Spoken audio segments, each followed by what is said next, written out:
This guy is just an F rank, yet he managed to pass the evaluation with a perfect score. He even killed a boss bare-handed, making the examiner wonder if this dude was using hacks. He also completely destroyed the S rank training room. The old manager could only cry his eyes out, wondering where this monster came from. There goes my salary for this month.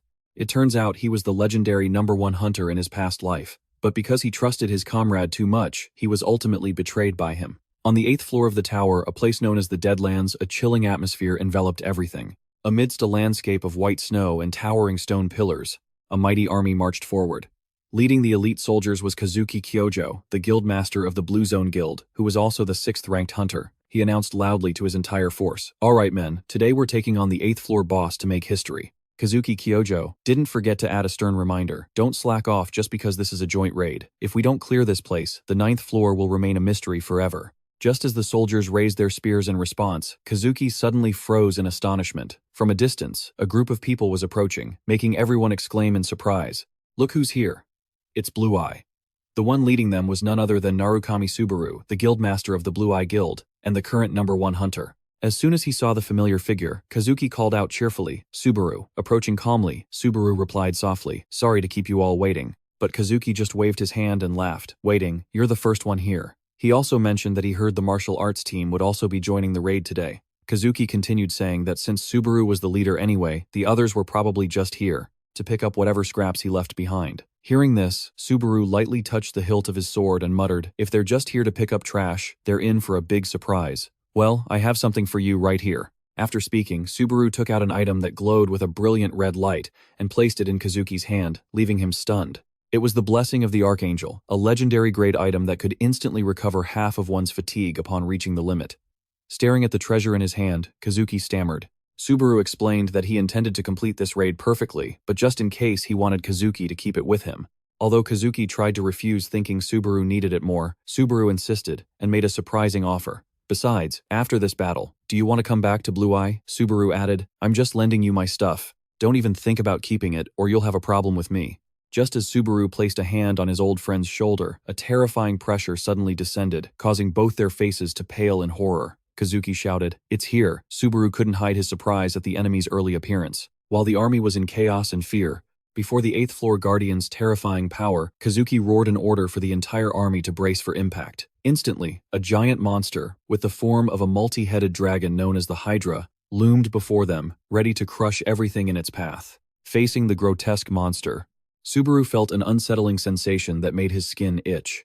Immediately, a powerful electric current ran through his body, making his eyes glow brightly in the darkness. Subaru growled with killing intent, "Today is the day you die. Don't bother me while I'm itching." Seeing the monster gathering dark green energy in its mouth, Kazuki yelled in panic to the entire army. "It's about to fire its breath. Everyone fall back." But Subaru remained standing still, responding with determination. "There's no need." While everyone was still confused, Subaru shot forward, facing the dragon's deadly breath head-on. A world-shaking explosion erupted. Subaru tore through his opponent's attack with a single slash infused with the power of lightning. Witnessing the scene, Kazuki could only mutter in a daze, "Subaru, you never change." Right after that impressive opening blow, the team members surrounded Subaru. A red-haired young man cheered excitedly. "That was amazing, Subaru. Your training methods really work." In contrast to that excitement, Kazuki clicked his tongue in regret. "Damn it, I was a step too slow. I wanted to land the first hit." At that moment, a girl from the group curiously approached and quietly asked Subaru about the item he had given Kazuki earlier, but he just replied calmly, "You'll find out soon enough." Subaru adjusted his mask, his eyes revealing his determination as he looked towards the enemy. "Is everyone ready? We're going to kill this oversized lizard and get past this damn 8th floor." The giant monster roared madly as Subaru's army began to charge. Watching from behind, Kazuki wore a sinister smile as he saw the warriors' seamless coordination. He muttered to himself, "Look how united they are. It's always the one with the brightest smile you have to watch out for." Everything seemed to be going exactly as Kazuki had expected. He told himself that the hidden soldiers were also in position, ready to execute his secret plan. Feeling the time was right, Kazuki turned and gave an order to those waiting behind him. "Excellent. Then let's begin." Upon receiving the command, the middle-aged man in ragged clothes and his mysterious cloaked companion nodded in confirmation. "Good luck. You're going to need it in a bit." Kazuki didn't reply. He just turned silently, his cold gaze fixed on the battlefield that was slowly descending into chaos. High above, a female mage calmly observed the entire scene, preparing to provide support. The battle was incredibly intense as the multi-headed dragon continuously swung its long, grotesque necks to crush anyone who got close. However, the members of the Alliance didn't flinch. They charged forward in unison, unleashing lightning-infused slashes and sharp, cold spear thrusts, relentlessly tearing through the monster's flesh.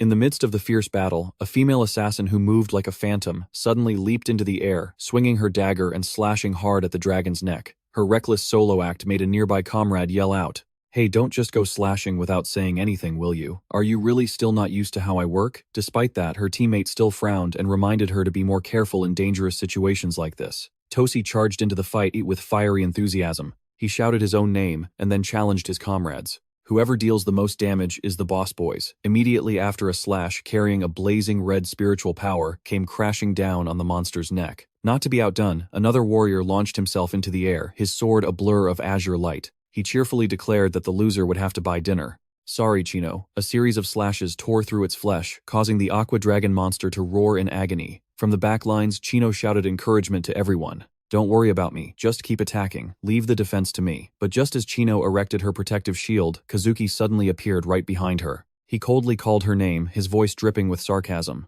"You think you can defend against this too?" To Chino's utter shock, Kazuki mercilessly plunged his sword through her from behind. He stated casually, "Seriously, this is the price for being too arrogant." Sensing the catastrophe, Subaru turned in horror to see Chino falling after being backstabbed by that bastard, while Kazuki stood there, his sword dripping with blood. Subaru's eyes blazed with fury. Kazuki flashed a wicked smile, his face spattered with his own comrade's blood. He warned Subaru, "You don't have time to look away." As the monster loomed right behind him, all Subaru could do was exclaim in anguish, "Kazuki Kyojo, why? Back when the world first began to change, you were chosen by the tower." That was the fateful notification that started it all. A mysterious call. "Welcome children to the tower's slaughterhouse. Prepare to get wrecked." A single message sent to all players marked the first appearance of the Great Tower. To this day, no one knows if it was a cruel trial or a saving grace, nor does anyone know who was behind it, or the true purpose of that message. Everyone simply followed the irresistible command, aiming together for the top of the tower, where no human had ever set foot. From Earth to the martial world to Runeterra, Elfred, or Lucan, warriors from countless different dimensions, each shouldering their own great responsibility, continued their arduous journey climbing the tower. But the price of this journey was far too devastating. After the horrific battle, the corpse of the 8th floor boss, the Red Dragon Hydra, was now just a mangled pile of meat, lying motionless in the white snow. To the victor, go the spoils, and to the loser a pile of mangled flesh. Black smoke rose from its enormous body, a testament to an unrelenting slaughter.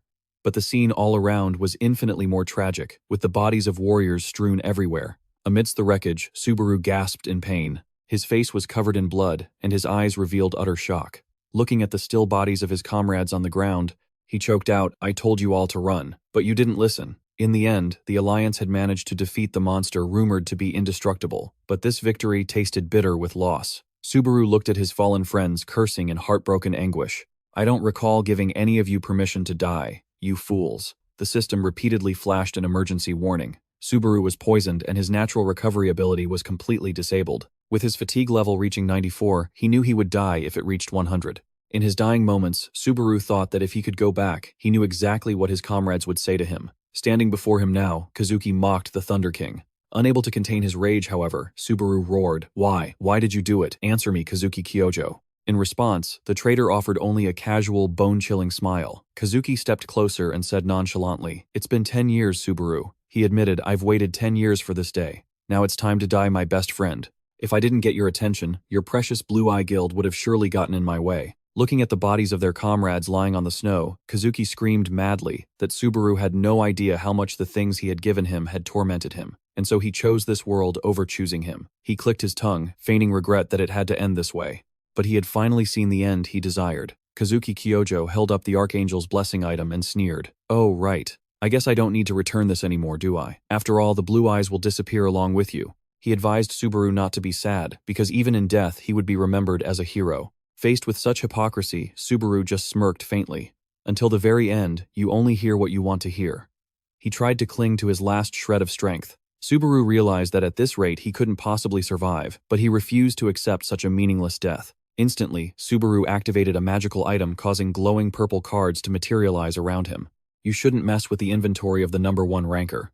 Seeing the sudden change, Kazuki's face twisted in horror. Impossible Subaru struggled back to his feet. In his hand was Aulus's fan, a legendary grade item for levels over 80, capable of creating a powerful gale that could blow a designated target up to 10 kilometers away. Kazuki was stunned to see the artifact still worked. He screamed in disbelief. It's still usable. It still has charges left. Despite being covered in wounds, Subaru swung Aulus's fan forcefully and retorted with contempt. I'm not going to tell you, you piece of trash. The system announced the item still had 4 uses remaining. Exactly the number of surviving Blue Eye members who had fallen behind him. Subaru thought to himself, this is all I need. At least everyone can return safely. An extremely powerful blast of pressure instantly erupted, sweeping his comrades away from the tragic battlefield.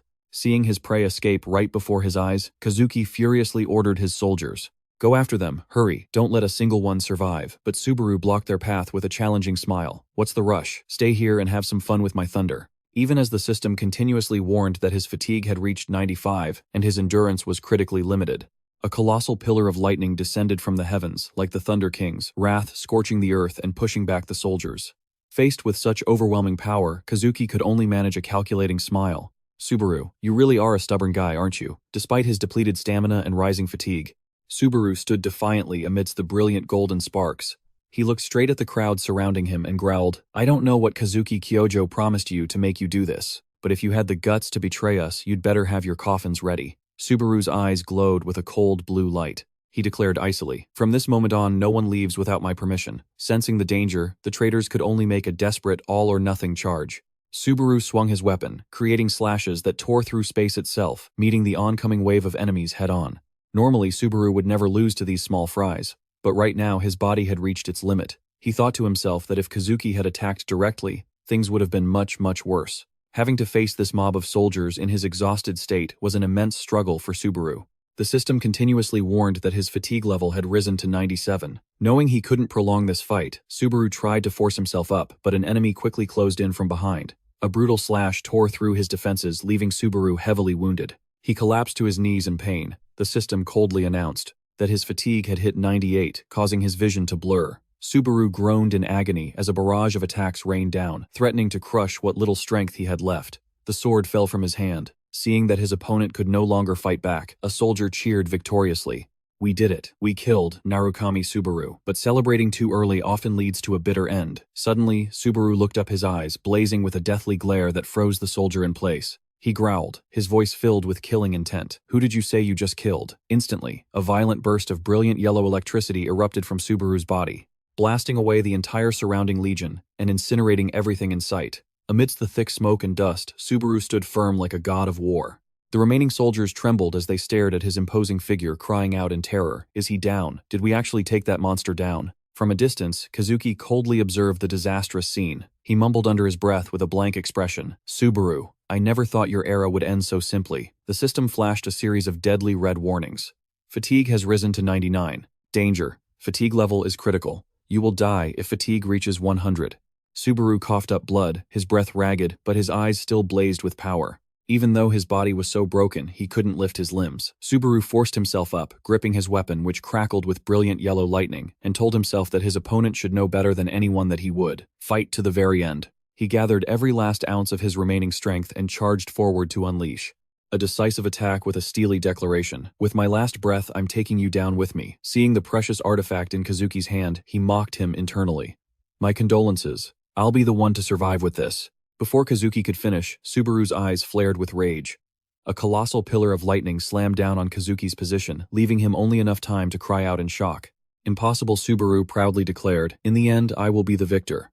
But immediately after, his consciousness began to fade into an endless darkness. He mocked himself for saying such cool lines while looking so pathetic. All Subaru hoped for was to drag Kazuki down to the grave with him before he truly faded away. The final lightning strike had hit its mark, but in the moment before death, a strange, indescribable feeling crept into his mind. Subaru wondered if he would be stuck in this state of nothingness forever. The feeling of emptiness was like a brutal form of torture. Suddenly, a strong, unpleasant smell assaulted his nostrils, making him grimace.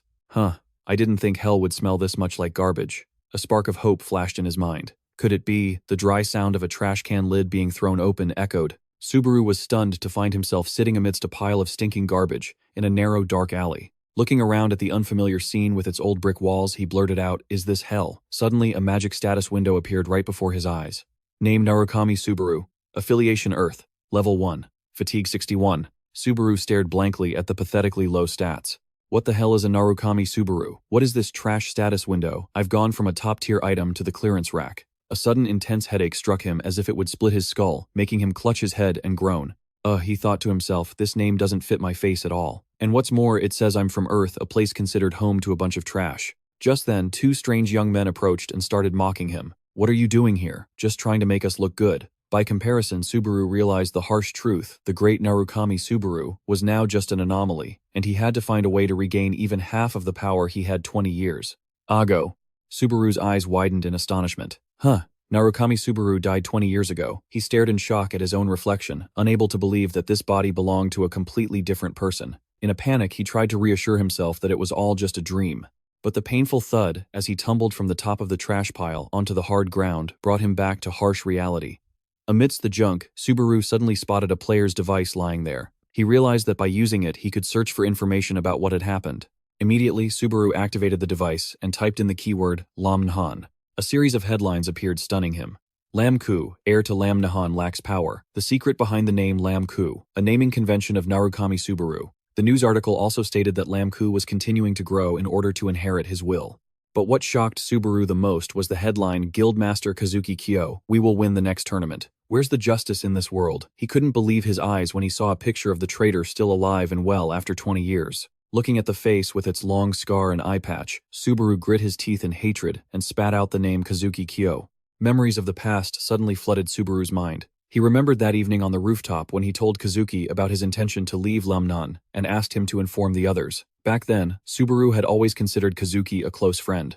At the time, Kazuki had just smiled gently, told him not to worry, and affirmed, even if you leave, I'll always be your shadow. Yet a few years later, Kazuki established his own guild and appeared under the name Lam Ku, the very name they had once used to joke about him being his shadow. Back in the present, Subaru wondered, still stuck on the 9th floor after 20 years, how can a weakling like that call himself a boss? Lost in thought, he suddenly froze when he saw a news item about a memorial service that attracted thousands of visitors. Subaru was speechless when he realized the world had built an entire memorial hall, named after Narukami Subaru to remember him. Standing before the massive building honoring himself, Subaru could only exclaim in utter disbelief, no way.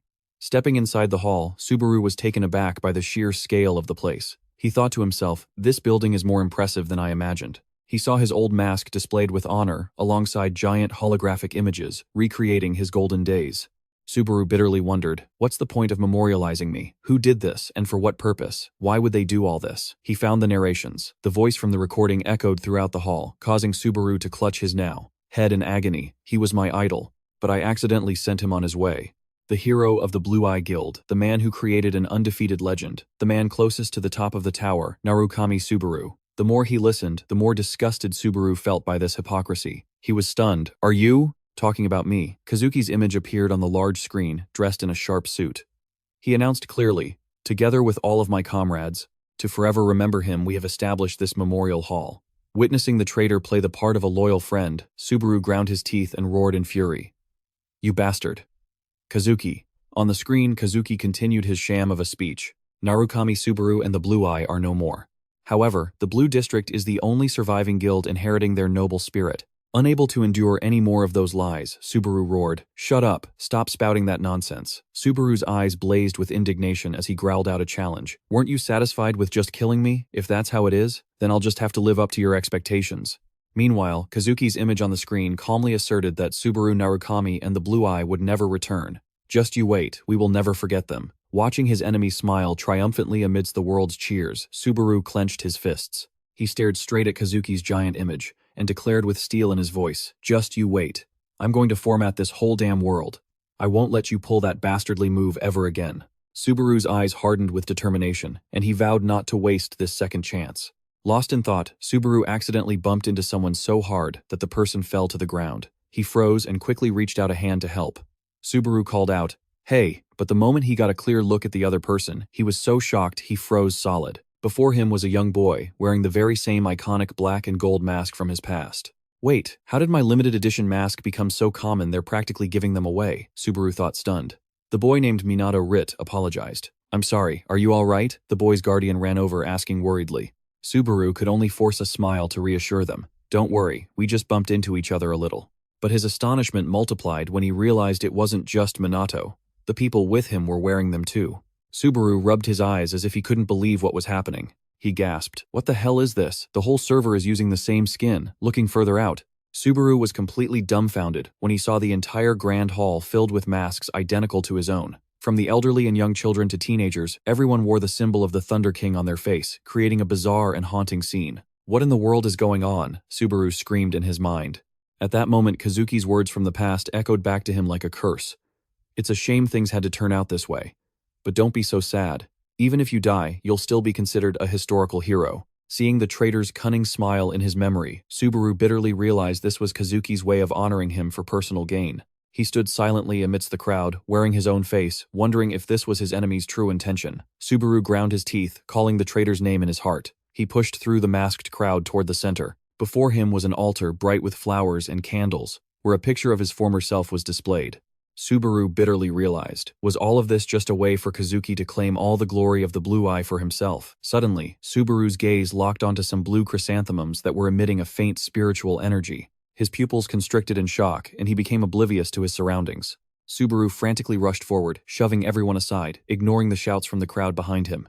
"Get in line, kid. Don't just charge in, 'cause the flowers are pretty." Subaru didn't stop. He dropped to his knees before the altar and tremblingly touched the strange blue chrysanthemums. Sensing a familiar presence, Subaru picked up a flower and gasped, "Is it you, Seeger Asagiri?" High above, from a hidden corner of the building, two mysterious figures in black cloaks were watching silently. One spoke up, "We made it through this year's incident as well." The other reminded him, "If we were any later, we would have run into the Blue District." The woman with them wondered aloud if performing this ritual every anniversary was truly unnecessary, thinking that simply laying some chrysanthemums would have been enough. Just then, a man with silver hair appeared and casually replied, "You never know what might happen. Subaru might recognize the flowers we brought." Standing on the windy rooftop, the hooded figure skeptically asked his companion, "Do you really think that kid is still alive?" The long, silver-haired man took a slow step forward, his distant gaze providing the answer. "I won't believe it until I see a body. I'll just wait. So what can you do about it?" The cloaked figure sighed in exasperation, suggesting that Kazuki would probably find their location before they could find Subaru. He screamed with bitterness. "Besides, if Subaru were really alive, we wouldn't have had to just stand by and watch everything unfold for the past 20 years. You fool." In the face of that anger, the silver-haired man just smiled silently, looking toward the sunset, sinking below the horizon. Meanwhile, Subaru was running for his life through the bushes, his breathing ragged and his face slick with sweat. His mind was besieged by a barrage of questions. Is she really still alive? He clutched the blue chrysanthemum in his hand, whispering the nostalgic name Asagiri. As night fell, Subaru returned to the shabby, cramped room that the body's previous owner, Narukami Subaru, had used. Looking around the squalid and dilapidated space, he couldn't help but sigh. Turns out this guy was broke, huh? Huddled on the simple bed, Subaru was engrossed in searching for information on a handheld electronic device. However, all his searches for Blue Eye yielded no promising results. The winner becomes king, and the loser is forgotten. Even so, he was certain that Seeger was still alive, just hiding somewhere. Subaru clutched his head, troubled. He realized Kyojo was the source of all his problems. Based on his personality, he definitely wouldn't let anyone who knew the truth about the betrayal live in peace. The memory of the horrific battle from 20 years ago resurfaced. Subaru wondered if Seeger could have truly survived alone amidst all that rubble. He recalled the moment he swung his AOL fan to blow his teammates far away, but he himself wasn't sure if all four of them had made it out safely at that time. Subaru looked at his reflection in the window and realized, saying that as long as Kyojo was still alive and in power, contacting old comrades now would be nothing short of suicide. Moreover, with his current powerless and frail body, pushing himself would only make him an easy target for his enemies. First, Subaru told himself he needed to regain his original strength. Looking at the skinny hands of his new body, he resolved to start again from square one. Relying on Narukami Subaru's memories, he found an old sword to practice with and began his grind. A few days later, Subaru was at the guidance hall. Before him was the guidance test hall, a vast and imposing arena. Here, the test proctor Hyuga, a muscular man with a long white beard, was observing the candidates' battles with a displeased look on his face. Down in the arena, a young man had just struggled to defeat two green monsters. He was panting heavily, the blood-stained sword trembling in his hand. Hyuga approached and made a cold remark.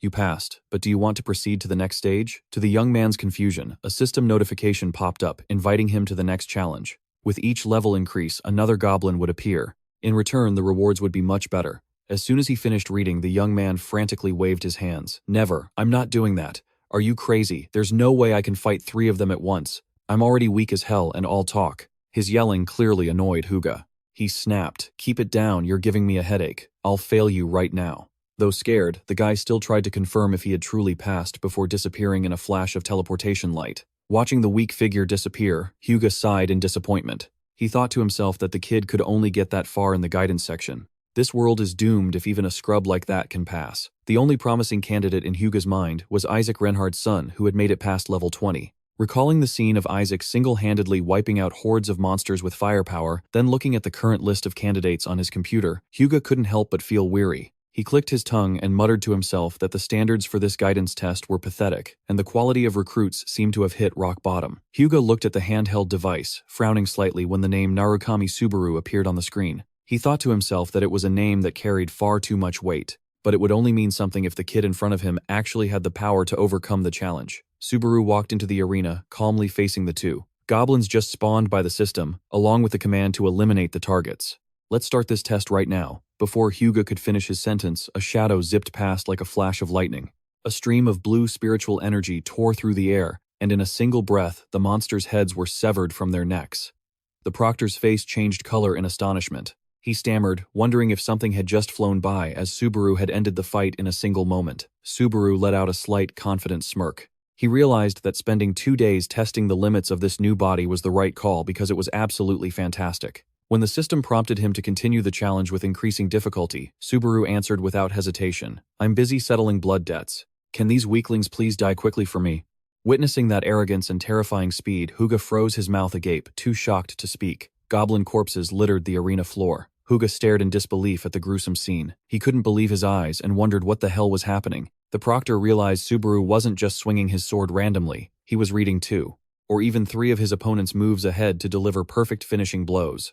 With a single, sharp slash, Subaru continued to overwhelmingly mow down the next wave of monsters. Hyuga was stunned watching the young man's technique. He thought to himself, that's not just the mark of a good swordsman. Even I can't move like that. An unbelievable theory formed in the proctor's mind. That attitude, that swordsmanship, it could only be the legendary Subaru brought back to life. Meanwhile, Subaru continued to coldly swing his sword, finishing off the monsters with precise and powerful strikes. Monster corpses lay piled at Subaru's feet. The system notification appeared. "You have completed level 49. Do you wish to challenge the final boss?" Without a moment's hesitation, Subaru growled his reply. Right now, an immense pressure suddenly erupted, plunging the entire arena into a deathly and incredibly tense atmosphere. The ground cracked under the pressure from above, and a giant demonic hand descended with enough force to shake the very space itself. Seeing such recklessness, Hyuga screamed in terror. Hey, you fool, wait, you're not Narukami," he roared, desperately trying to stop him. "If you value your life, you'll stop right here." He was worrying about the candidate, like a frantic parent.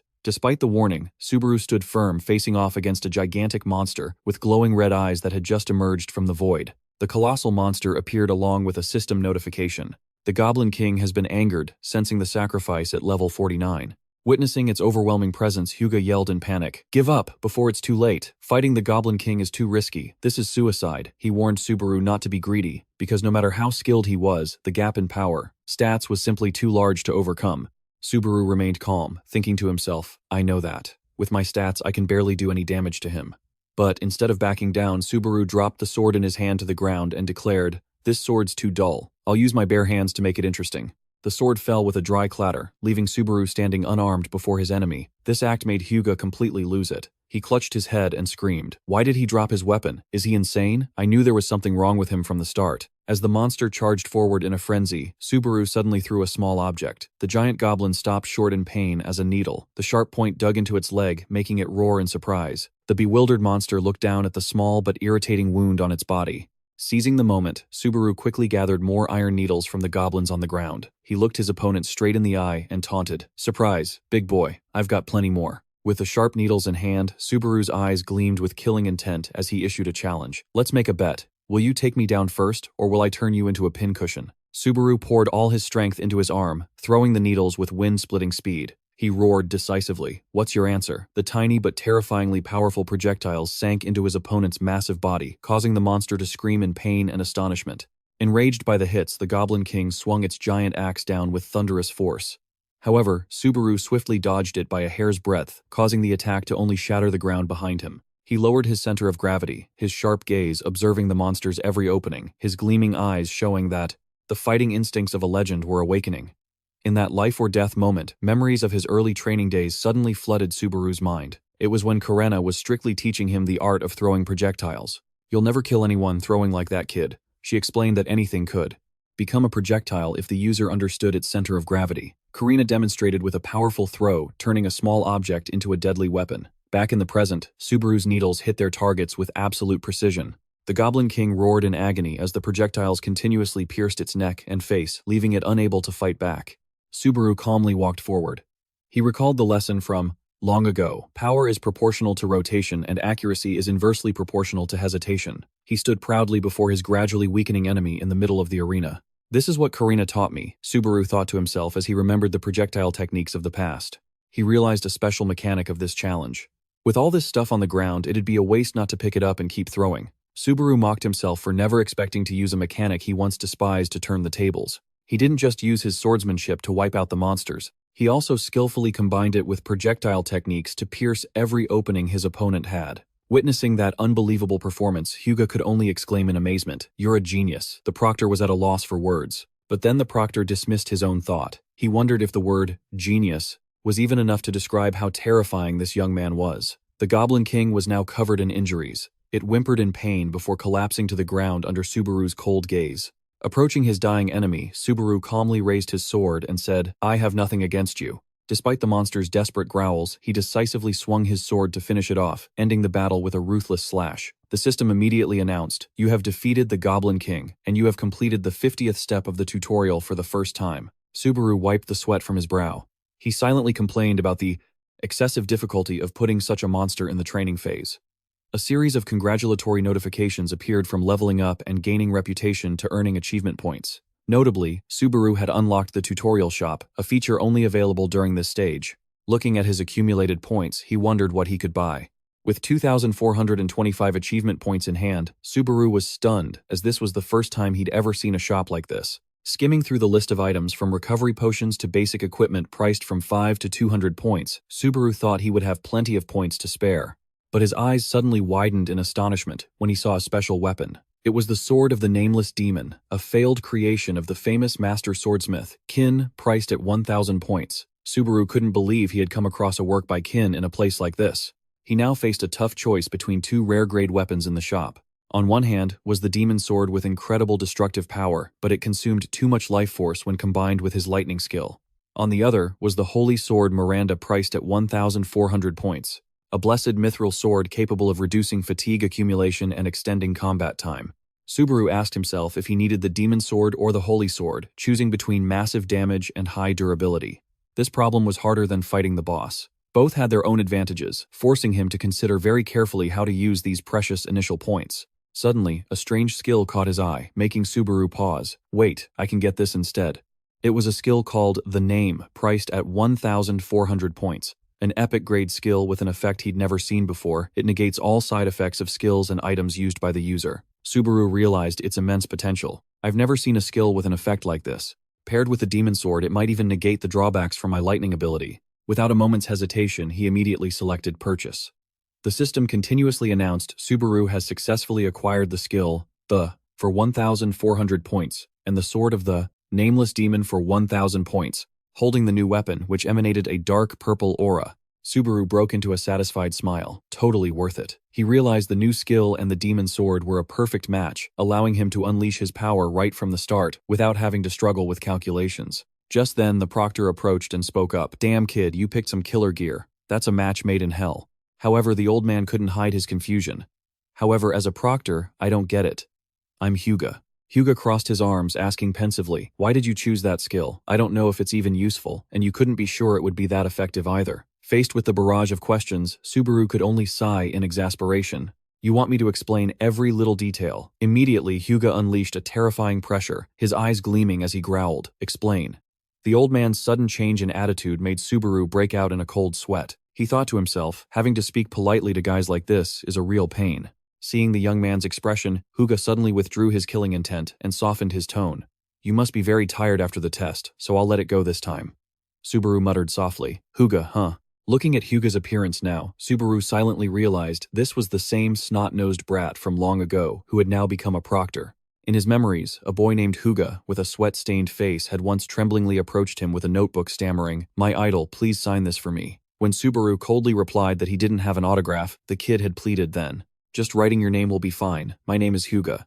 Back in the present, Hyuga was still rambling on about his era, a time when becoming a player was a sacred ritual. He roared in frustration as he compared them to the kids these days, those with just a little skill, who had become arrogant, disrespectful to their elders, and called people like him old fossils. Hearing this, Subaru nonchalantly shot back a sarcastic remark. Times have changed, just like the amount of hair on his head. The comment hit a nerve, sending Hyuga into a rage, but Subaru just ignored him and asked him to keep the test results a secret. Faced with such a cavalier attitude, Hyuga yelled out with determination, "Alright, if that's the case, I'll train you from scratch myself." He even eagerly offered to have Subaru join the Night Order, emphasizing how rare it was for an examiner to personally recruit a player like this. A classic case of an old fan trying to claim their idol. However, Subaru just uttered a firm "I don't want to" and walked straight toward the teleportation gate. Despite Hyuga's panicked shouts for him to stop, Subaru quickly pressed the command to move to the second floor. Watching his figure disappear in a flash of light, the examiner could only sigh in disappointment. "My God, I'm so disappointed in you."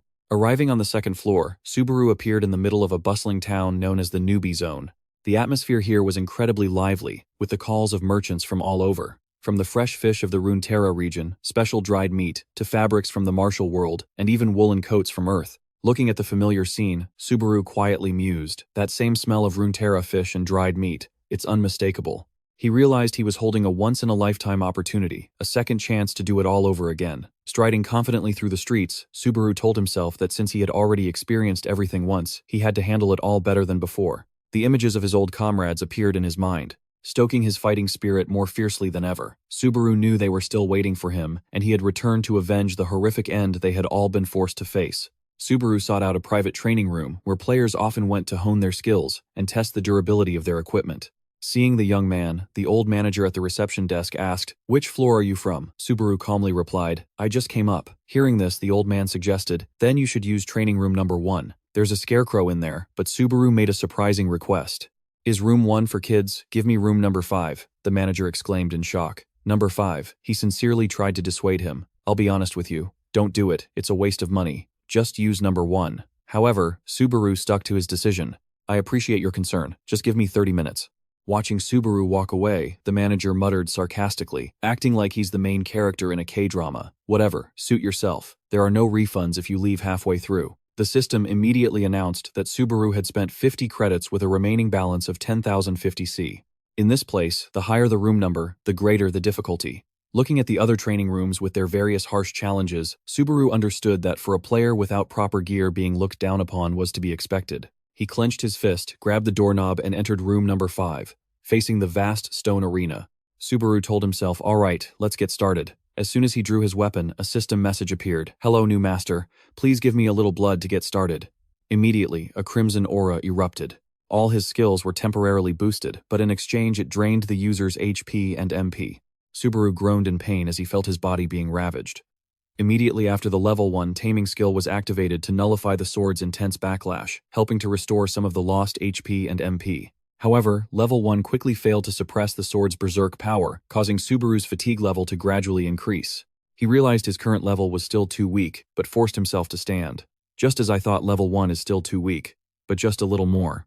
The sword continued to drain Subaru's life force, causing him to sustain injuries and cough up blood, but in return, his combat power increased proportionally to the amount of HP he lost. In the midst of extreme pain, Subaru wondered if this was his limit, but then he confirmed that it was still within his expectations. He immediately spent 10,000 credits to upgrade his taming skill to level 2. Talk about solving problems with money. At this point, the skill had reached E rank, allowing it to effectively suppress side effects from items and completely resist the backlash from the sword. The system announced that the level 2 taming skill had partially succeeded in resisting the sword's backlash. Even so, the unnamed magic sword still wildly absorbed his HP, causing Subaru's body to suffer great damage. But in return, his combat abilities grew even stronger.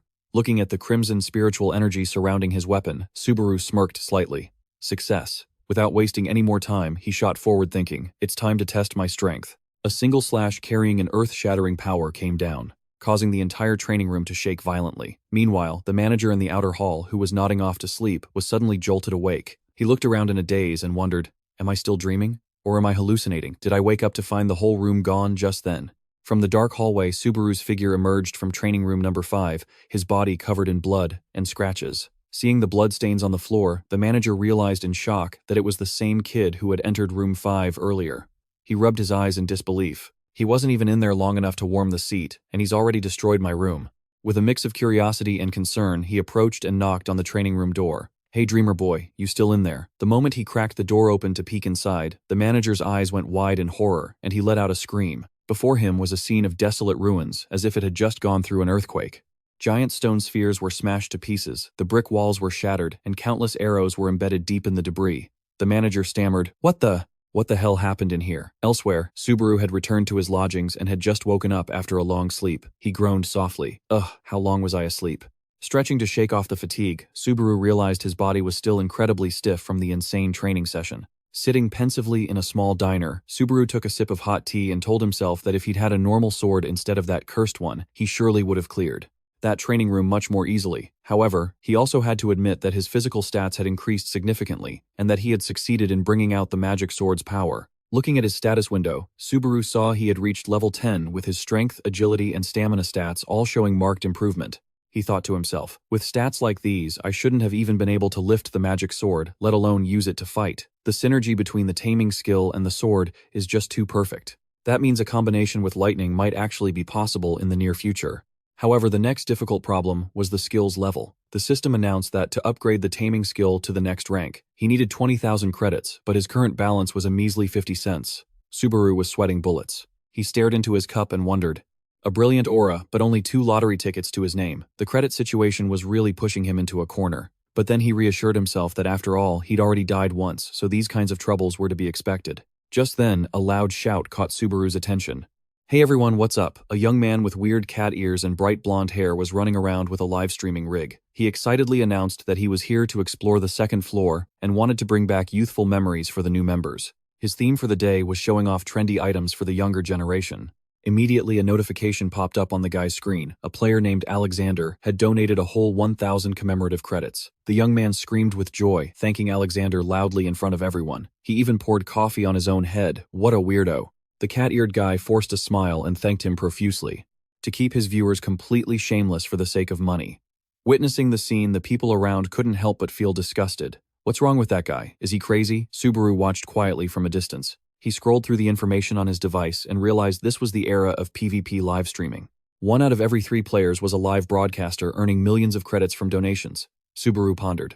Live streaming, huh? So that's what that guy was doing. While lost in thought about this new way to make money, a familiar voice suddenly spoke up right next to him. "Well, I thought you'd croaked in a junkyard. How'd you manage to crawl your way up here?"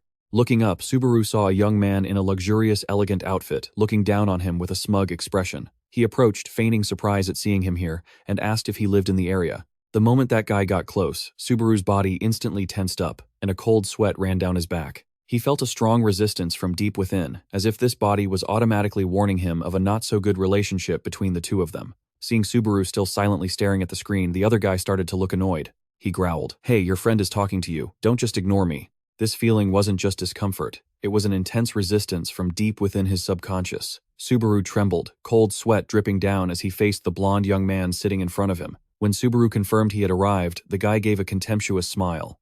"Huh, what a surprise. I never thought a weakling like you could pass the guidance test." He continued to mock him, saying he thought Subaru would have been killed by a bunch of goblins long ago. In that moment, the painful memories of this body's previous owner suddenly came flooding back. Subaru growled the name of the person before him, Isaac. They were images of a pitiful Narukami Subaru being brutally tormented by Isaac. When the weak boy asked why Isaac had just roared in anger, claiming that his name and serious face just pissed him off. What a ridiculous reason. He insulted Subaru, calling him an empty-headed fool with no upbringing from his parents for being unable to complete the basic instructions. Despite Subaru's attempts to explain that the credits he was given weren't enough, Isaac just heartlessly shouted, "Don't talk back, you bastard." He beat him, and then shoved Subaru into a tattered box amidst a pile of junk, casually declaring that from now on, that box would be his home. With a wicked smile, Isaac gave him a filthy scrap of food, and threatened that if he dared to step out of it even once, he would find out what would happen. Back in the present, Subaru wondered why this body's previous owner had endured such senseless beatings. Seeing Subaru's silence, Isaac started bragging about his own achievements, completing up to the 20th part and even breaking his father's record. He smugly recounted how Supervisor Hyuga had showered him with praise, saying he was truly Reinhard's son. Isaac also boasted proudly, "I've got the most badass B-rank skill in this whole tower, you know." In the face of all that boasting, Subaru just calmly said he was thirsty and picked up his glass to drink. After finishing, he coldly stated, "I'm leaving." Then he decisively turned and walked away. Isaac, maintaining his superior attitude, casually gave an order. "Oh, is that so? Then when you come back, buy me a coffee, okay? Anything cheap is fine, just pick one." Subaru stopped in his tracks, letting out a soft, disgusted sound. This attitude pissed Isaac off. He put a hand to his forehead and sighed. Seriously, still as disobedient as ever. He glared straight at Subaru, scrutinizing him. "What's wrong with you lately? Always staring at people and talking back. Did you get your soul swapped or something?" Not even bothering to acknowledge him, Subaru replied coldly, and kept walking. "I don't have any credits. Buy your own coffee." Being rejected, Isaac growled in order to sit down. Subaru thought to himself, "Kid, I'm sorry, but I don't have time to deal with your personal problems." He continued walking calmly, silently, affirming that if anyone dared to get in the way of his revenge, things would be different. Suddenly, Isaac lunged forward and grabbed Subaru's shoulder, forcing him to stop. With bloodshot, threatening eyes, he snarled, "Hey, do you really want to see yourself get a beating?" Faced with the bully's aggression, Subaru didn't flinch. His eyes hardened, emanating a cold, killing intent that seemed to freeze the air around them. He warned in a low voice, "Let go of my hand or I'll make you disappear from this earth for good." Isaac glared and shouted, "Don't be so arrogant, Subaru." However, Subaru quickly suppressed his anger. He told himself he couldn't cause a scene in front of this crowd, as making a big deal out of it now would only make things worse. Suddenly, Isaac burst out laughing. He laughed and said he was just messing with Subaru a little like last time. Isaac mockingly said that Subaru was still as timid as ever and figured that with his skills, he must have struggled just to pass the guidance test. He leaned in close to Subaru's shoulder, his voice suddenly turning cold and full of killing intent. "You piece of trash, do you really think you can beat me? If I wanted to, I could make you disappear. You know who my father is, don't you?" After saying his piece, Isaac casually turned and walked away, not forgetting to wave and leave a fake farewell. "Be careful, my friend. With friends like that, you're better off alone." Watching the arrogant figure disappear, Subaru remained silent, his eyes sharp. A contemptuous smirk formed in his mind. Friends? What friends? At that moment, the world began to reveal the two main ways a player could develop their strength. The first was by clearing the floors. By conquering the tower's trials and receiving rewards, players could naturally grow stronger. To enter these gates, players are required to pay a certain amount of credits. In return, they are guaranteed absolute safety within a digital space. Since these gates are created within it, even if a player dies, all they lose are the credits they spent and their progress. The second method is hunting. By directly hunting monsters outside the safe zones or clearing out dungeons on each floor, players can grow much stronger. When choosing this path, a player's growth is significantly faster than clearing gates. But since the hunting takes place in the real world, if you die there, you're really dead. That is the harsh reality of hunting directly in places like the Orc Nest dungeon. This is also the reason why most players avoid hunting, as no one wants to risk their life without a truly compelling reason. But for Subaru, things were completely different. He thought to himself, if you want to get rich quick, you have to take risks. If you want to get way ahead, you have to enter the dungeons, as he sat beside the corpse of a giant orc he had just defeated. While checking his equipment, he suddenly froze in astonishment when he saw a live stream that had attracted 80,000 viewers. Its title was, "Narukami, Subaru will go to the 4th floor today." On the screen, a streamer wearing Subaru's signature black and gold mask waved enthusiastically at the audience. "Hey everyone, are you all watching? Today I'm going to challenge the 3rd floor of the gate." Watching the scene, Subaru couldn't help but find it ridiculous. The name Narukami Subaru and the mask. Just how many people have used this name? Just then, a donation notification popped up with a provocative message. "Here's 20 grand. Act like a fool for me." Instead of getting angry, the streamer replied cheerfully, "Oh Narukami Subaru, I'll act like a fool for you. Thanks for the 20,000 credits." Witnessing the enormous sum of money being exchanged for a few jokes, Subaru exclaimed in disbelief. There are even quests for 20,000 credits. The rain of money didn't stop. A series of other requests kept pouring in with amounts ranging from 5,000 to 15,000 credits. The fake streamer kept making heart symbols and promising, "Thank you everyone, I'll clear this gate for all of you." Subaru let out a weary sigh at the laughable contrast. While that guy was easily raking in cash by live streaming, he had to fight monsters, risking his own life. Looking at his measly balance of 50 cents, Subaru gritted his teeth, a plan forming in his mind as he stared at his device's screen. Breathing a sigh of relief after a battle, Subaru wiped away his sweat and told himself there was one last job to do.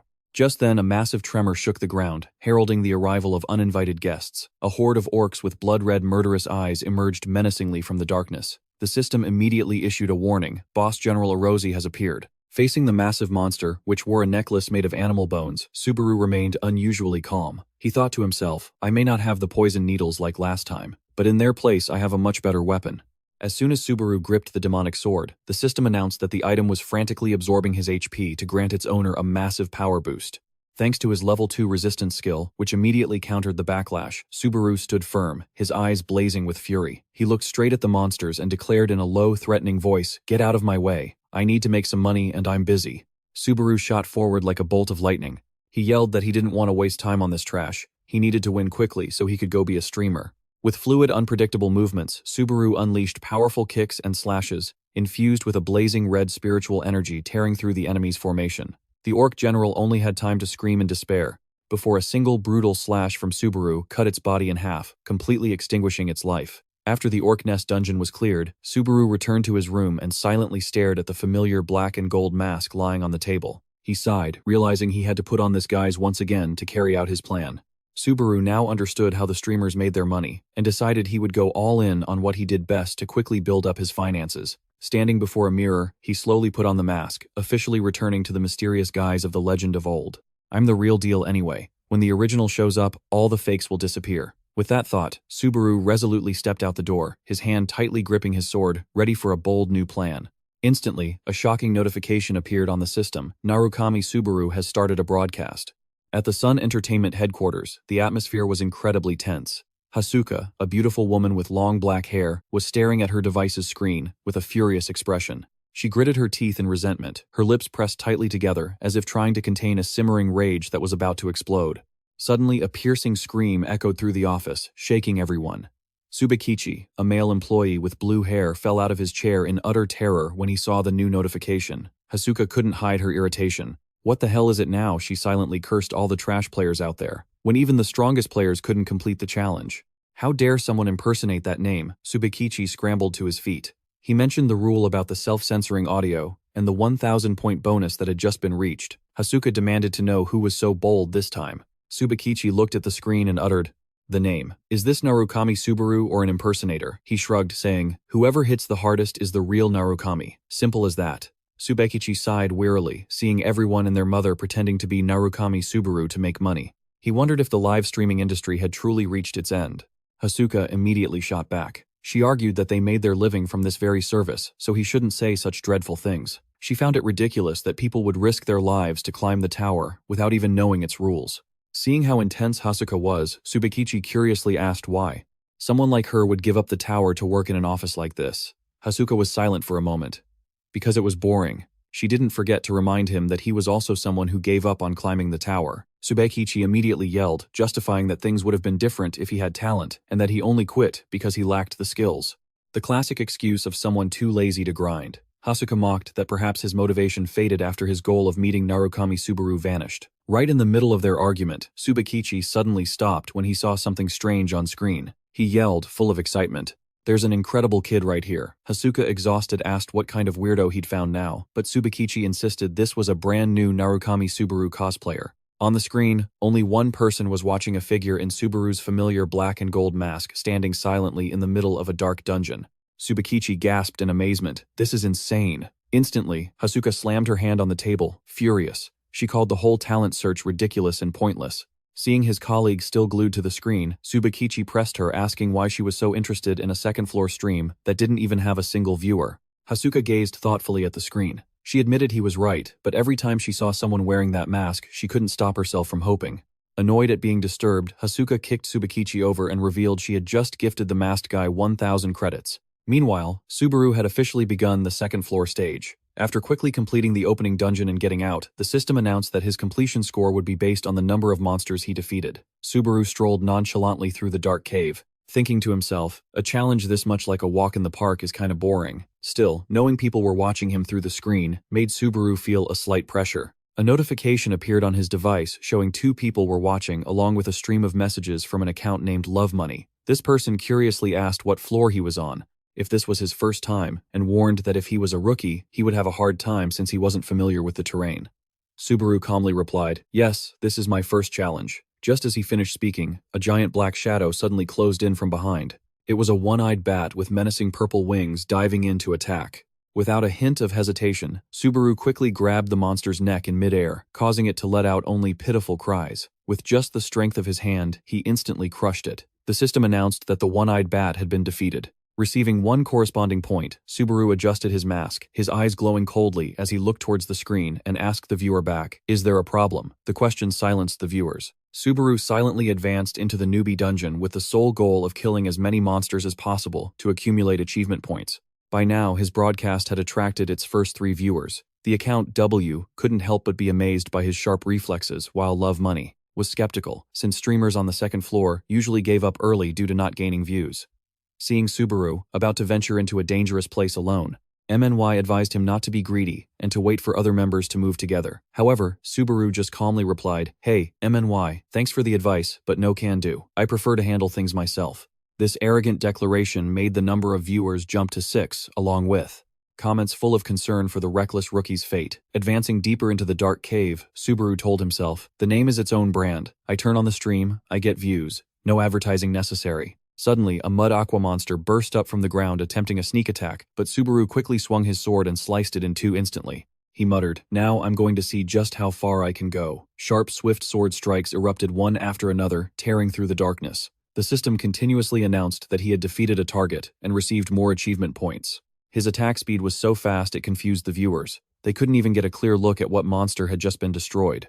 Immediately after, a screeching horde of one-eyed venom bats swarmed him.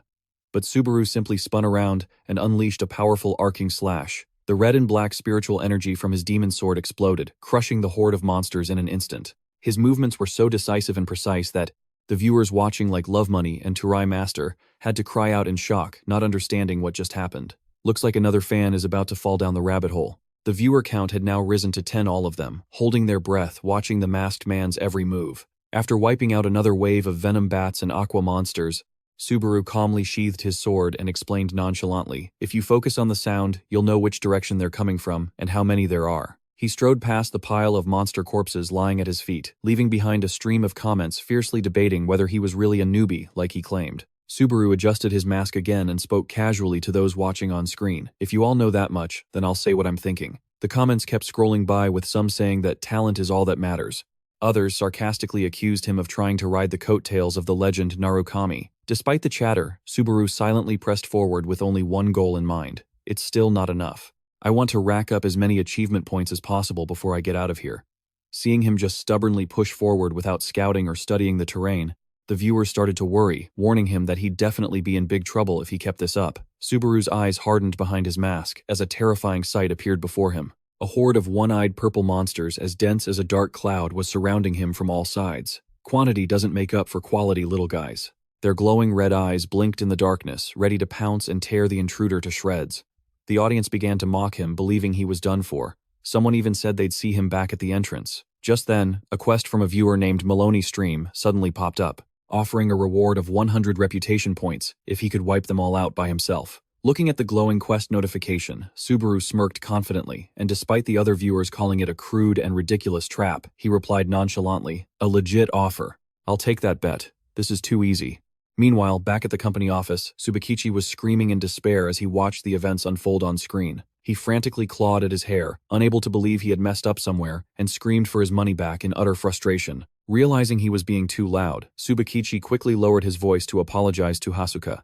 "Oh, sorry, was I being too loud? My bad." However, Hasuka paid no attention to his apology. She was glued to the screen with an incredibly serious and tense expression. Noticing his colleague's unusual silence, Subakichi asked curiously, "What's wrong? What are you looking at?" Hasuka stared intently at the masked man's every move on the screen and muttered softly, "Model." Thinking she was worried about the money, he frantically explained that it wasn't a large sum and he had enough to pay her back. Hasuka stared at the screen, her eyes trembling as if she couldn't believe what she was seeing. She thought to herself that this was no longer about money or a bet, but something much, much bigger. Hasuka suddenly blurted out the name Narukami Subaru. Seeing his colleague's strange reaction, Subakichi curiously asked if she was still watching that stream. But the moment he looked at the screen, he too was stunned into silence. Are my eyes deceiving me, or did my idol Narukami just manifest for real? On the livestream, Subaru was creating a horrifying scene. Blazing red sword slashes tore through the space, wiping out the swarm of monsters in an instant, leaving viewers screaming in astonishment. A flood of comments appeared in utter disbelief.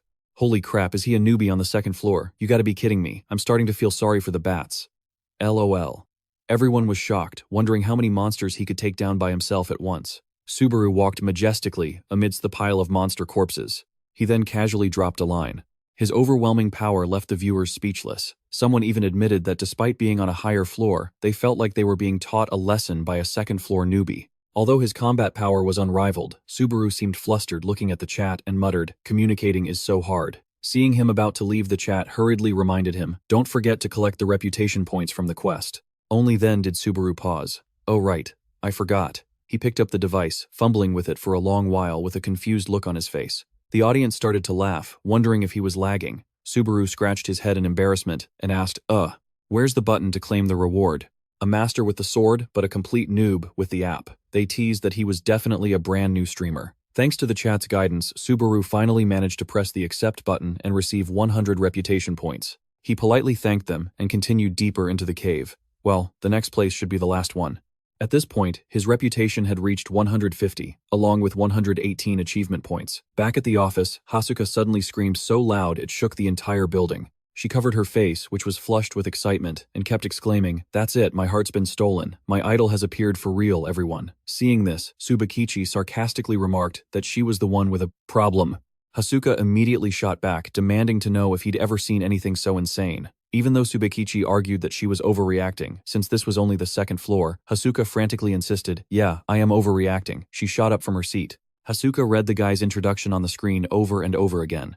"I am Narukami Subaru from Earth." She was ecstatic, wondering if this was fate, or perhaps even the reincarnation of the legendary Narukami Subaru, just like a transmigration plot in a comic. Witnessing this excessive fanaticism, Tsubakichi could only sweat profusely, thinking that his colleague turned into a completely different person whenever her idol was mentioned. Hasuka even blushed and got so dizzy she wanted to close her eyes and daydream, causing Tsubakichi to frantically stop her, afraid she was about to do something crazy right there in the office. Facing her colleague's suspicion, Hasuka declared confidently that she wanted to investigate this newbie herself. Despite Tsubakichi's sarcastic remark that he was just a lonely streamer and his warning that she'd get in trouble with the manager, Hasuka remained resolute. The playful attitude she had during the bet was gone, replaced by an unusual seriousness. Hasuka's eyes were glued to the image of the masked man on the screen, challenging Tsubakichi to just wait and see what was about to happen. Meanwhile, in the dark dungeon, Subaru had found the end of the trial. He pushed open the stone door and entered the boss room. Subaru quietly muttered, "You hid well, but it's time to log out, buddy." Before him now was a giant creature with shaggy, dark gray fur, emitting an incredibly heavy pressure. The guardian of the gate was Greg the Warwolf. Its appearance made the chat explode with fearful comments about the monster's insane power. Many players admitted to struggling dozens of times, some even thinking it was a system bug because of the extreme difficulty. Subaru realized the Warwolf wasn't a monster created for normal hunting, but served as a gatekeeper to judge the strength and worthiness of players who wanted to conquer the newbie dungeon. Immediately, a special quest appeared in the system, requiring him to defeat the Wolf Warrior to receive a large amount of credit. Looking at the notification, Subaru couldn't help but exclaim in shock. The reward for this quest was a whopping 3,000 reputation points, and credits a massive amount for a newbie. While the livestream was attracting 20 viewers, Greg, the Warwolf, the keeper of the second floor's gate, appeared with a menacing look. Comments kept popping up, some mocking him for being reckless, others worried that this wasn't a monster that could be easily defeated. The giant wolf growled, its hot breath steaming in the cold air. It began to gather its strength, preparing for a deadly pounce. Seeing the person standing before it, Greg thought to itself, another youngster here to offer himself up for dinner. Facing the giant gatekeeper, Greg the Warwolf seemed skeptical. "Alone? You really came here alone? This wolf definitely hasn't been watching the stream." Subaru casually replied, "Can't you tell, just by looking?" The monster growled, bringing its nose close to Subaru and making a surprising observation. "You're quite an interesting fellow. I smell the scent of a great warrior on you." Its words made the chat explode, with one player whining that the wolf had told him he smelled like a goblin corpse. While it was praising Subaru, Greg explained that the wolf warriors have the ability to smell special scents. It's not just body odor, they can also see through a person's true nature. After observing him carefully for a moment, it suddenly withdrew its killing intent and declared, "You are qualified to pass through this place. The test is over. You may go." This decision left the viewers completely stunned by the monster's blatant favoritism. Subaru was just as astonished, thinking to himself that even in his past life, something this strange had never happened.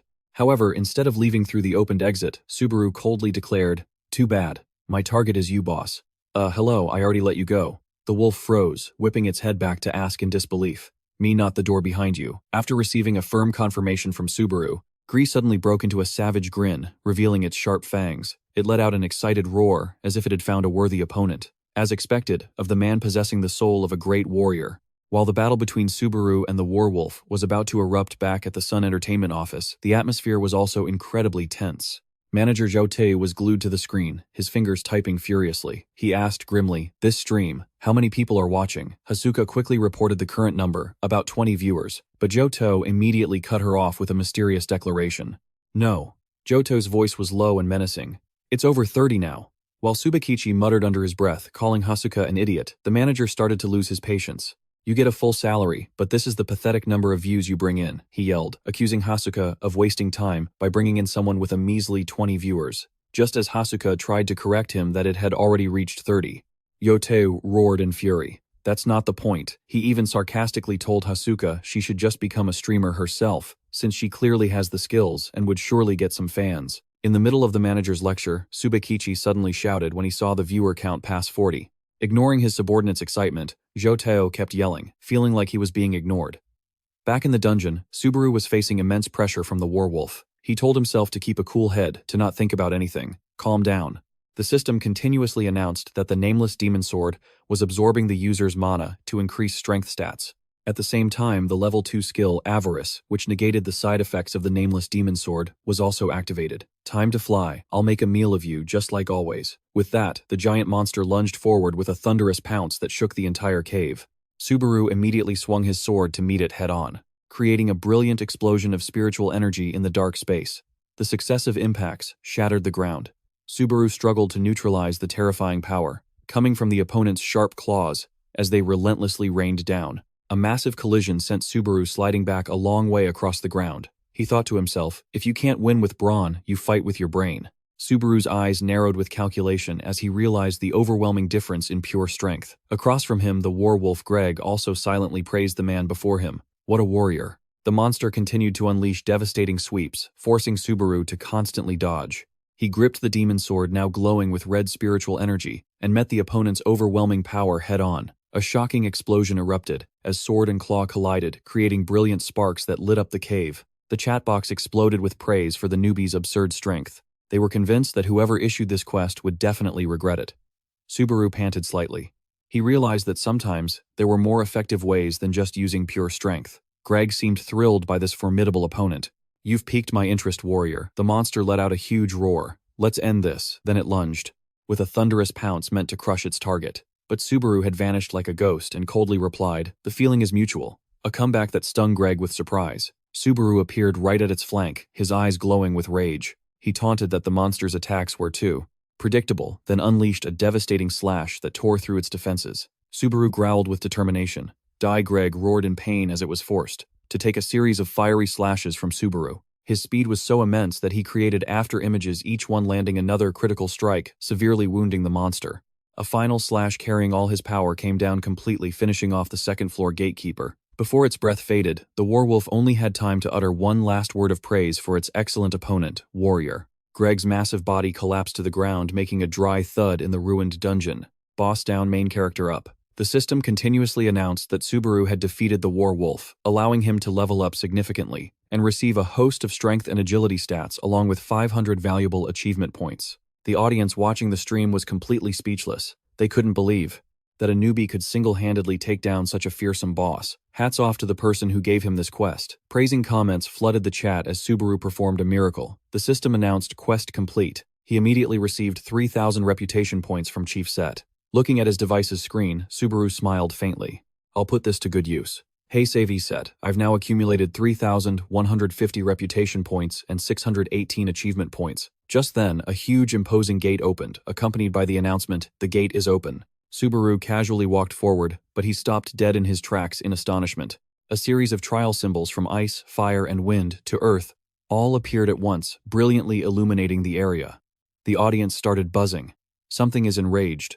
Everyone was shocked to see 13 choices appear, a record number that no newbie on the second floor had ever achieved.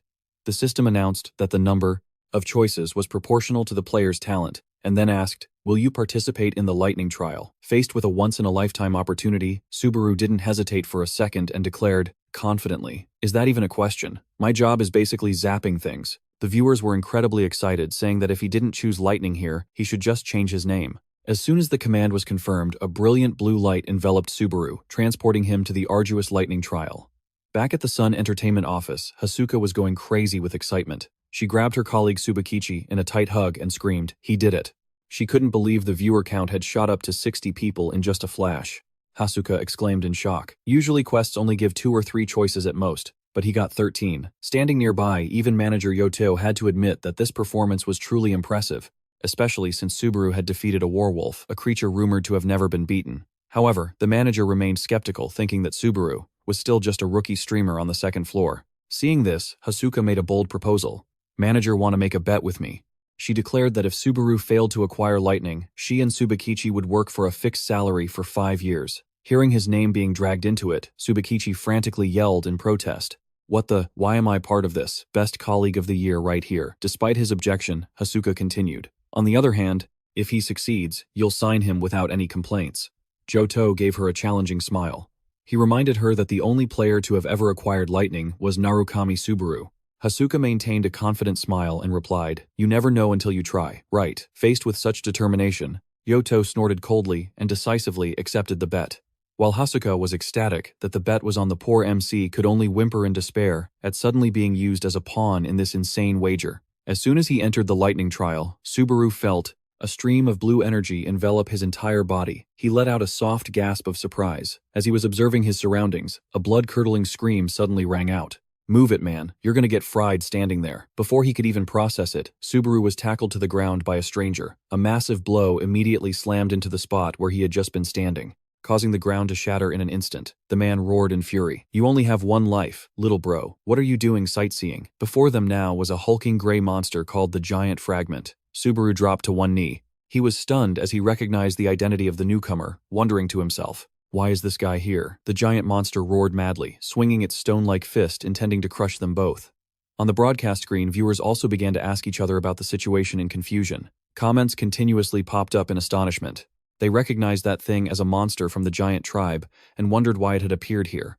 Subaru narrowed his eyes, calculating. He realized this was a boss-level monster that should have only appeared in the second part of the trial. He wondered, did something change because I defeated Gray? The monster roared again and slammed a lightning-infused blow into the ground, creating an earth-shattering explosion. Amidst the thick dust cloud, Subaru casually walked out with an incredibly calm expression. He determined that although this monster was huge, its composition was far inferior to Gray's. And luckily for him, he already knew this information.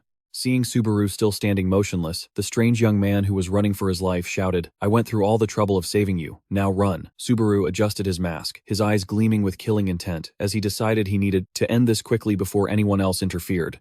The moment he gripped his sword, the system announced that the nameless demon sword was beginning to absorb the user's blood, causing all stats to skyrocket in proportion to the amount of blood consumed. The system announced that the skill, the name, level 2 had been activated, successfully neutralizing the brutal side effects of the nameless demon sword. The giant fragment monster swung its massive fist, intending to crush everything, but Subaru deftly dodged and used its arm as a springboard to launch himself forward, moving as gracefully as a dancer. Under his mask, Subaru's eyes blazed with killing intent. At this speed, the boss can only block that with faith alone. The young man who had just saved him could only cry out in amazement, seeing that Subaru had already closed the distance and was right behind the monster. A brutal thrust from the demon sword plunged deep into the enemy's nape.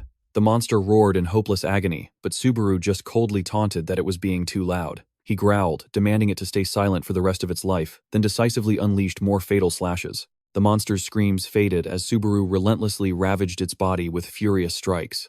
The giant fragment's eyes grew dim before it collapsed to the ground, creating a powerful tremor that shook the entire area. The system continuously announced that Subaru had defeated the bug and completed Stage 4, leaving the live viewers to simply spam a series of question marks, too shocked by his conquest speed. After the battle, Subaru instantly leveled up 3 times, along with a significant increase in his strength, agility, and magic stats. Besides 4,000 achievement points, he also received the incredibly valuable items the Giant's Heart and Thunderclap armor. Subaru stood silently amidst the rubble, his hand still gripping his blood-stained sword while his breathing was still heavy. Witnessing the monster being taken down in an instant, Feiyan couldn't help but be stunned. He stammered, "You're..." Meanwhile, the live broadcast's chat was absolutely exploding over Subaru's unbelievable performance. A flood of viewers continuously sent gifts and reward points for his generosity and perfect conquest skills from Stage 1 to Stage 4. Fian ran over, trembling still in shock at the masked man's power. He pressed, "Are you a man or a ghost? You're punching the boss like it's a punching bag." Subaru just glanced at him, his hand still tight on his bloodied sword, and casually replied, "Can't you tell by looking? I'm here to defeat the giant." Leaving the dungeon, Subaru returned to a peaceful town with quaint wooden houses nestled by a small stream. He found a simple rented room to rest and check his gains from the battle. Sitting on the bed with his handheld device, Subaru saw that the viewers were incredibly excited. They kept urging him to show them the items he had just received. Someone even guessed, "Is it purple or gold gear? Show us the loot, man. I'm dying to see it." Faced with such enthusiasm, Subaru smiled faintly. "I'm curious too." "Well then, shall we take a look together?" He immediately activated the interface to inspect the treasures, which were glowing with a mystical purple light. The first item was the rare-grade giant's heart ring, an accessory carved from the heart of a real giant, capable of significantly boosting HP and recovery. Subaru nodded in satisfaction. "Accessory-type equipment is very valuable. It increases my health. I like this effect too." Next up was the Thunderclap armor, also rare-grade with impressive defense stats. This armor was imbued with the power of lightning, allowing the user to use a special skill to nullify adverse status effects once per day. Subaru realized this was exactly what he needed to increase his survivability in the fierce battles to come. The moment Subaru put on the new armor, a rain of quests from the audience suddenly poured in. "Good job. Here's a 5,000 credit reward. That's just chump change for me." That was accompanied by a series of other missions from Imban. Mission Villa, Inn, and Savvy Set, with reward points totaling thousands of credits.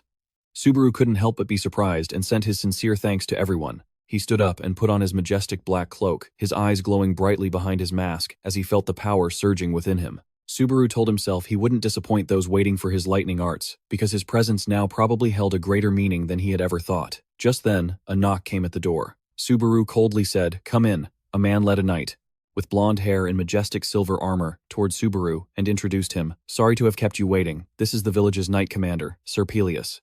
Peleus looked at Subaru with a solemn gaze. The guide explained that the giant clan's attacks had become frequent recently, forcing the knights to stand guard 24/7 in full gear. For everyone's safety, the villagers have been asked to limit their movement unless absolutely necessary. The guide seemed surprised to see Subaru still outside at this hour, but his tone immediately changed to one of gratitude. "I heard you protected the village while I was away." Peleus stepped forward, giving a polite bow. "Thank you, great hero, for holding down the fort while I was gone." In response to this formality, Subaru remained cold behind his mask. "No, I'm just doing what's necessary," said Peleus.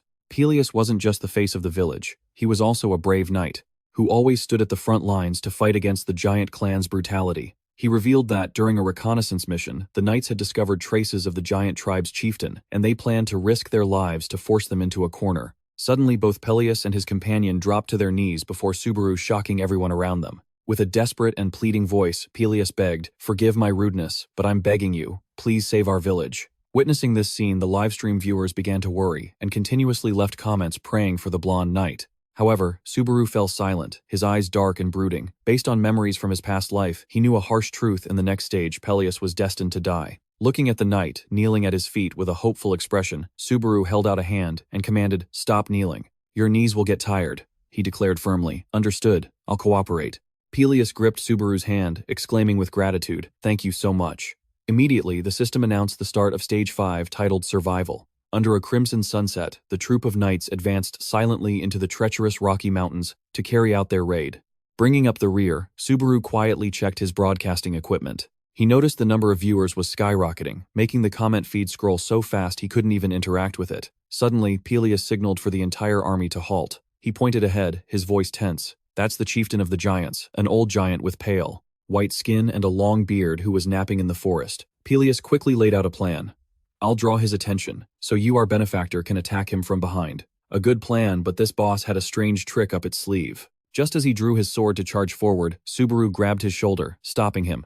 "Wait." Peleus was confused, not understanding what was happening when powerful tremors began to shake the ground. Subaru pointed forward and warned, "That thing." Subaru's eyes glowed with vigilance. He growled, "That's no human." Instantly, the enemy's form began to grotesquely transform. It wasn't a single giant chieftain, but a horde of colossal creatures with deathly pale skin, pitch-black eyes, and grins that stretched from ear to ear, now looming over them and surrounding the troop. Witnessing the horrifying sight, Peleus exclaimed in disbelief, "Why?" The monsters began their massacre. One of them snatched up a poor soldier amidst his desperate screams. "Ugh, stop." Another one barely had time to cry out help M before being brutally attacked. Subaru stood silently, his eyes reflecting the tragic scene as the monster flashed a grotesque smile stained with the soldier's blood. Facing the relentless assault of the monster horde, Peleus frantically screamed orders to his entire army. "This is a losing fight. Everyone retreat and save yourselves." He frantically urged his soldiers to retreat quickly to save their lives. "Hurry." The pale-skinned, black-eyed giants were creating a horrifying massacre. They roared maniacally as they crushed the soldiers. Amidst the horrific scene, a soldier cried out in pain for his fallen comrade. Ran. Realizing the situation was hopeless, Peleus gave a decisive order. "This is an order. Everyone run." He reminded them to think of their families and their village, insisting this wasn't the end and that they would start over.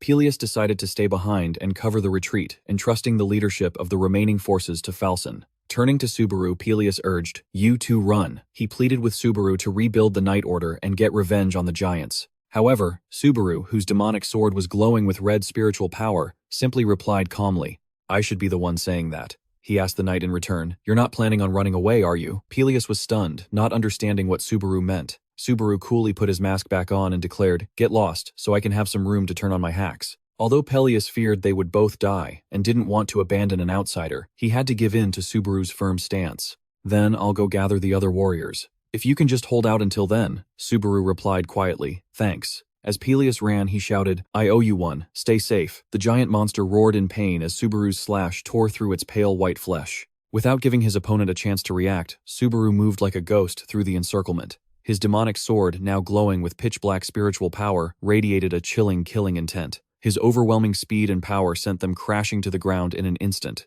The system immediately announced, "Defeated Trace of the Giant ×2, received 20 achievement points."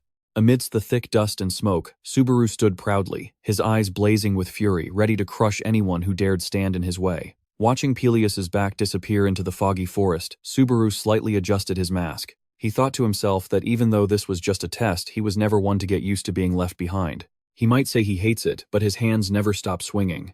His gaze hardened. The solitude on the battlefield seemed to only awaken the fighting instincts of a legend more fiercely than ever before. Far away, Peleus gritted his teeth in agony, sweat pouring down his face as he forced himself to leave his benefactor behind to complete his mission. Meanwhile, Subaru was now surrounded by an army of pale giants with grotesque ear-to-ear smiles. The live broadcast's chat exploded with negative comments. They called it a suicide mission and couldn't understand why he would send the other warriors away when the score depended on the number of survivors. Subaru stared deep into the pitch-black eyes of the monsters lumbering toward him. His mind flashed back to the cruel memory that everyone here, including Peleus, was fated to die. His eyes blazed with determination. Subaru gripped his sword and affirmed to himself, "The tower wrote a terrible script. Guess I'll have to fix it and give it a happy ending." The pale giants shrieked and charged, but Subaru was ready with his demonic sword in hand. A single swing of his sword sent an enemy collapsing in an instant. The system continuously announced, "Defeated Trace of the Giant. Received 10 achievement points." Subaru moved like a ghost, each slash bringing death, racking up more points from the giant corpses piling up at his feet. Just then, the brilliant red spiritual energy from his weapon began to explode violently. The system warned, "Unnamed Demon Sword is absorbing the user's mana." All his stats increased in proportion to the mana consumed. Subaru calculated silently, "If I take them down one by one, it won't be that hard. The problem is, how long can I borrow the demon sword's power?" He knew he couldn't drag this out while surrounded. The most important goal now was to secure a clear line of sight and find the boss. Subaru launched himself into the air, landing a fatal sword strike straight through a giant's head. He moved relentlessly, turning the battlefield into a stage for crimson slashes that tore through the darkness. Just watching this is draining, folks.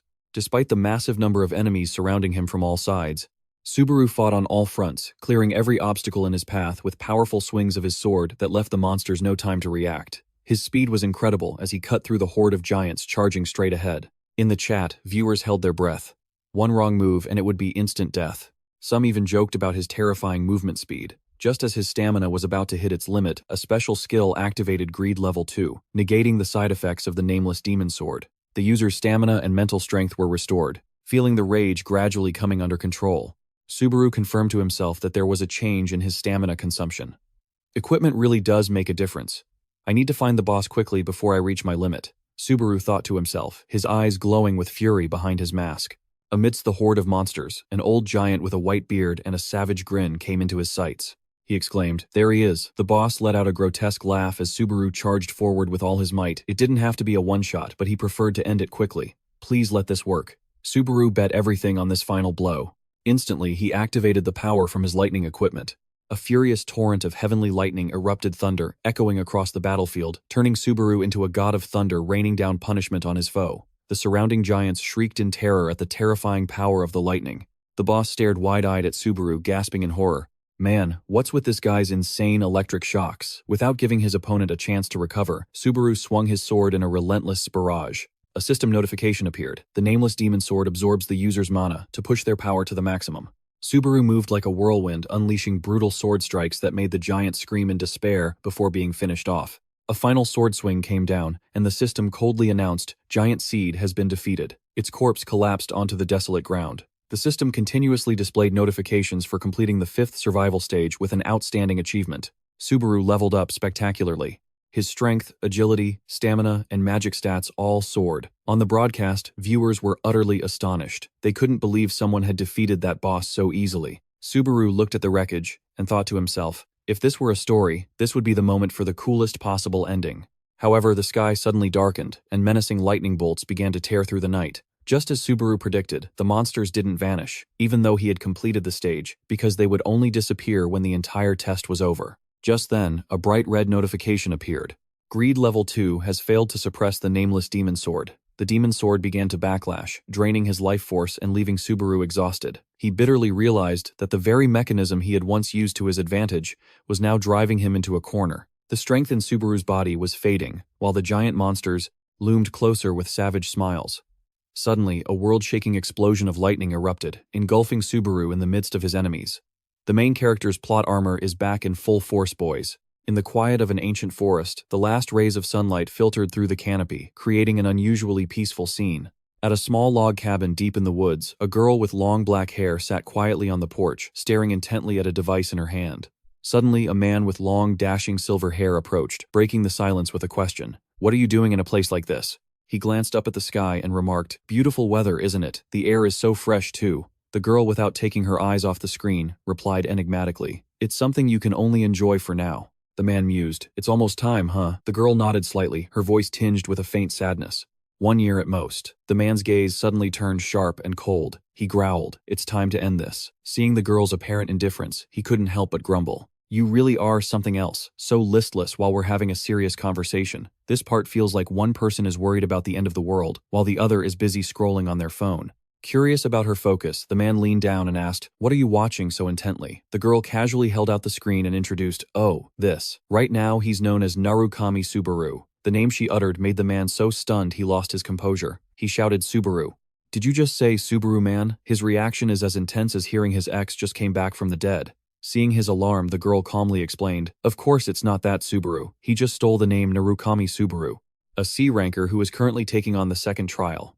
On the screen was an image of Subaru fighting on all fronts amidst a horde of monsters, drawing countless praises for the extraordinary skills of someone labeled a rookie.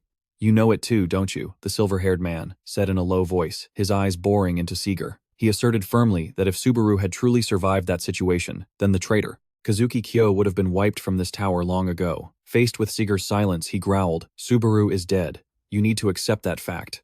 Model, unable to take it anymore, Seeger yelled, demanding he stop talking about it, but the man wouldn't let it go. He moved closer and pressed. Seeger, how much longer are you going to hide in that kid's shadow? Seeger shot up in fury, his eyes burning with rage as he stared directly at his companion. He coldly snatched the device from her hand and mocked, And what about you? This is why you keep getting mixed up in things like this. Seeger could only weakly reply that she was just killing time. But at that exact moment, a horrifying transformation on the screen made her gasp in astonishment. Huh, the man also stared at the device, stunned. He stammered, What now? It was the middle of a ruined battlefield, and a thunderous, earth-shattering explosion suddenly erupted from Subaru's position.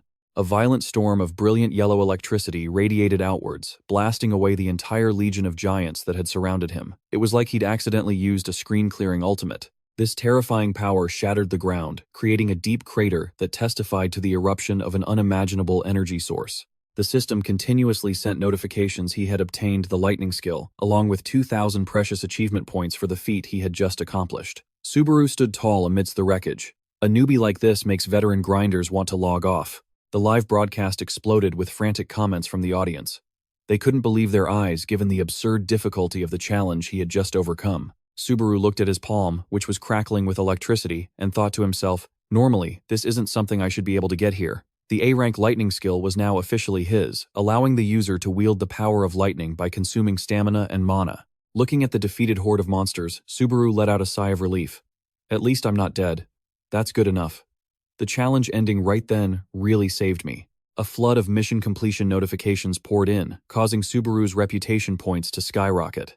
From loyal fans to major investors like Save ESET, everyone donated generously, pushing his total points to over 20,000. At this rate, the donations were probably being spammed, like he was the #1 idol on a live stream. Looking at the screen, Subaru gave a slight appreciative nod.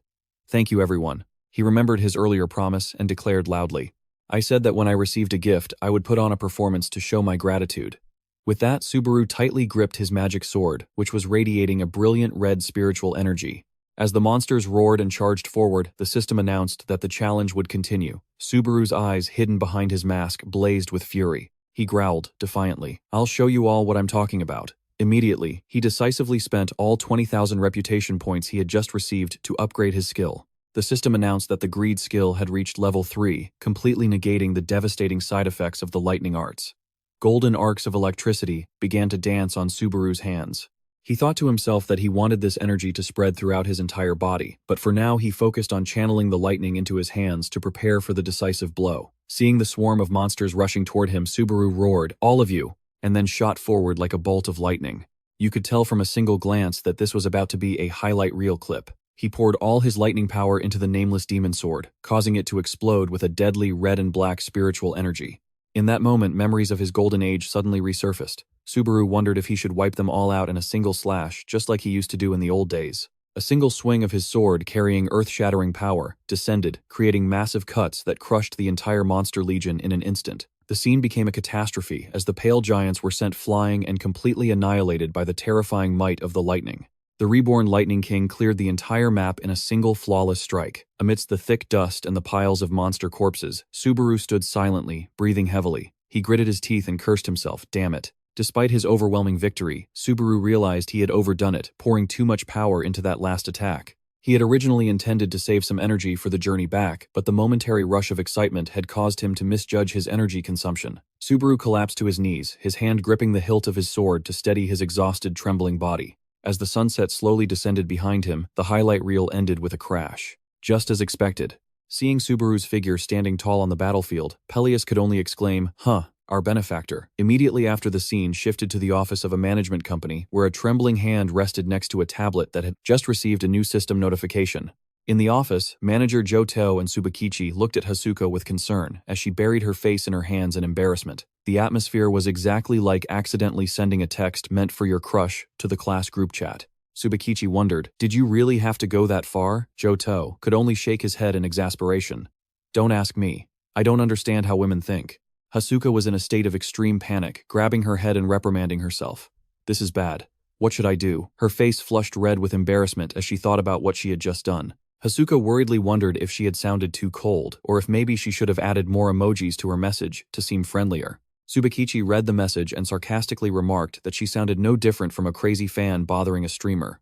Unable to hold back, Hasuka shot up and yelled, "Before I was a manager, I was a die-hard fan. How can you blame me?" She declared to her boss that the lightning skill that man had just obtained was one of a kind, making him a unique existence meant only for Narukami Subaru. Tsubakichi smiled smugly because thanks to Subaru's performance, he had saved his own salary by winning their bet. It was a classic case of to hell with everything else I won, and that's all that matters. Manager Joteyu's attitude also began to change. He rubbed his chin thoughtfully. No wonder no one else could obtain it. He's definitely someone to watch. Suddenly, Hasuka shouted, "Ah, boss," when she saw a new notification on the screen. She reported with a trembling voice that it seemed Narukami Subaru had read the message, but then, the harsh reality hit her. He'd only seen it. The shock of being ignored by her idol caused Hasuka to completely break down. She stood frozen in the middle of the office like a pale white statue. Tsubakichi and Johto could only watch in silence as their colleagues stood there utterly petrified by Subaru's cold silence. Truly a case of one person's silence hurting three people. Well then, shall we get started? In a room filled with character models and countless modern computer monitors, a young man was preparing for his broadcast. He was Hokai, a streamer who specialized in analyzing the matches of top-tier players. By using his sharp insight and profound knowledge, he defeated countless rivals and built a solid standing for himself in the analyst community. To put it simply, he fights with his brain and deals critical damage with his words. Hokai showed off his sharp analytical skills while watching clips of various players. Among them was Kurokawa Amon, who had just joined the Blue Zone Guild and was considered the future of the organization. Hokai determined that a dark horse had appeared, climbing the tower at breakneck speed. Some even called him the second Narukami. His analysis also included Kazuki Kyojo, a former member of Blue Eyes, and currently the player representing Earth. Hokai figured the pressure on Kazuki's shoulders must be immense, but today he wanted to take a closer look at his skills. Of course, the cross-generational legend Narukami Subaru was no exception. Hokai asserted that no matter what anyone said, the lightning belonged to this man. When you think of a player who's on a completely different level from everyone else, most of you are probably thinking of Narukami Subaru. The livestream officially began. Hokai enthusiastically welcomed his audience. "Hello, I'm Hokai. Thanks for tuning in today." He announced that the main topic of his breakdown would be the hottest player right now, Narukami Subaru. Immediately, the chat exploded with mixed comments. Some asked excitedly, "Is Narukami Subaru back?" while others sneered, "That's not the original, or isn't he still on the second floor? Why so soon?" Some even suggested Hokai had run out of ideas and was just clinging to the name. Ignoring the chat, which was arguing like a flame war, Hokai focused on the screen and reminded them, Now, let's not ruin the mood from the start." But as soon as he witnessed Subaru's combat footage, Hokai himself was stunned into silence. This is insane. He was glued to the screen, sweat dripping from his excitement at what was unfolding, and could only gasp in amazement. Incredible. Hokai couldn't believe his eyes, wondering, no, what is that level of focus? He analyzed that no normal person could use a newly acquired skill that well. Subaru's control over the skill was incredibly masterful, channeling just the right amount of power into his sword without wasting a single drop of energy. His control, refined technique, and absolute focus made it all possible. Hokai asserted that Subaru hadn't made a single mistake in the entire battle and asked in horror, where did this monster come from? He'd bet that many viewers didn't even understand what they were watching because the skill gap was just too vast. This was the kind of person who shows up and makes everyone else wonder what all their years of training were for. Hokai declared that this young man would undoubtedly become a major figure and that he planned to keep following him in future streams. To Hokai, this masked rookie was simply phenomenal. Hokai ended his analysis with a powerful statement. "Oh right, I forgot to give my one-line review." To be blunt, his level of control might be even greater than Narukami's was in his prime. Right after that shocking declaration, Subaru jolted awake in bed, breathing heavily and drenched in sweat. The system continuously displayed new notifications, indicating that the 6th stage was approaching and that his fatigue had completely recovered after sleeping. The game announced a new stage, while life announced more drama. Although his physical stamina had returned to zero, Subaru still felt mentally exhausted. Looking at the conditions for pausing the trial, he thought to himself, my fatigue level is at 0, but I'm still mentally drained. Maybe I should pause the trial for a bit. He was surprised to see that his stream's viewership had skyrocketed to 742 people. Despite the audience's chants of more, Subaru decided to say his goodbyes. Thanks everyone for watching today.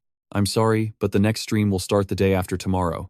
I'm taking a day off. The system announced the official end of the live broadcast. Subaru slowly walked out of the trial area to begin the stage's exploration phase. Standing in the quiet space, he opened his handheld device and noticed a message marked as important from Saturn Entertainment. The word important on the message was about as scary as a text from your ex. Hasuka, a manager from the company's management department, sent a thank you note and earnestly invited him to confirm the message, to discuss a partnership promising the highest revenue share in the industry and comprehensive support for streamers. Subaru took off his mask, revealing a tired face with sharp golden eyes, and muttered doubtfully Saturn Entertainment. He then found a roadside cafe to rest and learn more about the organization. Looking at the description of a powerful MCN company specializing in managing and supporting streamers, which was growing rapidly thanks to heavy investment, Subaru couldn't help but marvel at how times had changed. The world has definitely changed. Now even companies like this exist. Saturn was not just an ordinary name, but a top MCN company in the entertainment sector. Subaru realized that the streamer Hokai, who had just showered him with praise, was also a member of this organization. Reading the lively comments praising Hokai's sharp eye for talent, Subaru smiled faintly. He thought to himself, that kid really does have a good eye for people. Closing his device, Subaru strolled through the streets of the rookie area Dragon's Landing, contemplating his next moves. Meanwhile, in another corner of town, Isaac was also glued to a screen with a resentful look on his face. Yep, the villain logs in right on schedule, like clocking in for his 9 to 5. Reading Hokai's assessment that the rookie named Subaru might have already surpassed Narukami in his prime, he trembled with fury. Isaac roared in anger. Don't mess with me. He just got to the second floor. His eyes blazed with bloodshot rage. Isaac gritted his teeth, swearing that once he climbed up there, he would gouge out the eyes of all those cheering idiots. He stomped his foot and cursed bitterly. My whole morning is ruined. Isaac sulked into the cafe in a terrible mood. But the moment he saw Subaru sitting alone in a corner, a sinister smile spread across his face. You just know from that smile that he's about to cause trouble. Is it my bad luck or something today? Before he could finish his thought, Isaac deliberately bumped into the table, causing the hot coffee to spill all over Subaru. Startled, Subaru could only yelp hot as he tried to dodge the liquid staining his clothes. Oh, my bad. Isaac offered a fake apology with a triumphant look on his face. He feigned surprise at seeing Subaru again, and sarcastically remarked that the second floor must be really small for them to keep running into each other like this. Faced with Subaru's uncomfortable silence, Isaac continued his verbal abuse. He offered to compensate Subaru for the coffee, knowing that he was always broke. Subaru was about to give him a piece of his mind but decided to just leave. Isaac blocked his path and uttered a threat. I'm pretty sure I warned you last time. Is there something wrong with your head? He didn't stop there. He roughly grabbed Subaru's collar, gritting his teeth and cursing. You bastard. Isaac leaned in close, his voice dripping with malice. Wipe that smug look off your face. You think I'm just going to let this go? If you wanted to get beaten to a pulp so badly, you should have just said so.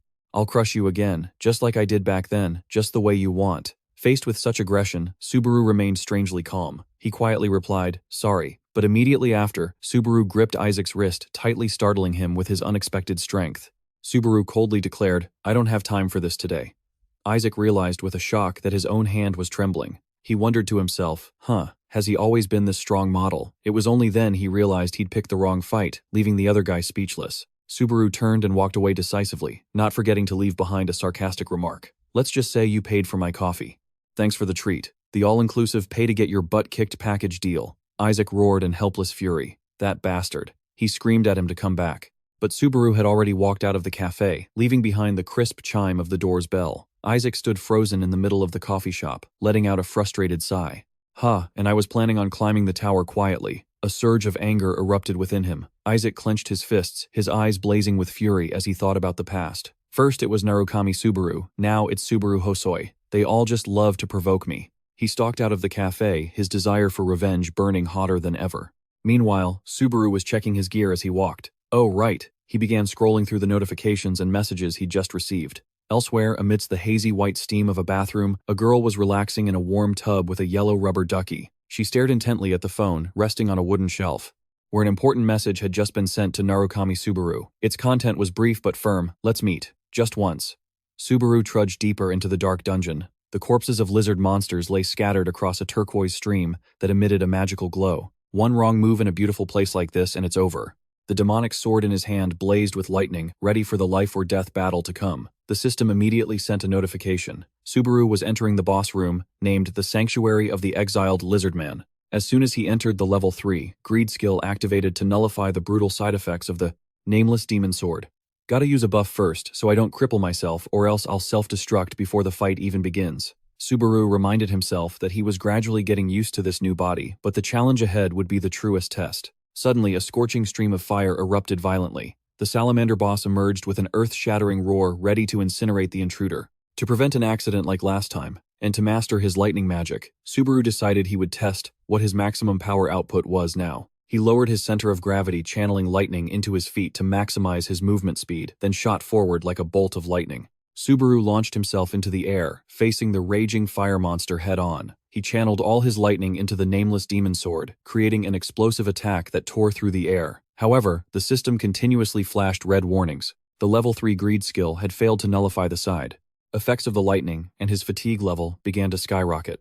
Despite the immense pressure weighing on his body, Subaru gritted his teeth and unleashed a devastating slash. It tore the giant salamander's body apart amidst a raging wave of lightning and fire. The system continuously displayed notifications. Subaru had successfully conquered the dungeon, the Sanctuary of the Exiled Lizardman.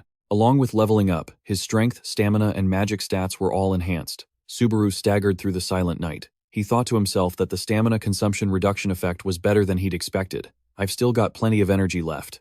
Looking at his status screen with his fatigue at 61, he was confident that increasing his power output even more wouldn't be a problem. 61%, and he's still calling himself fine. That's like when your phone battery is in the red but you keep on scrolling. However, when he looked at his skill now at D rank level 3, Subaru couldn't help but frown at the requirement of 40,000 reputation points to reach the next rank. He let out a weary sigh. Isn't doubling the reputation points needed to level up a little too harsh? While struggling with his financial problems, Subaru wished someone would suddenly appear and offer him a good job. All of a sudden, a shadow loomed out from behind an old tree, accompanied by a mocking voice. "Out for a hunt, are we?" A hunt. The person who appeared with a wicked grin was none other than Isaac. He approached Subaru and taunted him. "We've known each other for a long time, but this is quite the surprise." Faced with this annoying persistence, Subaru simply replied coldly, "You're a real leech." Isaac began to show his crazed side, growling that he'd thought a lot about this, but his anger had pushed him past the absolute limit of his patience. Isaac stood opposite Subaru, his eyes burning with a challenging gaze. "Why don't we just end this right here and now?" Subaru silently observed his opponent, sizing the guy up. As the atmosphere grew intensely strained under the moonlight, in another corner of the bustling town, a strange young man, with blonde hair and a jade necklace suddenly appeared. "Over here," Yoteu's voice called out as he saw Hokai sauntering over. Hokai cheerfully raised a hand in greeting. "Jay, long time no see." When asked if his streaming was going smoothly, he casually replied, I guess so. Most of the viewers are the same regulars, so the numbers haven't changed much." Yoteu slowly took a sip of tea and remarked that this was actually for the best because things that are built up slowly don't collapse easily. The boss is on his philosophy autopilot again. Hokai got straight to the point. "I don't have time to sit around drinking tea. Let's get down to business." Yotei smiled, praising the sharpness that befitted Hokai's name, then changed the subject to Narukami Subaru, whom Hokai had rated so highly the day before. Seeing his boss's serious expression, Hokai took a sip of tea and reaffirmed his opinion. "Ah, that newbie. Like I said, I think his talent is greater than Narukami Subaru's was at his peak. But whether he can actually climb to that position, that's another story entirely." When he learned Yoteu was reevaluating his assessment, Hokai curiously asked for the reason, and the answer he received was, "I'm planning to recruit him for the company." Hokai cheered enthusiastically. "As expected, you've got a great eye for talent."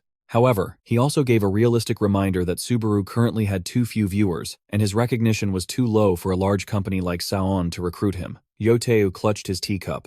He admitted that was true, but Hokai's own words had made him even more confident in his decision. He declared firmly, "Let's set up a collaboration between you and Narukami Subaru. Increasing his viewer count and recognition is our job." Meanwhile, in a dark and deserted corner, Isaac was looming over Subaru and growling. "It's just the two of us here now." Isaac began his taunts. "This only happened because you got carried into the dungeon, you know that. You don't have a single scratch on you. You must have run away at the first chance you got." He sneered at Subaru. "No, your place. You only climbed this high thanks to dumb luck." Isaac leaned in close to Subaru's face, grinding his teeth as he asked if he was dreaming he'd become the next Narukami Subaru, or perhaps aspiring to use lightning like that famous streamer. He manically cursed Narukami Subaru, calling him a piece of trash. If he's dead, he should just stay buried in his grave. Isaac gripped Subaru's shoulder tightly. He was so full of resentment he hated the sight of everyone. Isaac questioned him with utter contempt, didn't he? He found it ridiculous. How this era was flooded with Narukami Subaru copycats. Despite this attitude, Subaru remained strangely calm. He coolly asked back, "Let me ask you something too. Why do you hate me so much that you see me as an enemy?" Isaac answered through gritted teeth that it was simply because his name was Subaru. Subaru casually retorted, asking why he hated a name that everyone loved so much, which made Isaac stammer in absolute rage. Isaac roared, "You know who my father is, and you still dare to ask me that." Subaru didn't flinch sarcastically, pointing out how Isaac was a grown man who still brought up his parents to threaten people. As soon as the name Reinhard was spoken, a memory of the high ranker from the 9th floor surfaced. Subaru realized he was the famous one-strike swordmaster. The past replayed a shocking scene where Narukami Subaru of the Blue Eyes Guild appeared like a star, defeating a formidable ranker from the ancient continent with a single blow in less than 30 seconds. Reinhard, crushed by defeat, could only gasp and hopelessly beg for another chance to fight. Witnessing his opponent's agitation, Subaru realized the real reason Isaac hated him was because of his father's one-strike nickname. He growled, asking if Isaac had any idea what the real Narukami Subaru had to endure because of that nonsense. Unable to hold back any longer, Isaac screamed, "Shut up," as firepower erupted all over his body. He declared there was no need for any more talk, and ordered Subaru to die. Isaac's resentment for the legend of old erupted into a literal inferno. He roared in disgust. "I hate Narukami Subaru so much it makes me sick." This guy's bitterness was practically a biological reflex. To him, that hero was nothing special, yet he hogged all the attention and always acted so high and mighty. It was that same arrogance that led his followers to their tragic deaths. A twisted, sick smile spread across Isaac's face. He gleefully declared that their deaths were exactly what they deserved. and perhaps now all of them, were rotting in hell getting what was coming to them. He channeled all his firepower into his palm, creating a blazing fireball as he roared. Having that name is your ultimate misfortune. An earth-shattering fiery dragon explosion immediately engulfed Subaru, turning the entire area into a raging sea of fire. A big explosion for show effectiveness to be determined later. Looking at the scorched scene, Isaac feigned remorse, covering his face, and mumbling that he'd accidentally lost control of his power against a friend. But right after, a cruel glint appeared in his eyes as he planned to go eliminate that popular masked streamer next.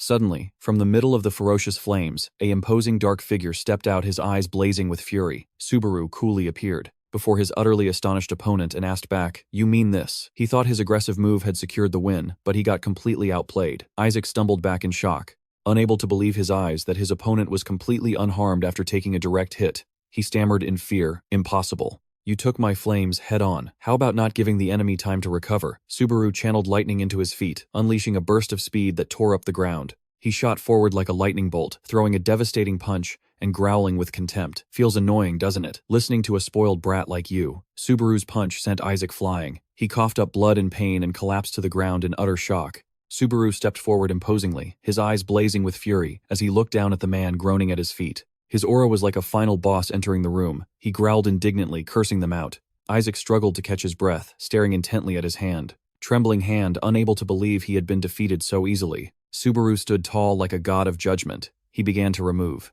his mask and asked a question that sent a chill down Isaac's spine. "I'll ask you who is standing before you today." Subaru coldly listed each identity. "Narukami Subaru, the one you bullied and made cry." This masked Narukami Subaru, or Narukami Subaru of the blue eyes. Isaac dropped to his knees. Though terrified, he still tried to act tough when he realized Subaru was the streamer causing a storm recently. He'd lost, but he was still trying to cling to what little pride he had left. He scoffed, saying his lightning skills were no big deal, and mocked that even a piece of trash like him could learn them. Isaac furiously channeled firepower into his fist. He arrogantly declared he was even better than the legendary Narukami of the past, and charged blindly at Subaru. But all his efforts were meaningless against such overwhelming power. Isaac was horrified to see his attack fail completely with Subaru now right beside him. A sharp blade was at his throat. Subaru coolly declared, "Too bad. Wrong answer." He expressed his disgust at hearing Isaac's meaningless insults toward his former comrades. Feeling the dense, murderous aura and the familiar pressure, Isaac began to tremble in absolute terror. He stammered in ragged breaths, "Don't tell me. You're the Blue Eyes Narukami." Before the traitor could finish his sentence, Subaru delivered a ruthless slash. Subaru's icy gaze looked down on the defeated man. He delivered his final words, "Playtime's over." Subaru casually walked away, putting his mask back on as he spoke sarcastically. "And I was going easy on you."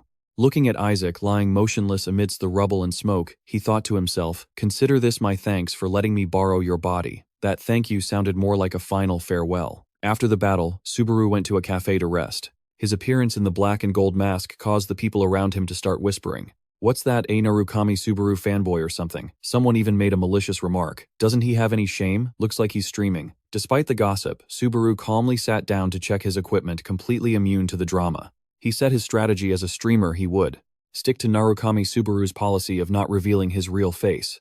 It was a huge advantage that his opponents wouldn't know what he looked like. Just then, a girl ran up, panting and flustered. "Sorry, I'm so sorry I made you wait." Subaru looked up in surprise. The girl blushed, stammering shyly. It's nice to meet you. I'm the one who contacted you. My name is Hasuka." As her manager, Subaru stood up politely, shook her hand and introduced himself. "I'm Narukami Subaru." Hasuka was so moved, she was trembling. She exclaimed, It's a true honor to meet you." Staring at the mask before her, Hasuka couldn't help but wonder. They really do look alike. What if Narukami Subaru were still alive and came back? What if he was hiding his face with a mask because he was an imposter? Seeing Hasuka just standing there stunned with a beet-red face, Subaru asked, "Is something wrong?" Hasuka jumped, flustered and stammered out a reply in utter confusion. The department head's voice suddenly echoed in her mind, shouting about the need to make a good impression to win the client's trust. Hasuka despaired, blaming herself. I've already messed this up from the start." Noticing her strange expression, Subaru asked bluntly, "Are you a fan of Narukami Subaru?" Without a moment's hesitation, Hasuka admitted it instantly. "Yes, an extremely die-hard fan." Subaru had to try and calm her down. "I'm not the real deal, so take it easy. Also, manager, I think you're younger than me." But Hasuka stood her ground, affirming, "No, I'm a fan of you too." Hasuka excitedly revealed that she had been following Subaru since before he had a single viewer. She was the very first viewer who witnessed him defeat the poisonous offspring and overcome Greg's trial. An OG fan subscribed when I was the only one on the channel. She remembered every single detail from his choice of the lightning trial to the encounter with the giant's fragment. Subaru froze, sweat dripping down his back under the mask. Was she really his first viewer? She remembers more about it than I do. He let out a small smile, admitting that back then he had been too carefree and was surprised she had kept watching all this time. Hasuka was over the moon, thinking to herself that this was destiny. She excitedly recounted how she ran straight to the company to beg to be his manager, while reminding herself to act professionally to earn the Thunder King's trust. Hasuka began to present the pre-prepared contract. She explained that while Subaru was busy, she would handle the professional aspects like commercial ads and event clips to increase the value of the Narukami name. When Subaru asked what he needed to do, Hasuka smiled reassuringly. Just keep streaming like you normally do. That's all we need. Doesn't that sound familiar? The old easy money, low effort job. Subaru was surprised, wondering if being a streamer was really that laid back.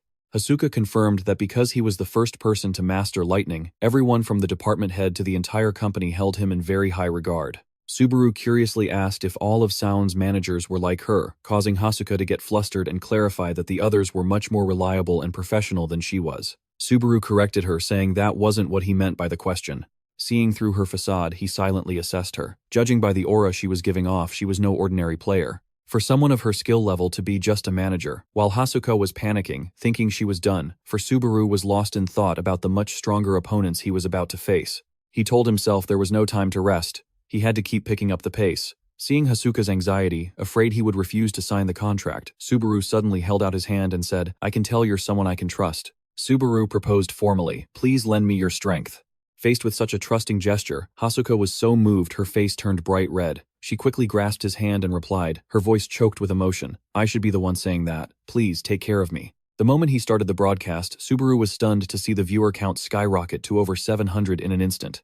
The chat box exploded with enthusiastic greetings. "There he is. I've been waiting for you. Seeing that mask, I guess we're getting that kind of content today." Subaru quietly realized this was the result of Hasuka's professional support. She was diligently working at her computer, distributing a skill schedule for him. Not wanting to keep the audience waiting, Subaru declared decisively, "All right, let's get started right away. No more delays, let's jump right in." A blue light enveloped him as the system officially announced the beginning of Act 6 Legendary Level. The scene immediately shifted to a military encampment in the middle of a torrential downpour, where soldiers stood on high alert under a gloomy night sky.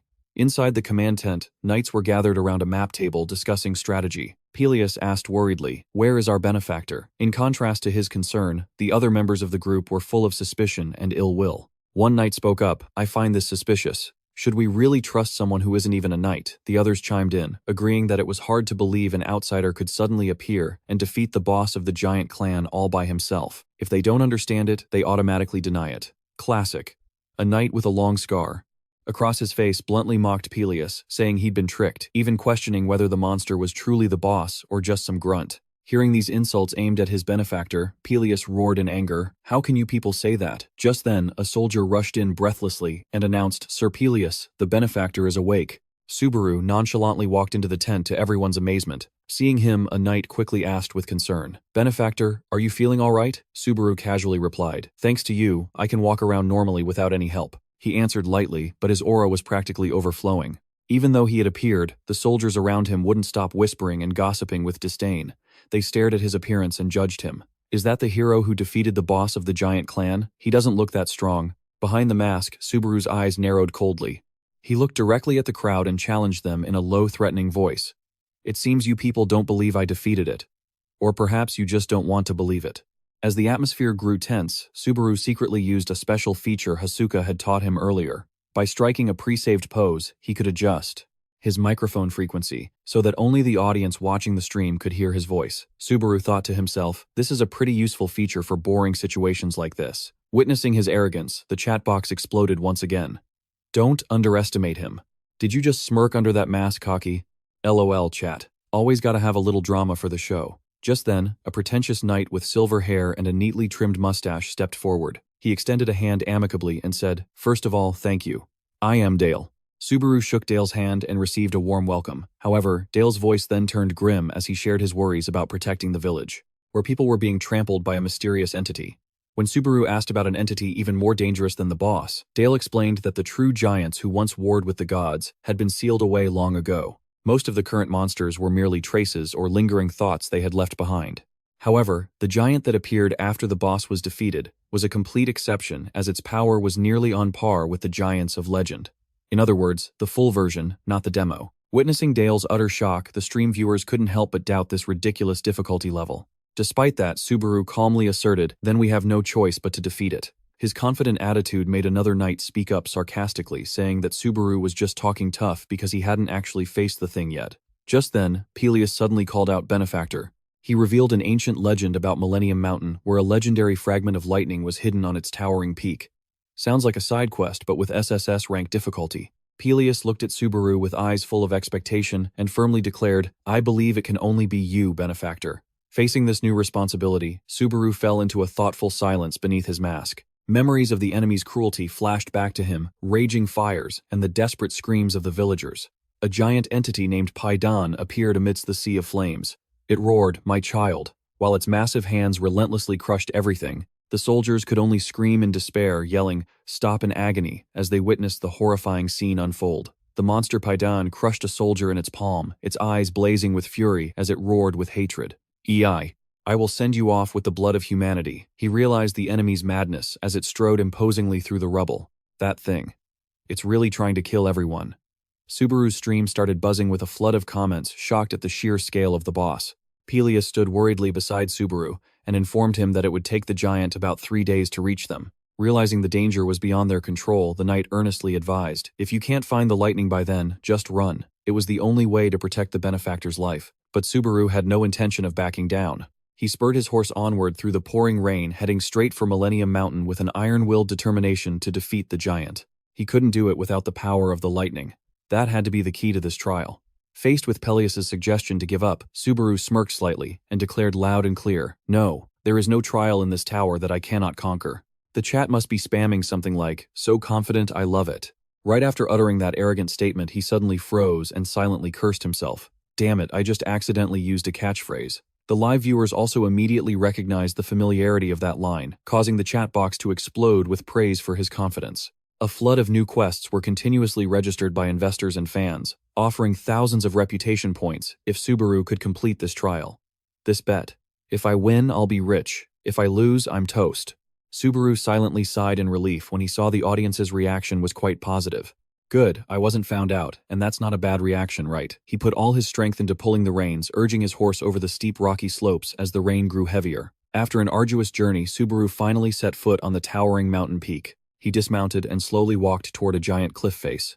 Subaru placed his black-gloved hands on the cold stone surface, his eyes blazing with anticipation as he felt the hidden energy within. A fragment of lightning is hidden here. He stood silently before the majestic cliff, preparing to awaken the ancient power sleeping within. Peleus continued to explain musingly, explaining that the lightning fragment was something that only existed in legends. Whether it was a special power, an item, or even a person, there was actually no clear information. The knight admitted they only knew the location of the mountain from the legend, but one thing was certain. The one who once wielded the lightning was the one who annihilated the giants. Meanwhile, in the real world, Hasuka stared at her phone in shock, wondering what was happening. She immediately cheered with excitement, reporting to her department head that the contract was finalized. Yoteo couldn't help but be stunned, then burst into hearty laughter. He sarcastically remarked that Hasuka had finally become a decent person. Hasuka skipped with joy, telling herself that with this success, she would soon earn everyone's respect. Hasuka went from a wandering fan to a top-tier manager in the blink of an eye. How awesome is that? Although the department head was about to say something more, Hasuka quickly wrapped up her work to rush home to her bed, ready to enjoy her idol's stream.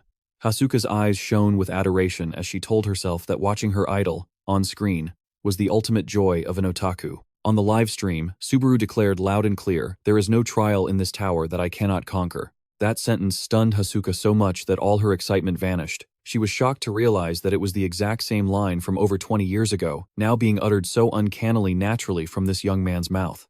At the peak of Millennium Mountain, bolts of lightning began to tear through the gloomy sky. Subaru stood defiantly in the middle of the storm, ignoring the worried viewers, asking if he was about to do something desperate. He gathered all his strength into his fist and smashed it down on the unyielding cliff face, as if in defiance. Let's see which one's harder and fight to the end. After this punch, I hope he doesn't just end up with a strong will but a soft fist. An earth-shattering, thunderous explosion erupted, and brilliant golden lightning enveloped Subaru as he exhausted his power to break the ancient seal. As the dust and smoke gradually cleared, Subaru stood firm amidst the shattered rock fragments, breathing heavily. Sweat streamed down his face, but his eyes shone with triumph.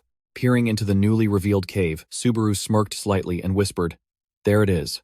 Standing before the newly opened stone entrance, Subaru quietly looked down at his hand, which was blazing with brilliant golden sparks of electricity. One wrong move with his hand and it's all over.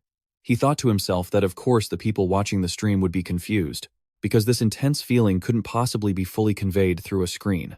A colossal amount of lightning energy was relentlessly calling out, urging him to press forward with immense power. Behind this ancient stone door, a great secret was waiting to be awakened. Subaru stepped forward decisively. The moment his foot crossed the ancient threshold, the system immediately issued a cold notification. You cannot leave until this stage is complete. In short, once you're in, you have to see it through. Meanwhile, at the army encampment, the atmosphere under the flickering candlelight had become incredibly tense. The old knight Dale looked at Peleus with doubt and asked, "Peleus, do you really think he'll be able to obtain the lightning?" Despite his comrade's skepticism, Peleus maintained his ironclad faith. He asserted firmly, "He can. I'm absolutely sure." Dale still wasn't convinced.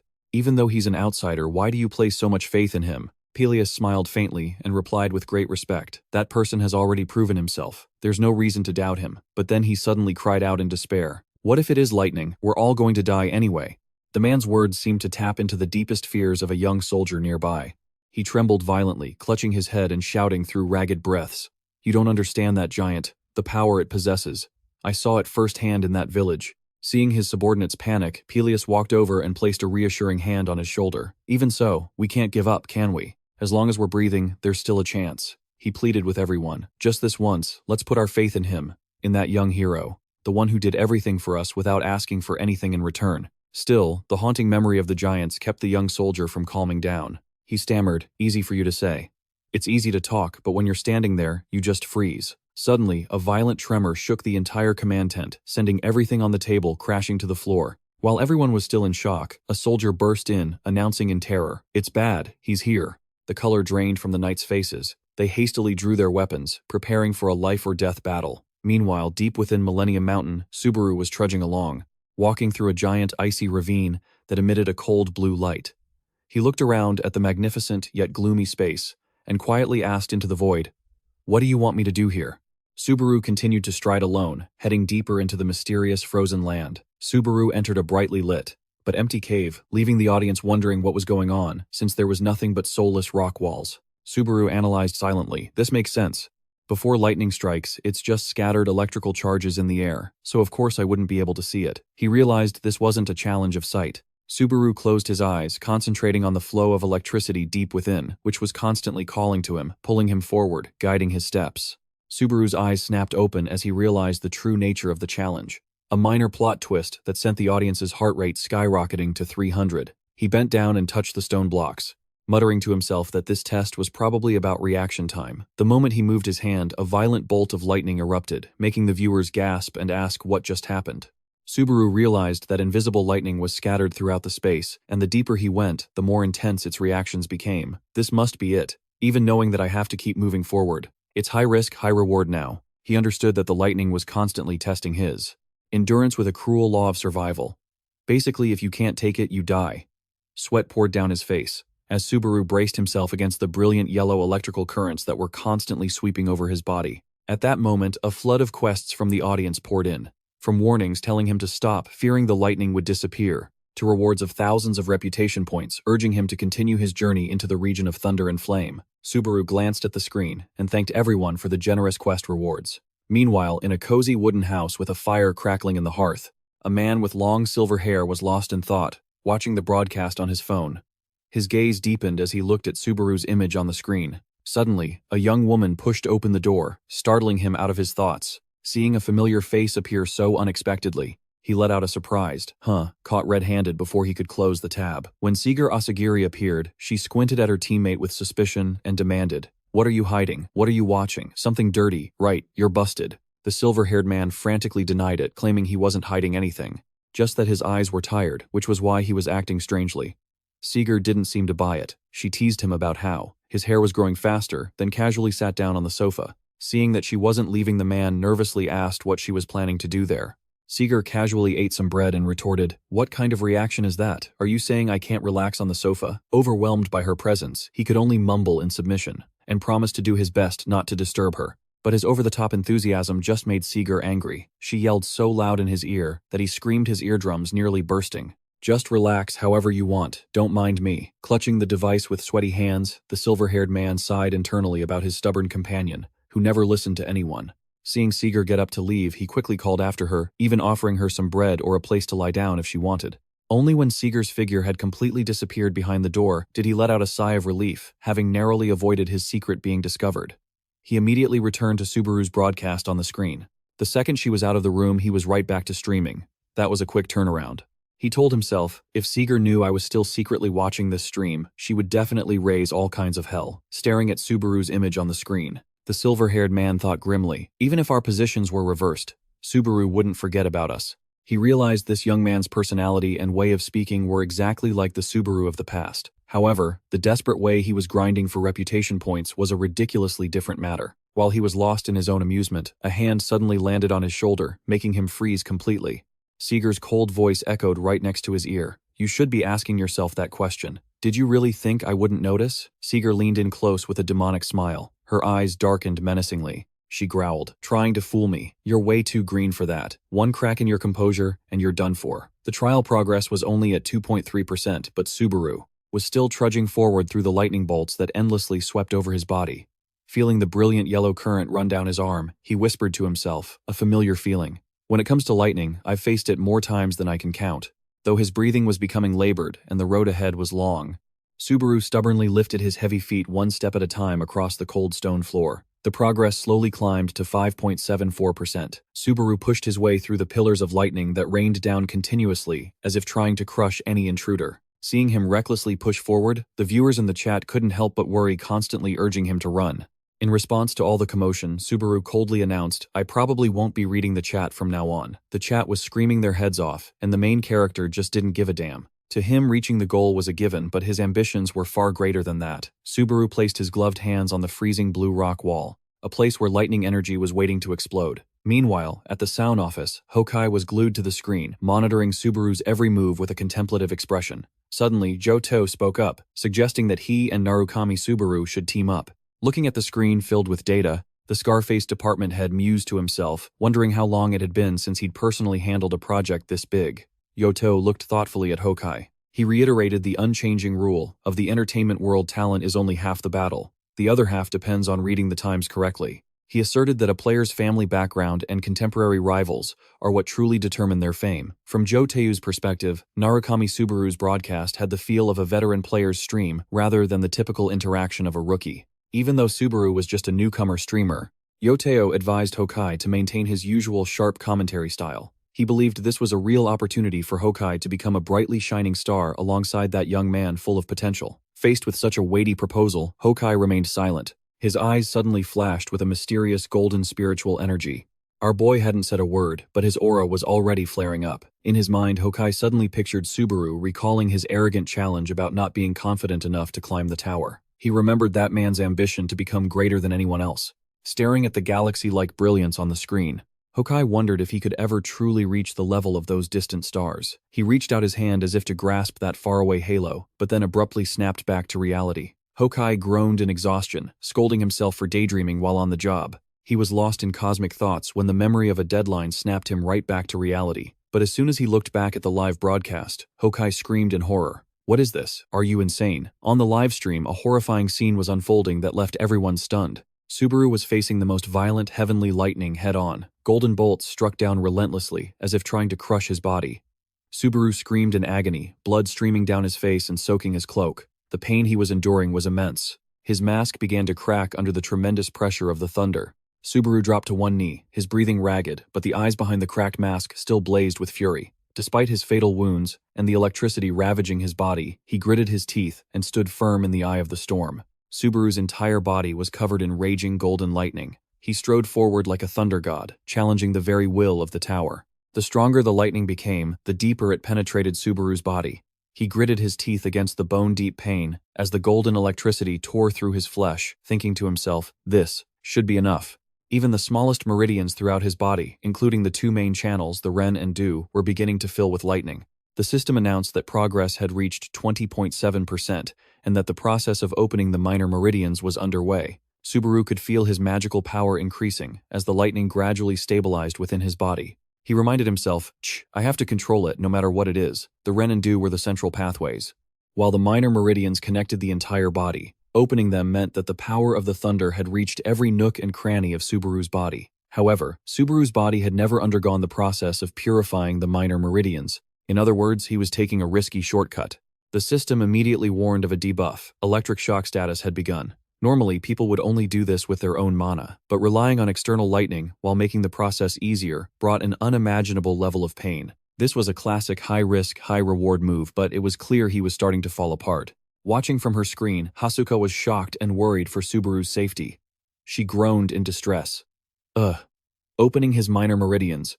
You're planning to do that. Here, Hasuka realized the energy moving through his body wasn't based on his own mana or internal power, but was entirely an external force from the tower's lightning. Seeing Subaru writhing in agony, Hasuka's heart ached, knowing that this pain truly surpassed the limits of human endurance. Most people would have fainted instantly, unable to withstand the devastation of the thunder. Even though death in the trial didn't affect reality, the sensation of pain was identical to real life. She wondered why he had to push himself this far, her eyes revealing a mix of admiration and worry as she witnessed his extreme resilience. A normal person in this situation would have rage quit from the very beginning. The system announced that progress had reached 50.3%. The brutal process of opening his minor meridians continued increasing Subaru's magic power as the lightning stabilized.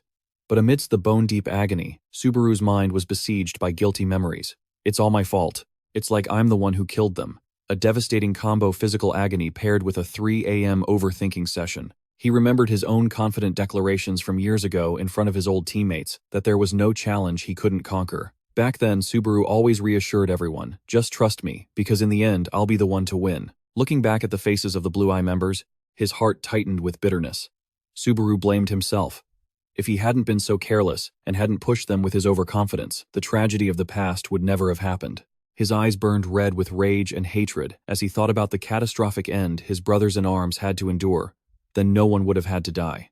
Guilt suffocated Subaru's soul as he confronted the harsh truth. In his delirium amidst the lightning, a blood-soaked image of Kazuki appeared with a mocking smile. He taunted him, saying they failed only because they were too arrogant about their own strength. Subaru roared in pain as the golden electricity exploded more powerfully than ever before. He fell to his knees in the icy cave and cried out in anguish. It was all my fault. The lightning continued, its relentless assault, engulfing Subaru's lonely figure amidst the rubble. He was completely exhausted and collapsed to the ground. His face was buried in the cold ice, while sparks still danced on his bloodied hands. Our MC was officially out of mana and out of hope. Amidst a lush green meadow and a clear sky, Subaru looked around in confusion and wondered, where am I? In the distance, under a large ancient tree, a group of people were gathered around a fire, causing him to gasp in shock. Everyone. Subaru choked out the names of his old comrades. Suhei, Soya, Kori. He saw that both Seeger and Rhea were safe and sound.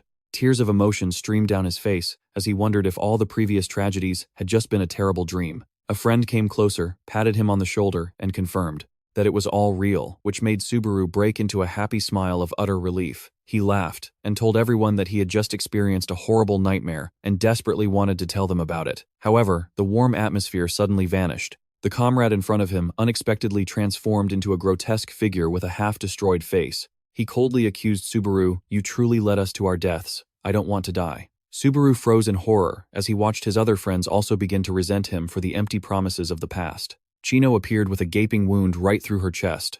She wept as she questioned him bitterly. "Why didn't you protect us?" Subaru, horrified, cried out her name in despair as his beautiful reality completely collapsed, replaced by a crimson hell filled with wailing souls. He could only manage to utter "I" amidst the screams of his former comrades, who were clamoring for his life as they closed in on him.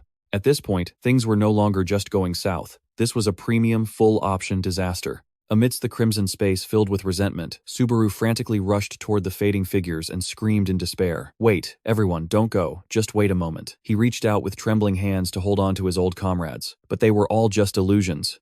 Subaru collapsed in the middle of hell, endlessly muttering, "Please, please." It was like chasing a past that begged not to be revisited. A powerful bolt of lightning suddenly struck his mind, pulling Subaru from the nightmare and back to reality.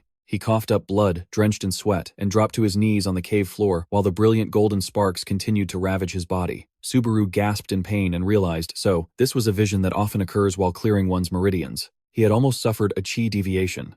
The system announced that the progress of clearing his minor meridians had reached 97.87%.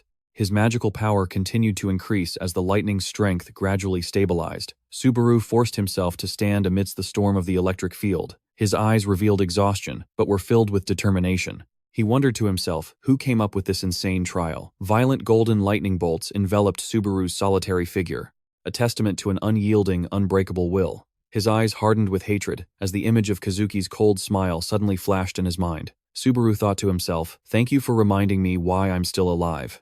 At this point, it was no longer about trying. It was about being stubborn on a whole new level. Meanwhile, in the village, a deathly atmosphere loomed under the torrential night rain. Heavy footsteps shook the very ground, signaling that a terrible disaster was imminent. Soldiers and villagers trembled as they held their weapons standing in formation. Their eyes showed absolute terror as they looked toward the darkness. A colossal entity loomed into view. The monstrous smile of the giant Paidan radiated a suffocating pressure that caused the entire legion to freeze in terror. Facing the terrifying entity, a horrified knight exclaimed in despair, "Are you kidding me? Is that thing really the boss?" In the ensuing panic, someone's will began to waver, and they bitterly cried out, "So the masked man abandoned us." Immediately, a steely thought countered, affirming absolute faith. "Our benefactor will definitely return." The team was split in two. One side believed completely, while the other was ready to log off. You entrusted the fate of this village to a stranger whose name you don't even know, and you dare to doubt him. Faced with the leader's fury and conviction, the soldiers could only bow their heads in embarrassment, trying to justify that they had no such intention of doubting him. Peleus gritted his teeth in self-reproach. How shameful. And I call myself a knight.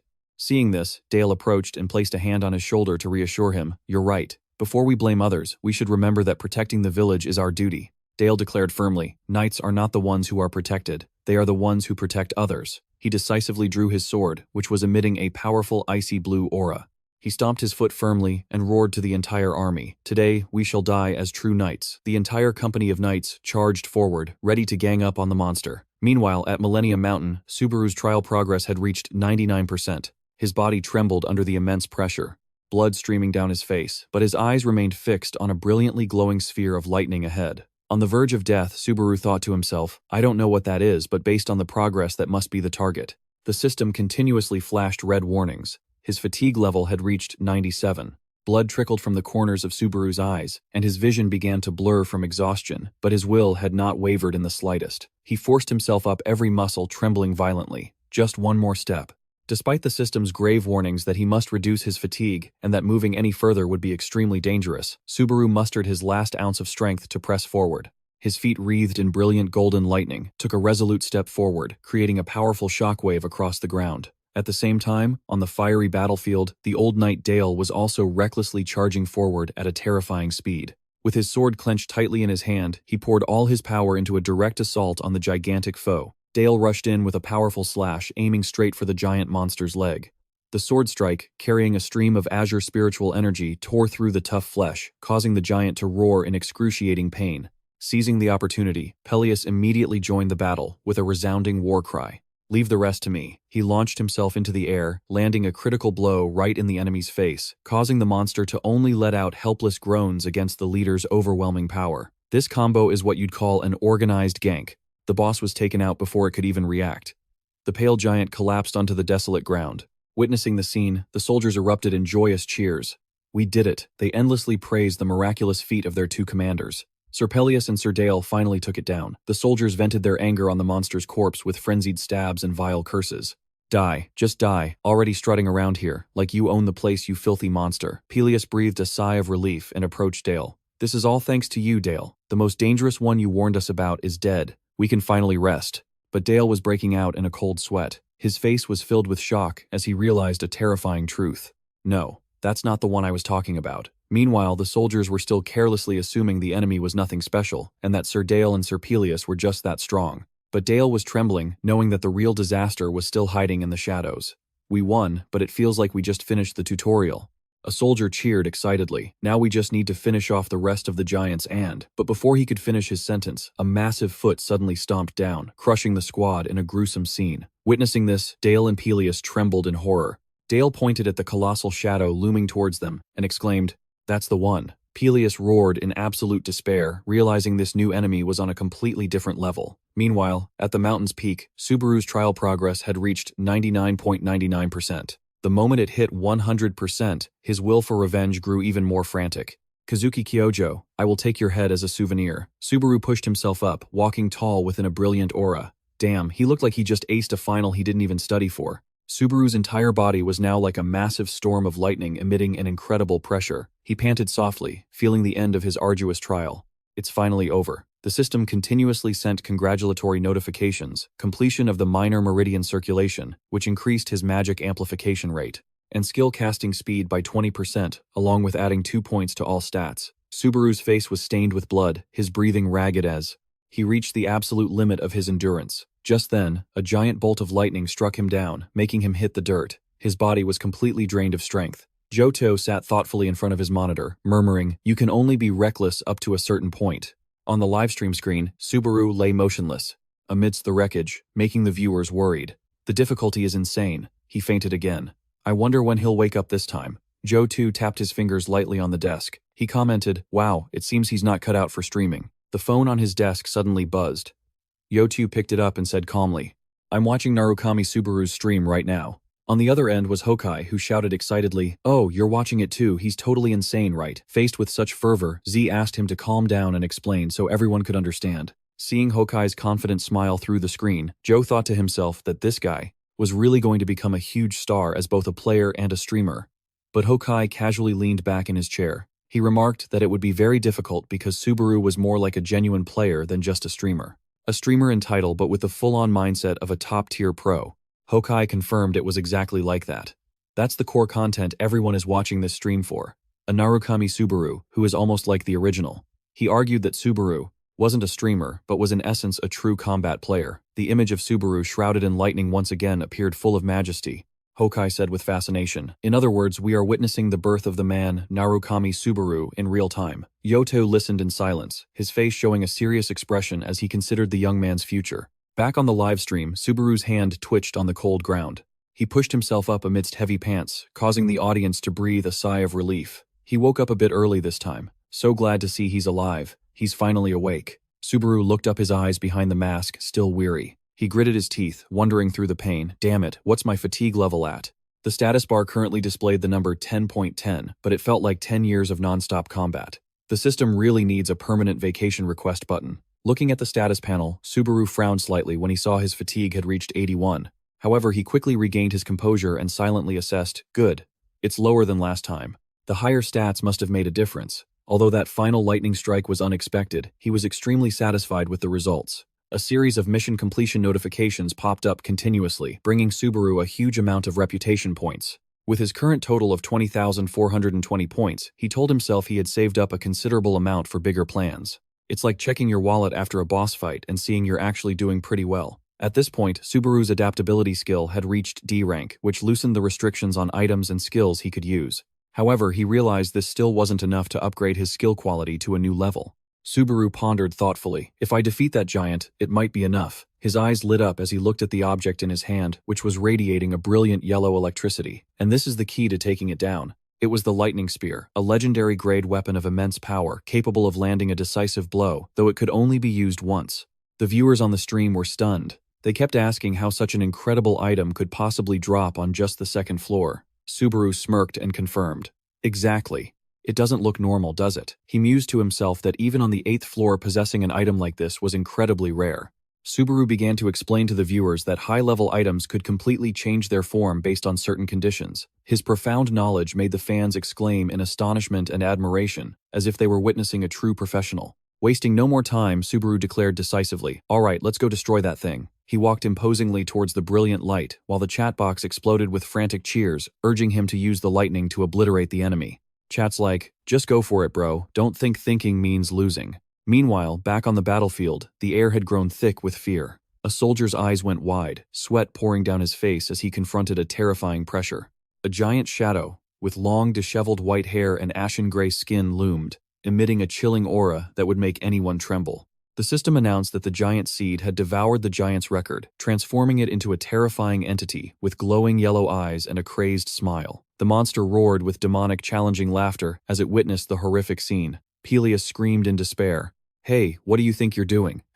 I told you, didn't I? You people don't know anything." A soldier suddenly went mad, laughing and crying in utter desperation. He dropped to his knees right at the feet of the colossal monster, trembling and begging cowardly. "O Divine One," he sang, "I'm not like those foolish humans. Please have mercy on me." But the only response to his plea was a deep, contemptuous voice. A god. The giant's eyes blazed with fury as he growled, his voice thick with killing intent. "Don't you dare lump me in with those cowardly, filthy creatures." Instantly, a devastating attack rained down, turning the scene into a catastrophe. Amid the chaos, Dale rushed over, hauled the screaming soldier to his feet, and yelled, "What are you doing?" Standing up, Dale turned and urged his comrades on with a determined look. "Peleus, hurry, get the villagers as far away as possible. Hesitate for 3 seconds, and you're all dead meat." Peleus could only shout in shock as he watched his senior officer decide to stay behind alone, to hold them off. An earth-shattering sweep erupted, tearing apart the ground and crushing any hope of resistance from the soldiers. Peleus stood frozen amidst the dust and smoke, his breathing heavy and sweat streaming down his face. He was horrified to realize the grim reality there was no way to win, and every escape route had been cut off. Before Peleus now was a long line of giant dark figures, with glowing eyes blockading every exit from the village. This situation made him realize running was useless if your opponent didn't need to do cardio. The screams of the villagers echoed through the air as they desperately and hopelessly searched for a way out amidst the rubble. Peleus gritted his teeth so hard they bled, his eyes filled with helplessness and bitterness at the inevitable fall of his entire troop. In his deepest despair, Peleus roared, a shocking declaration to get the monster's attention. "I know who killed your child. I know exactly who did it," he yelled, to the absolute shock of his men.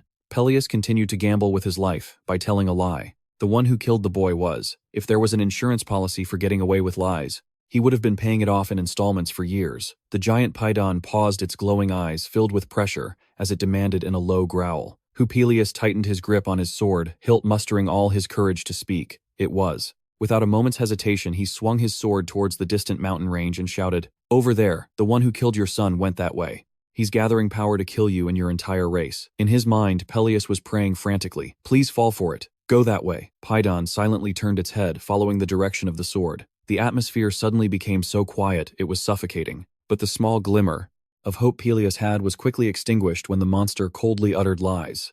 Python brought its dark, bottomless eyes close, peering into the knight's very soul and asserting, "Your words are tainted with falsehoods. The one who killed my son is not there." Peleus froze, his eyes constricted in terror as he realized his plan had been completely exposed.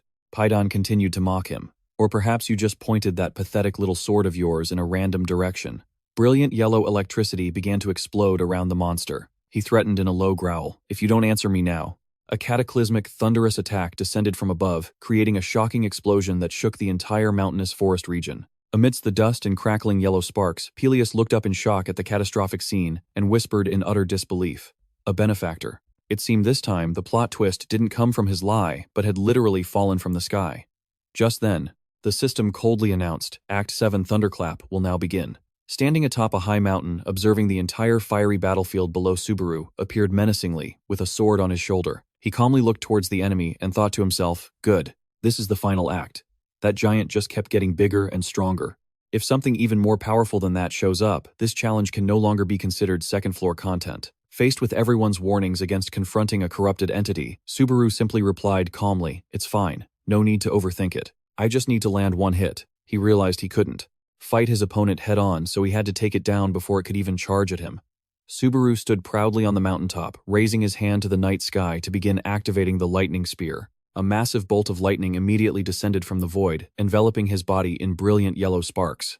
Anyone who didn't know better would think he'd just signed up for the VIP lightning strike experience to ward off bad luck. The system reported that the lightning spear's initialization process had begun, with the activation rate reaching 10.1%. The violent power radiating from it caused Subaru's fatigue level to skyrocket to 84, then 85 in a split second. He gritted his teeth, clenching the roaring electricity in his palm, trying to maintain his focus, to push the activation rate to 33.1% amidst the massive vortex of energy. Subaru tried to use his greed skill to negate the side effects of the lightning spear, but the system coldly announced its failure due to low compatibility. Blood began to seep from behind his mask.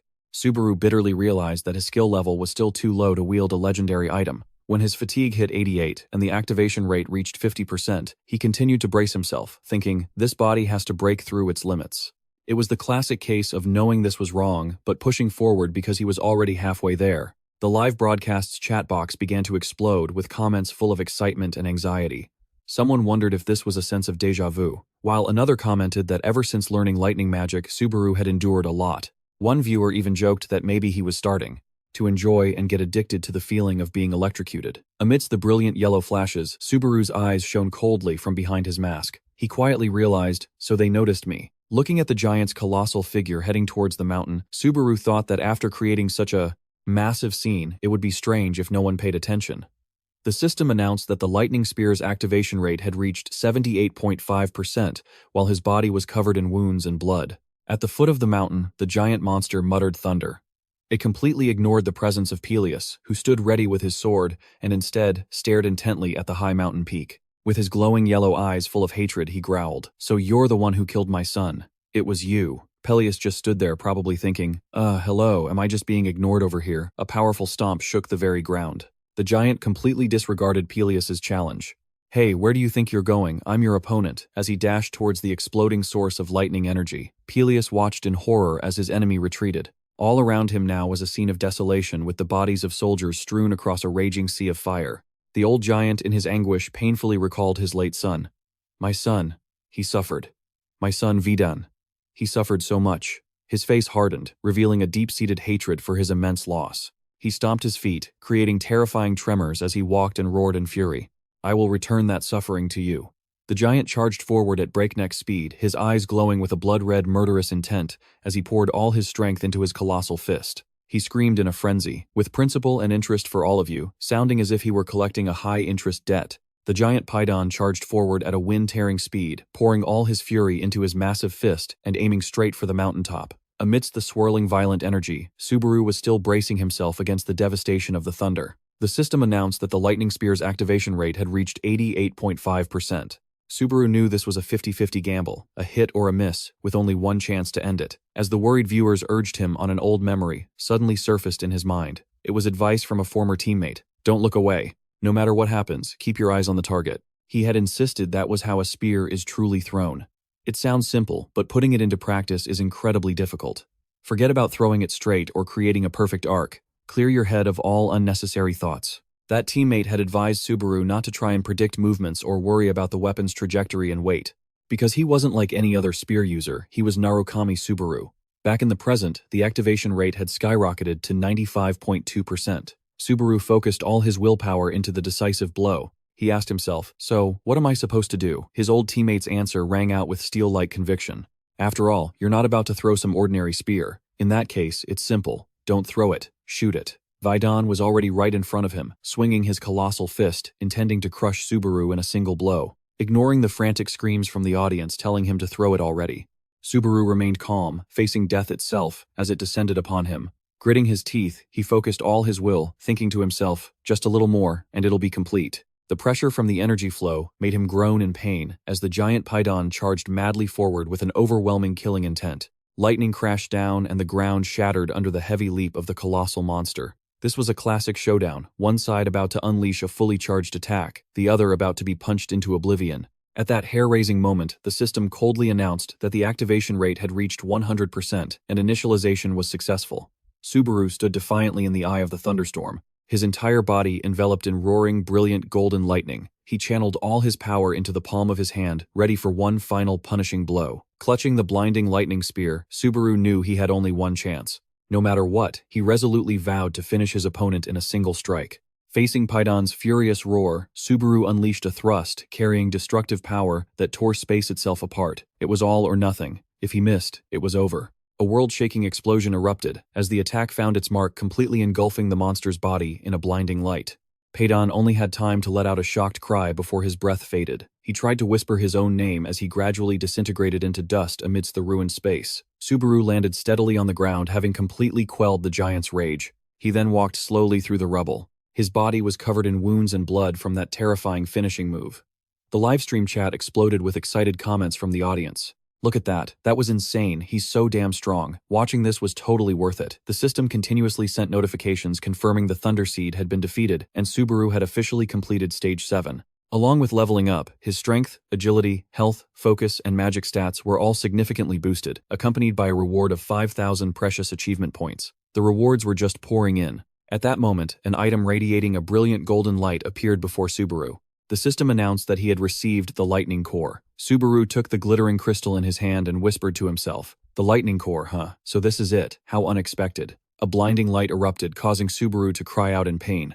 When he opened his eyes, he was shocked to find himself standing in a mystical, deep purple space, the ground beneath his feet like a lake reflecting a starry sky. Dazed Subaru wondered, where am I? Right behind him, a massive shadow suddenly appeared, startling him. It all happened so fast that Subaru couldn't react in time, and he felt a suffocating pressure weighing on his mind. "What's going on?" he tried to ask, but his throat felt constricted. "I can't speak." Subaru's entire body was frozen.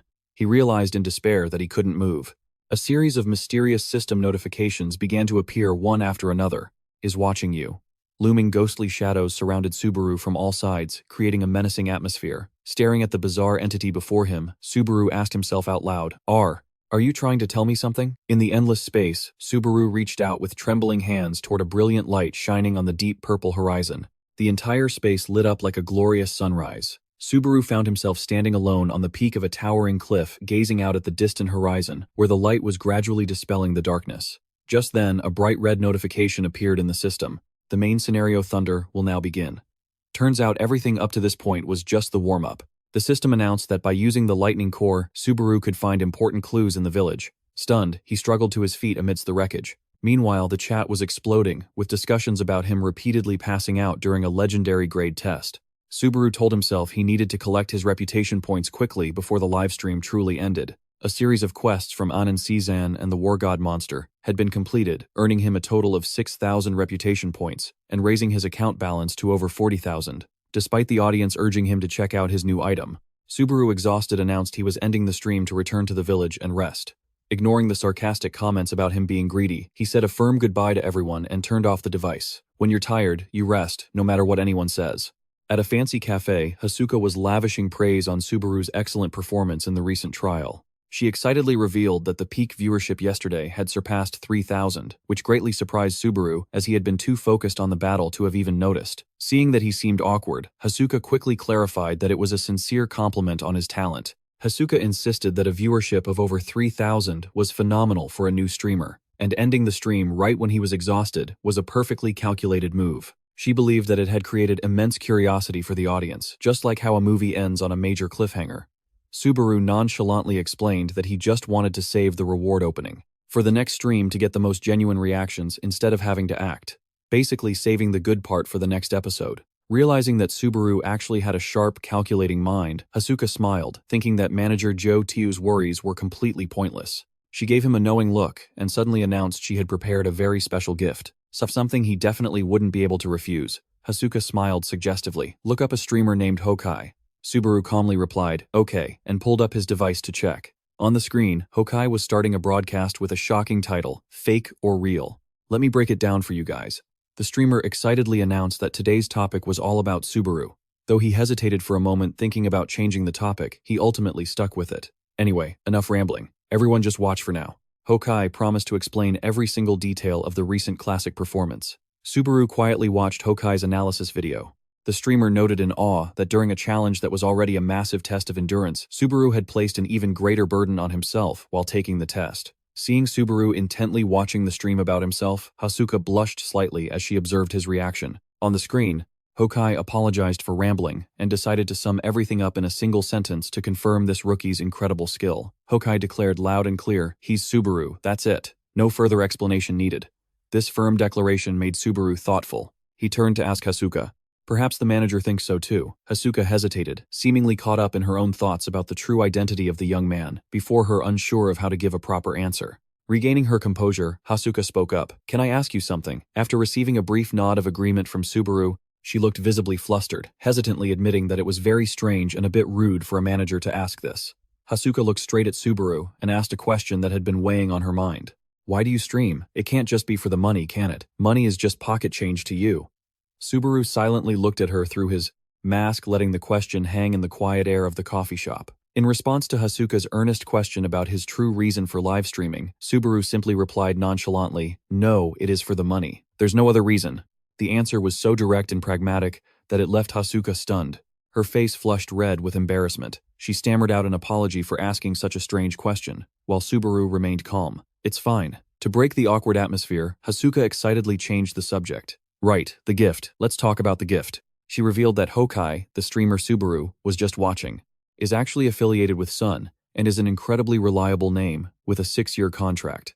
With his profitable analysis style and huge fanbase, Hokai's eye for talent is undeniable. Hasuka clearly announced that the gift for Subaru was all the revenue from Hokai's analysis stream, along with any related content in the future, which would be split 50-50. Subaru couldn't help but ask, stunned split, with whom Hasuka stated firmly, "With you, of course, since it's derivative content from your footage. Ads, donations, archives, everything." Looking at the contract in his hand, Subaru let out a gasp of astonishment. For real. He silently realized that ever since signing with the management company, it seemed like one good thing after another kept happening to him. His time had come, and nothing could stop it. Subaru nodded in acknowledgement. "Yes, this is an unexpected gift." Seeing that the atmosphere had become more relaxed, Hasuka hesitantly made a good faith offer. "Would you like to collaborate with Hokai?" Returning to his rented room, Subaru quietly entered the silent space, his mind filled with thoughts about the road ahead. Standing in front of the mirror, Subaru slowly removed the black and gold mask he had worn for so long. He said to himself, "A face this handsome can't stay hidden forever. Might as well reveal it a bit, and let the world be amazed."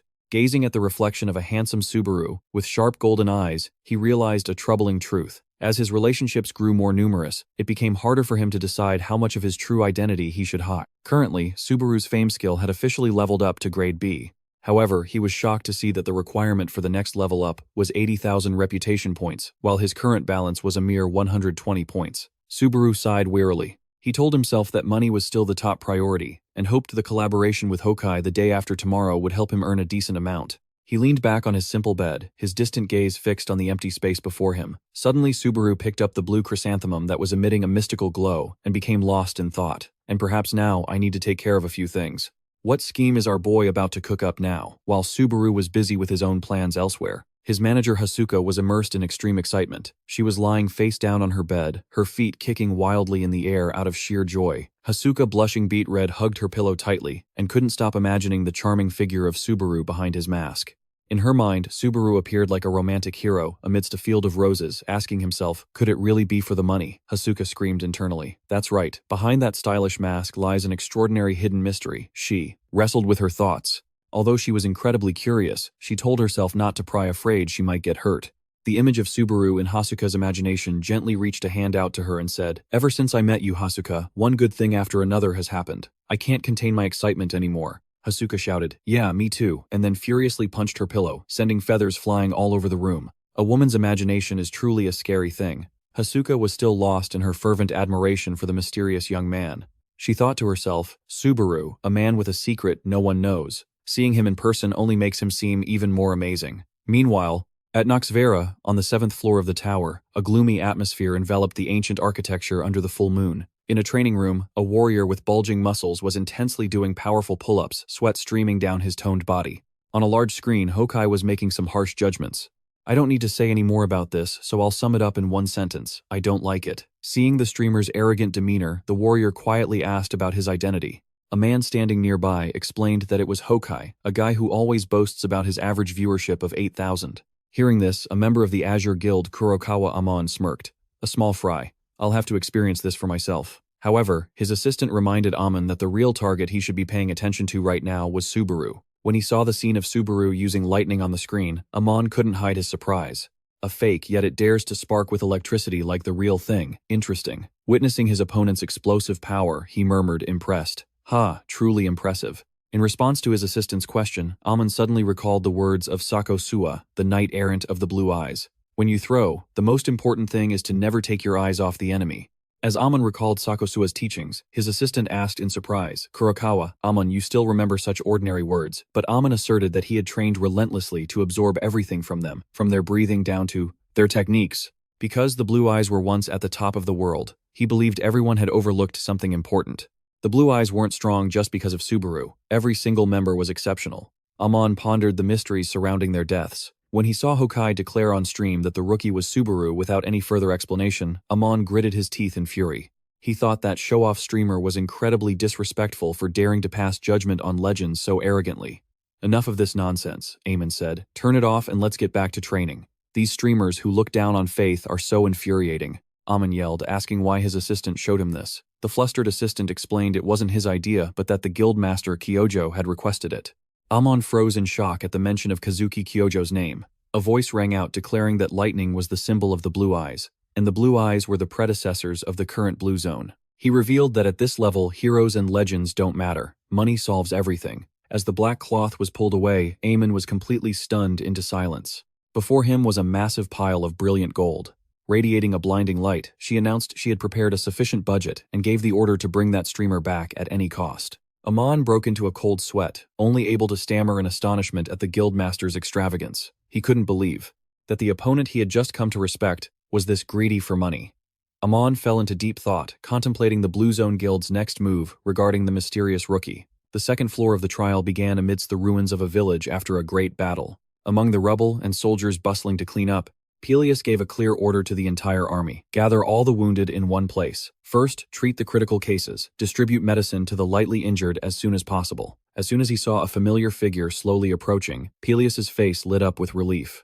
Man, you're awake. If you'd slept any longer, I would have started planning your funeral. He hurriedly ran over his face, etched with worry. How are you feeling? You collapsed right outside the village. We were so worried. If you hadn't woken up, I really don't know what I would have done. Subaru gently raised a hand to his forehead, admitting he still felt dizzy. In response to the knight's anxiousness, he just calmly replied, well, it did just happen yesterday, so that makes sense. Feeling the need for a quiet place to talk, Subaru suggested, can we talk at the inn in a bit? I have a few questions. Peleus eagerly agreed at once. Of course, ask me anything. See you later. And there you have it, Subaru's #1 fan. Watching the knight walk away, Subaru silently noted that Peleus was truly a good person. Returning to his room at the inn, he sat quietly on the bed amidst a flurry of comments from his audience who were congratulating him and joking about a wedding or the end of his miserable days. Subaru thought to himself, first, let's check the rewards. He opened the system window to examine the Heart of Thunder item he had just received. It was a bound, unique, growth-type piece of equipment, with no level requirement and absolutely insane stats. It gave a 30% increase to lightning resistance, a 20% increase to lightning damage, and most importantly, a strong resistance to the shock status effect. Subaru gasped in disbelief.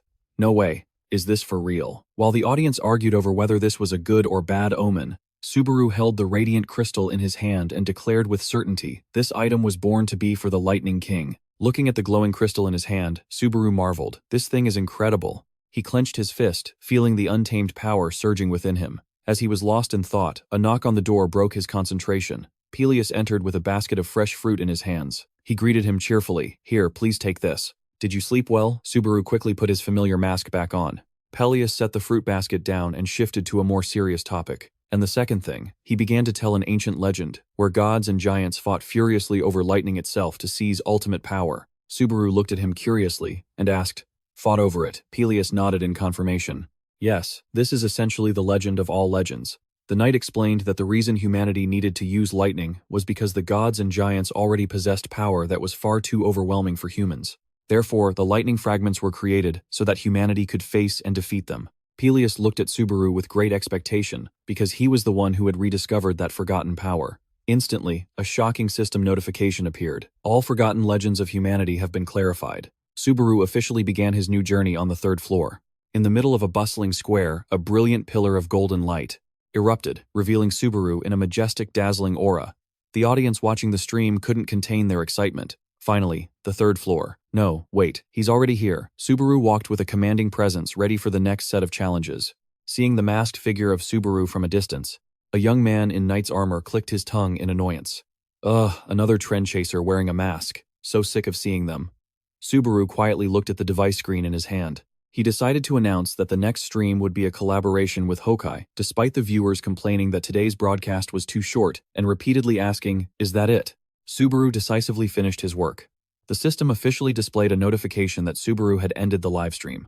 Subaru then walked into a luxurious cafe with brilliant chandeliers. He spoke softly, sorry to keep you waiting. Sitting across from him was none other than Joteo, the powerful head of Salon Entertainment. While accepting a cup of coffee, Zhou casually announced that Hasuka was on the way, explaining that moving between floors takes much more time than climbing the tower through normal trials. With the air of a true leader, Johto formally extended his hand and introduced himself. "It's a pleasure to meet you.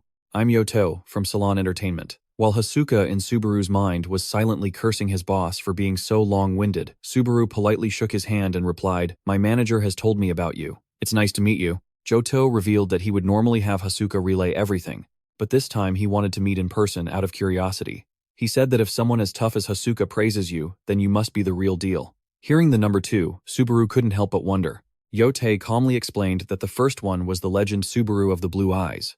The moment the name was spoken, Subaru was stunned.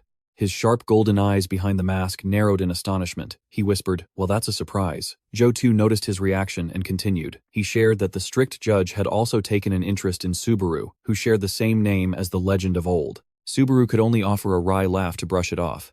Then he suddenly asked a blunt question. "Are you interested in a guild called the Blue Eyes?" Subaru looked straight at him, awaiting an answer. His eyes shone with a probing light. Seeing the change in the young man's demeanor, Yotu smirked, thinking that perhaps he wasn't entirely uninterested in that name after all. When Subaru asked why he had suddenly brought it up, Johto picked up an electronic device and calmly stated that it was a major reason why he wanted to meet him today. Johto pushed the tablet towards Subaru and announced that 5 days from now, this would be the grand prize for a tournament held on the 3rd floor. Looking at the screen, Subaru couldn't help but exclaim in shock, "This is my family heirloom, why is it here?" His eyes blazed in utter disbelief as he recognized the item emitting brilliant golden sparks as something incredibly familiar. Meanwhile, elsewhere, a device's screen displayed the message, "Subaru has ended the live stream." Seeger Asagiri stared at it silently and let out a soft sigh. "It's over. I wonder if the other one is over too." She walked aimlessly through the quiet night of the forest. The sound of her footsteps on the dry grass broke the silence of the great woods. Seeger approached her companion and asked, "Is it over?" The man with long silver hair tilted his head slightly, his distant gaze answering her. "It's been over for a while." "This guy is definitely the real deal," Seeger asked curiously. "So what were you doing just now?" he answered coldly, contemplating. Appearing in his mind was the scene of soldiers being frozen and completely annihilated by a terrifying power. The silver-haired man had hesitated between killing them all or letting them live. In the end, he had given the decisive order, "Just kill them. We know who sent them." Watching his back as he walked away, she only heard his mysterious mumble, "I can't be sure yet, that's why I'm contemplating." The silver-haired man reasoned to himself that, if Kazuki Kyojo was really behind this, he would never have sent such small fry. But she sighed with worry. She believed that even if they let them go, trouble would still arise, especially since their location could be exposed by these people. Instantly, Seeger acted decisively. Sharp blades under her control flew through the air. A continuous flurry of agile sword strikes descended, piercing through the bodies of the frozen men. Witnessing the sudden cruelty of his companion, the silver-haired man yelled in alarm. Whoa, why'd you dice them up so fast? We didn't even get to question them." But it was too late. The entire enemy squadron had been shredded by the blades and had completely vanished. He shouted in shock, "What are you doing?" Faced with his questioning, Seeger maintained her cold, sharp gaze and asserted, "Whether Kazuki Kyojo sent them or not, if we had just let them go, they would know we're still alive." She bluntly criticized his hesitation as a weakness and demanded that he needed to become more ruthless. Faced with her stern words, the man could only bow his head in apology. "You're right. I'm sorry." He silently took out his handheld device and showed it to Seeger. "Look at this." The moment she looked at the screen, she gasped in shock. "What the hell is this?" Her eyes blazed with a blood-red fury. She grit her teeth and swore. "Those bastards." Seeing her trembling with rage, the man asked softly, "Pisses you off, doesn't it?" Seeger screamed, confirming her fury because the item being sold on the screen was Tosi's boots. "Someone's about to get erased." Looking at the device in his hand, the silver-haired man warned in a low voice, "This is bait. A trap to lure us in." He realized the enemy had started to suspect that the two of them were still alive somewhere. Seeger's eyes hardened at this information. The silver-haired man stated that they couldn't just stand by. They had to find a way to retrieve those items at all costs. He admitted he wasn't good at operating in the shadows, but she had always been a master of such things. Seeger Asagiri decisively turned and walked away with determination. "You don't have to tell me. Even if you hadn't said anything, I was planning on handling it myself." Immediately, the silver-haired man rushed to grab her and stop her. "Wait." He warned her in a serious tone not to rush in recklessly. His strategy was cautious and sharp. "Don't be reckless. We'll wait until they're tired from fighting, then we'll swoop in and take the loot, guys." At the coffee shop, Johto pushed the tablet towards Subaru and introduced Talaria, a precious relic of a member of the Blue Eyes. He said that this was the prize that the Blue District was offering for the tournament to attract attention. When asked about his level of interest, Subaru's eyes behind the mask shone with a mysterious golden light. He declared firmly, extremely. His intense determination caught Yoto by surprise.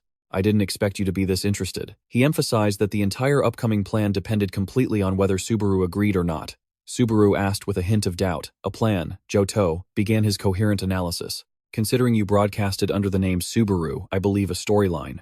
Basing it around the pursuit of the Blue Eyes relic will definitely create some buzz, but be careful you don't get backlash instead of views. At this, Subaru's eyes flashed with a menacing glare. He gritted his teeth, his heart filled with rage. How dare he use Tosi's relic as a cheap publicity stunt? A brilliant golden current began to crackle around his fist, which was clenched tight with anger. Noticing his strange attitude and the aura radiating from him, Yote asked worriedly, "Is something wrong? Does something have you concerned?" Subaru managed to suppress his fury and responded coldly, "Let's do it." Yote was overjoyed at his agreement. "Really, that's awesome." Subaru decisively stood up and asked to leave first to prepare. Yoto, brimming with excitement, saw him off and didn't forget to offer some words of encouragement. "Ah yes, I'm looking forward to working with you. I'm always cheering for you from behind my screen." "Yeah, cheering with your mouth while counting cash with your hands." Walking into the darkness, Subaru's eyes glowed with a threatening and resolute light. He silently made a firm declaration in his heart, "I will not let anyone else have it. Absolutely not." That night, Subaru lay sprawled on his bed, his thoughtful eyes staring into the empty void. He wondered to himself, what kind of format will the tournament have, tossing and turning in the darkness? Subaru hoped for the most favorable scenario, one where he could go solo instead of wasting energy carrying dead weight, but he let out a soft sigh as reality reminded him he didn't have the right to be too demanding. "Well, it seems I'm not in a position to be picky." Just then, a knock on the door broke the silence. Hasuka's hesitant voice came from behind the door. It's Hasuka." Subaru sat up, his eyes glancing at the black and gold mask resting quietly on the table. After a moment of thought, he decided to put it on before going to open the door. Seeing Subaru, Hasuka in her charming red dress suddenly became flustered, her face flushing with embarrassment. She only managed to let out an, "Ah," then she wondered to herself. He wears a mask even in his own room. Paying no mind to her confusion, Subaru coldly invited her. "Come in." Startled, Hasuka stammered, "Yes, you mean I should come inside." Seeing her panicked expression, Subaru casually offered another option. "If you prefer, we can talk in the hallway." "I don't mind." Hasuka quickly waved her hands in refusal. "Ah, no, then please excuse my intrusion," she said, stepping into the room. The two stood in silence. Hasuka still couldn't hide her awkwardness, standing in Subaru's private space. In the quiet dorm room, Subaru sat on the bed opposite Hasuka. Looking at the bare room, he secretly observed the manager's shy expression. Subaru realized the depth of the magical power radiating from Hasuka was incredibly difficult to gauge. He thought to himself, she's definitely not someone who should just be a simple manager. This manager is definitely a hidden boss. Seeing Hasuka's continued flustered state, Subaru asked, "Is something wrong? Do I have something on my face?" Hasuka blushed and stammered a question back, but Subaru simply replied, "No, it's just that you weren't saying anything. I heard you have reference materials for the tournament." Startled into action, Hasuka quickly apologized, took out a file, and explained that this tournament would be a battle royale. She explained it was a simple system where everyone would fight their hardest to claim the single prize, the Boots of Talaria. Looking at the images of the chaotic battlefield, Subaru concluded it was a solo competition. Hasuka confirmed that since there was only one prize, that's naturally how things would unfold. The competition would take place in a virtual training ground, and a mandatory condition for participation was being a third-floor player. The registration fee was set at 1,000 reputation points, and there was no limit on the number of participants. Hasuka quickly sent all the documents to Subaru's device so he could get a general grasp of the situation. However, when he looked at the screen, Subaru was shocked to realize everything. From the undefeated Battle Royale guide to how to become the real Subaru was all about his former self. He suppressed his surprise and said calmly, "Let's see if my juniors got anything right about me."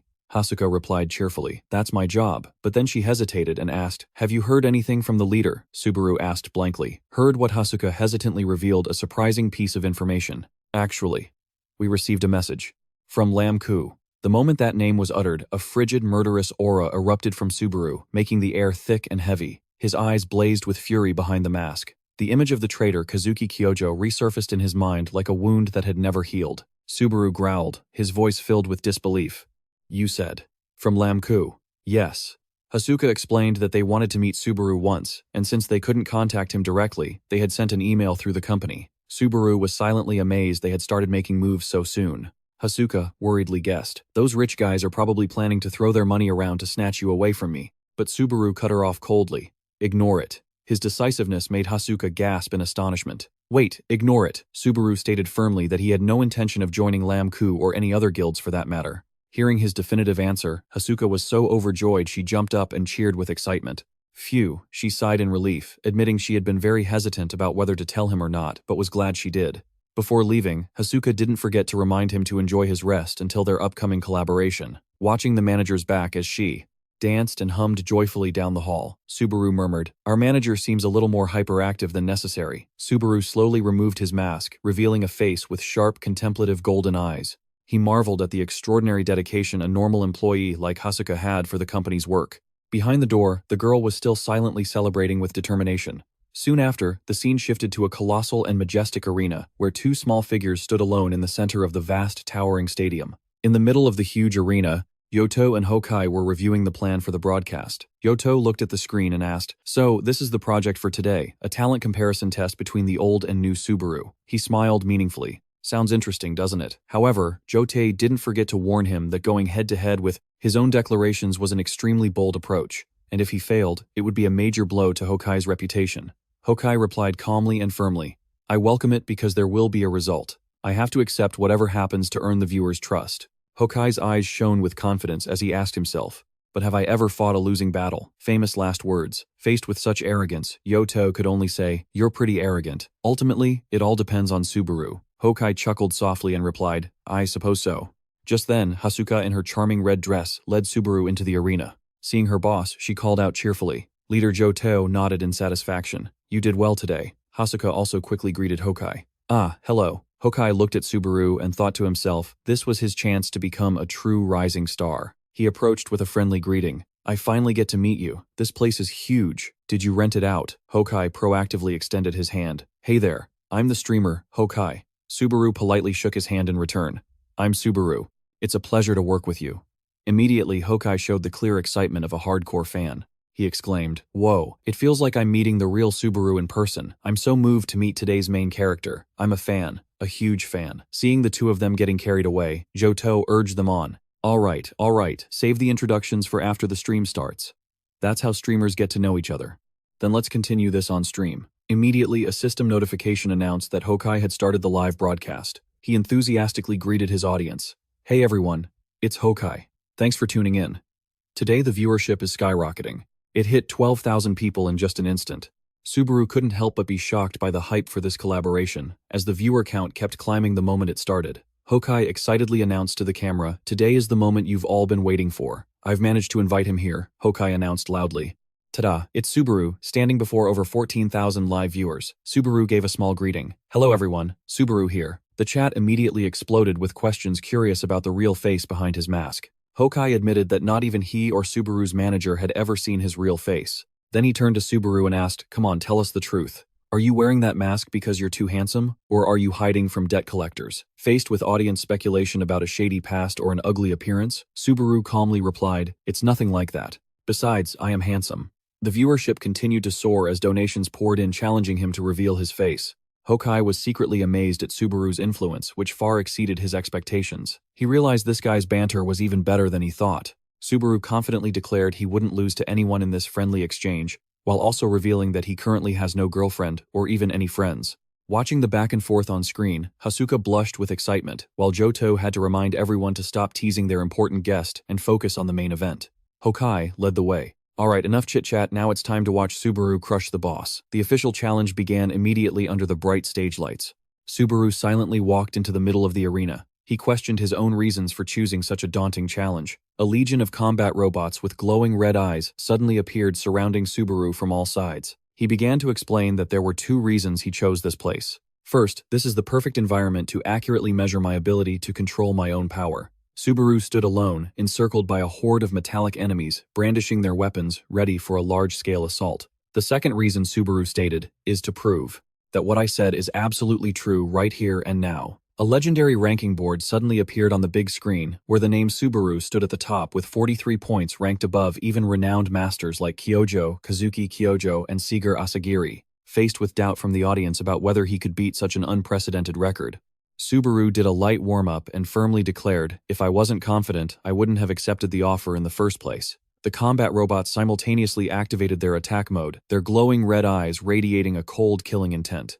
Hawkeye flashed an excited smile and announced loudly, "Let the money counter the kill counter begin. Let's get this party started." He decisively pressed the start button on the timer in his hand, and the big screen immediately displayed a 3-minute countdown with the current kill count starting at 0. Without wasting a second, Subaru shot into the encirclement of robots wielding battle axes and sharp swords. A brilliant golden electrical current began to dance around his mask. The system announced lightning activated. Subaru moved like a thunderbolt tearing through space, creating earth-shattering explosions the moment he made contact with the enemy. He weaved through the robot's sword strikes and then suddenly closed in, grabbing a combat robot by the head. A powerful surge of electricity erupted, crushing its electronic brain in an instant. The system coldly confirmed the first official kill was his. With just a single blow, Subaru left the viewers stunned, exclaiming, "One hit, that was it." Someone even realized he hadn't even touched his demon sword yet. Witnessing the brilliant golden lightning tear through the darkness, Hawkeye couldn't contain his excitement. "I can't believe I'm seeing lightning live instantly." Subaru gripped the hilt of his demon sword, creating a terrifying slash that tore through the enemy formation. With 2 minutes and 39 seconds left on the clock, his speed was so immense that the audience believed in theory Subaru could easily reach 70 kills even as the challenge grew tougher. The red-eyed robots were continuously crushed under Subaru's feet. He stood defiantly amidst the desolate wreckage, like a god of war, before darting off again with devastating slashes. As the timer hit 2 minutes and 3 seconds, Subaru was still rampaging, turning the arena into a stage of thunder and destruction. At this rate, 70 kills is nothing. Suddenly, Subaru launched himself into the air, recreating the legendary scene that made the chat explode. He spun, channeling all his power into the demon sword, then brought down a pitch-black lightning strike onto the ground, wiping out every obstacle in sight. The system registered that with 1 minute and 22 seconds remaining, the kill count had quickly reached 26. Subaru's punches and slashes were so powerful they shattered the robots to pieces. From a distance, Jotei Hasuka and Hawkeye watched this unbelievable performance in silence. The audience began to offer their condolences to anyone who had bet against him, as the possibility of him breaking the record became clearer than ever. Hawkeye's eyes shone with emotion as he witnessed the essence of a legend on the rise. With a mere 13 seconds left on the clock, Subaru's kill count had miraculously climbed to 41. Subaru continued to mow down the robots at a terrifying speed. When the clock showed 1 minute and 22 seconds left, the system registered he had taken down 42 enemies. The countdown ticked rapidly towards the final seconds. Only 5 seconds left. Then, 3. A robot wielding a greatsword charged forward, about to deliver a decisive blow right in front of him. At the 2-second mark, Subaru dodged artfully, evading the enemy's downward strike, an incredibly sharp dodge. As the clock hit the final second, a fatal slash was unleashed, tearing through steel armor. As the timer hit 0, the number 42 flashed and changed to 43. The system announced challenge complete. Total kills 43. The record was officially updated as Subaru stood defiantly amidst the scrap metal. On the leaderboard, the name Subaru sat firmly in first place, officially tying the record of the old legend. The live viewership exploded, surpassing 38,000 people. Subaru panted, exhausted sweat pouring down after the grueling performance. The chat blew up with words of admiration. 43. An insane result. Unbelievable. Hawkeye rushed over, unable to hide his astonishment.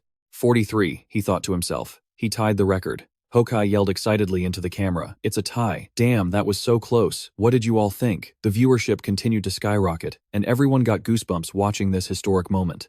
A shower of reputation points rained down from the fans. Subaru replied softly, "Thanks for the 100 reputation points." Rung Bin saw the familiar name pop up again and let out a sarcastic sigh. "Thanks for the money, but your name Fong Thui is terrible. Change it already." As everyone was buzzing, asking if this was really Subaru's livestream, he calmly denied it. "No, it's not." Suddenly, a shocking notification appeared. "Reinhardt has gifted you 1,000 reputation points." Hawkeye was stunned, sweat pouring down his face as he saw the legendary name appear on the screen. Reinhardt. The chat immediately descended into chaos. People frantically checked the profile and realized that the renowned one-slash-swordsman had actually appeared. Subaru gave a slight nod. On behalf of both of them, he sent a message of thanks to their special guest. "Reinhardt, thanks for the 10,000 reputation points." Standing beside him, Hawkeye was still in a daze. He clutched his head and stammered in utter excitement, unable to believe that a legendary high ranker like the one-slash-swordsman was watching their stream live. An image of Reinhardt, the legendary master sitting majestically on a throne amidst a sea of swords, came to mind as a testament to his overwhelming power. Immediately after, a new message from Reinhardt appeared on screen. "I'm a secret fan of yours. Your fights are really captivating." While Hawkeye was feeling incredibly Honored Subaru narrowed his eyes suspiciously under his mask. He thought to himself, why is he watching this stream? Could he already know what I did to Isaac? Unexpectedly, Reinhard sent another shocking offer right there on the live broadcast. Subaru, will you partner with me? The invitation from a top ranker made the entire arena seem to freeze. Subaru fell into a thoughtful silence while Hokai held his breath waiting for his partner's reaction. Down in the stands, Hasuka and Jotei were also so stunned they couldn't speak at this once-in-a-lifetime opportunity. The chat exploded with excited comments about Subaru's meteoric rise. However, before the expectations of tens of thousands of people, Subaru calmly gave a completely unexpected answer. I'm busy climbing the tower. We can save this collaboration stuff for later. I don't have time. His decision was like a bucket of cold water dumped straight on Hokai, whose eyes widened in shock. Hasuka and Jotei standing behind them were also agape sweat dripping down their faces, unable to believe Subaru would turn down such a prestigious offer. Ignoring the chaos among the audience, Subaru tiredly turned to his partner for a favor. Sorry, I've used up too much energy. Hokai, can I ask you to finish this up? Hokai could only stammer, what was that? While Subaru had already turned his back and walked away, the other guy frantically called after him. No, wait. Jotei and Hasuka hurriedly ran after him. The department head couldn't hide his regret as he exclaimed, Subaru, why did you turn him down? That was a huge opportunity to boost your streaming career. Hasuka also agreed, stating she was completely shocked. Subaru stopped and casually asked back, it's just a little bit of fame. Why is everyone so worked up? Jotei, sweating bullets, explained that collaborating with a high ranker is something that almost never happens, and that it brings an incredible amount of fame. Subaru glanced back, his sharp golden eyes revealing a distinct pride. Oh, is that all? If becoming a ranker is that important, then I'll just become one myself. Hokai came closer, exclaiming excitedly, Subaru, that was just as I expected. An absolutely outstanding performance. When the revenue comes in, I'll send you your cut. But then he suddenly lowered his voice, his expression turning serious. By the way, since the stream is over, can I ask you something? Hokai stared intently at Subaru and asked, You're pretty good at hiding your skills, but my hawk eyes saw right through you. The question caught Subaru off guard. He thought to himself, so Hokai realized it too. I really thought I concealed it well, but it seems there's a reason they call him Hokai. Subaru replied nonchalantly. Whether I won or lost, it would have just caused problems for me anyway. Hokai smirked and explained, Problems for you, yes. The main point of the stream was whether or not I could surpass Subaru. That's where growth is demonstrated. If I had won today, sure, I would have gotten a temporary boost. But the hype surrounding our confrontation would have plummeted. And if I lost, people would just say that I wasn't a match for the real Subaru anyway. He looked up at the ranking board, which showed 2 names. Both Subaru tied for first place with 43 points. So for this test, I needed a result where both characters were on equal footing, which is why a draw was the only optimal solution. Witnessing this calculation, Jotei asked in surprise, So you mean if you had wanted to, you could have beaten him? Subaru just let out a cold remark. Who knows? He walked past everyone and added, We can't change the result now. It all depends on how people choose to interpret it. Subaru slowly walked down the stairs, leaving the 3 of them behind to silently watch his mysterious figure fade into the distance. A burst of rage caused the table to shatter under a powerful blow. Looks like Subaru has really run into a monster this time. Standing in the middle of a luxurious room, the Golden Lion Guild Master Reinhard, the powerful holder of rank 121, gritted his teeth in fury. You insolent brat. On the floor, a tablet still displayed the notification that Hokai's broadcast had ended. Seeing the chaos in the room, a servant rushed in and asked with a trembling voice, Lord Reinhard, is something the matter? Reinhard's eyes glowed with a blood-red threatening light as he mentioned the name Subaru. He growled, asserting that the brat had dared to refuse his offer. The subordinate could only bow his head in agreement, thinking it was an incredibly arrogant move to refuse someone like Lord Reinhard. The Golden Lion roared in frustration. He had originally intended to crush Reinhard, was trying to shut down those annoying rumors in public, but now all his plans have gone up in smoke. He claims he doesn't even care about the reputation points he's lost. What pisses him off the most is that some no-name rookie dared to damage his pride. The trembling subordinate hands back the tablet. Reinhard coldly asks about the task he'd assigned earlier. The attendant reports that they're still searching for Isaac with all their might, but he also gently reminds him that it's not unheard of for a young master of that age to disappear for a few days.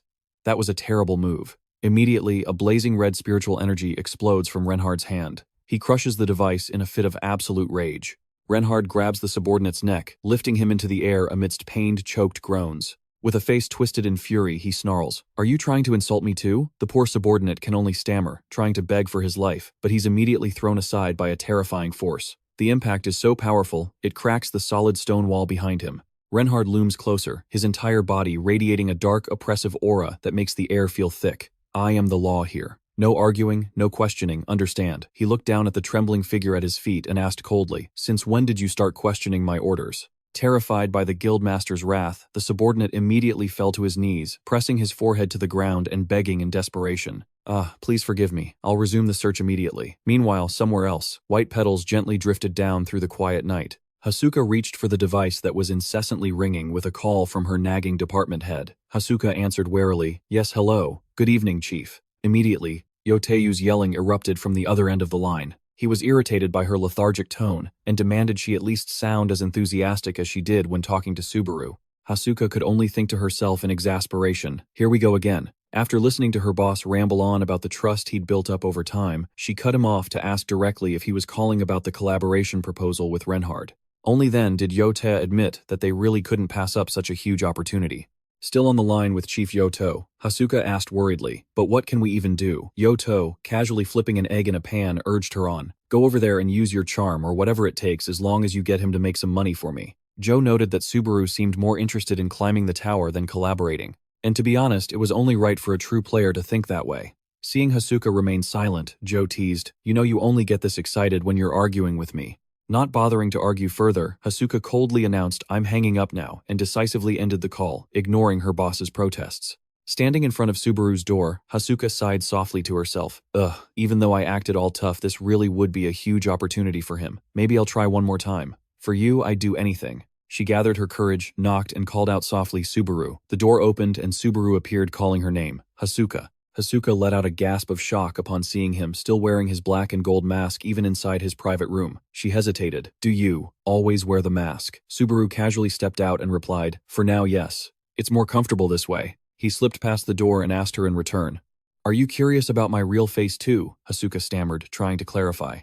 "No, that's not what I meant." She began to explain that the mask really made viewers associate him with the legend Subaru, even though he's obviously the one with that name. Hasuka mused thoughtfully, "But someday, you'll probably have to show your face." Subaru was silent for a moment, then suddenly asked, "Why are people so obsessed with Subaru?" Hasuka smiled. She put a finger to her chin, thinking, I can think of a few reasons. For example, he's an Earthling with terrible stats, or the fact that his mere existence is just cool." Hasuka's gaze grew deep and full of reverence as she declared, "He's the lifeline of this entire tower." Subaru tilted his head, slightly puzzled. "What do you mean?" Hasuka stared into the distance, her voice tinged with sadness as she recounted, "You might not know this, but when I first came to the tower, there was almost nothing here." Memories of her first days in the desolate, dusty land of the tower flooded her mind, a lone young girl standing amidst ruins and despair. Monsters were everywhere, food was scarce, and there was no way to earn money, making stability a distant illusion. Back then, the only way to survive was to climb to the higher floors of the tower, because only by climbing could players earn the reputation points needed to live a stable life. Little by little, people began to believe that this harsh world could truly be theirs. In the darkness of despair, the greatest players emerged to reignite hope for everyone. They proved that conquering the tower was entirely possible, allowing humanity to live securely in this world. And the one standing at the very top leading them all was none other than Subaru. The ultimate legend of the first generation, his reputation was undeniable. His achievements went far beyond simply climbing the tower. Subaru was the first to prove that reaching the top of the tower was actually possible. Hearing this, Subaru asked quietly, "Do you think so too?" Hasuka gave him a meaningful look. She said it was a secret, just like the real face hidden behind his mask. She gave a shy little smile and promised, "Maybe I'll tell you someday." Realizing his persistent questions had flustered, Hasuka Subaru quickly opened his door wider, inviting her inside to continue their talk. But Hasuka frantically waved her hands, refusing, stammering that it was nothing important, and immediately ran off with a quick goodnight. Subaru stood silently, watching his manager's back disappear down the hall. Walking alone in the corridor, Hasuka clutched her blushing face. "He just casually invites me in, and my heart feels like it's going to explode." "Hope, huh?" Subaru murmured, Hasuka's word to himself, a thoughtful look in his eyes. He started a new live stream, and the hype from his previous collaboration pushed the live viewer count to over 2,700 people. Subaru repeatedly thanked loyal fans like Subaru Love and Mission Villain for their generous donations. However, his attention was quickly caught by pressing messages from the Golden Lion Guild demanding to know why he hadn't collaborated with Reinhard yet. Along with that was a mysterious invitation to meet from the J. Grell Guild. The collaboration with Hokai had truly created an insane amount of buzz, causing viewers and donations to pour into Subaru's account. He silently realized the rule of this game: just give the people what they want to see, and they'll gladly reward you with reputation points. The system announced the initiation of the third-floor trial, requiring Subaru to choose between two factions, the Ottoman Kingdom or the Conrest Kingdom. While the audience was overwhelmingly leaning towards Ottoman, Subaru understood that this choice of faction would change almost everything for the upcoming quests on this floor. The audience always picks the rich side. These two kingdoms shared a deep-seated grudge, and a player's missions would depend entirely on which side they chose. Subaru caused a huge shock by choosing the Conrest Kingdom, a risky choice that only about 3% of players dared to make. The reason it was so unpopular was because Conrest was the land of mercenaries and rebels. Subaru set foot in a bustling tavern in Conrest, a place thick with the smell of alcohol and the chaos of carousing mercenaries.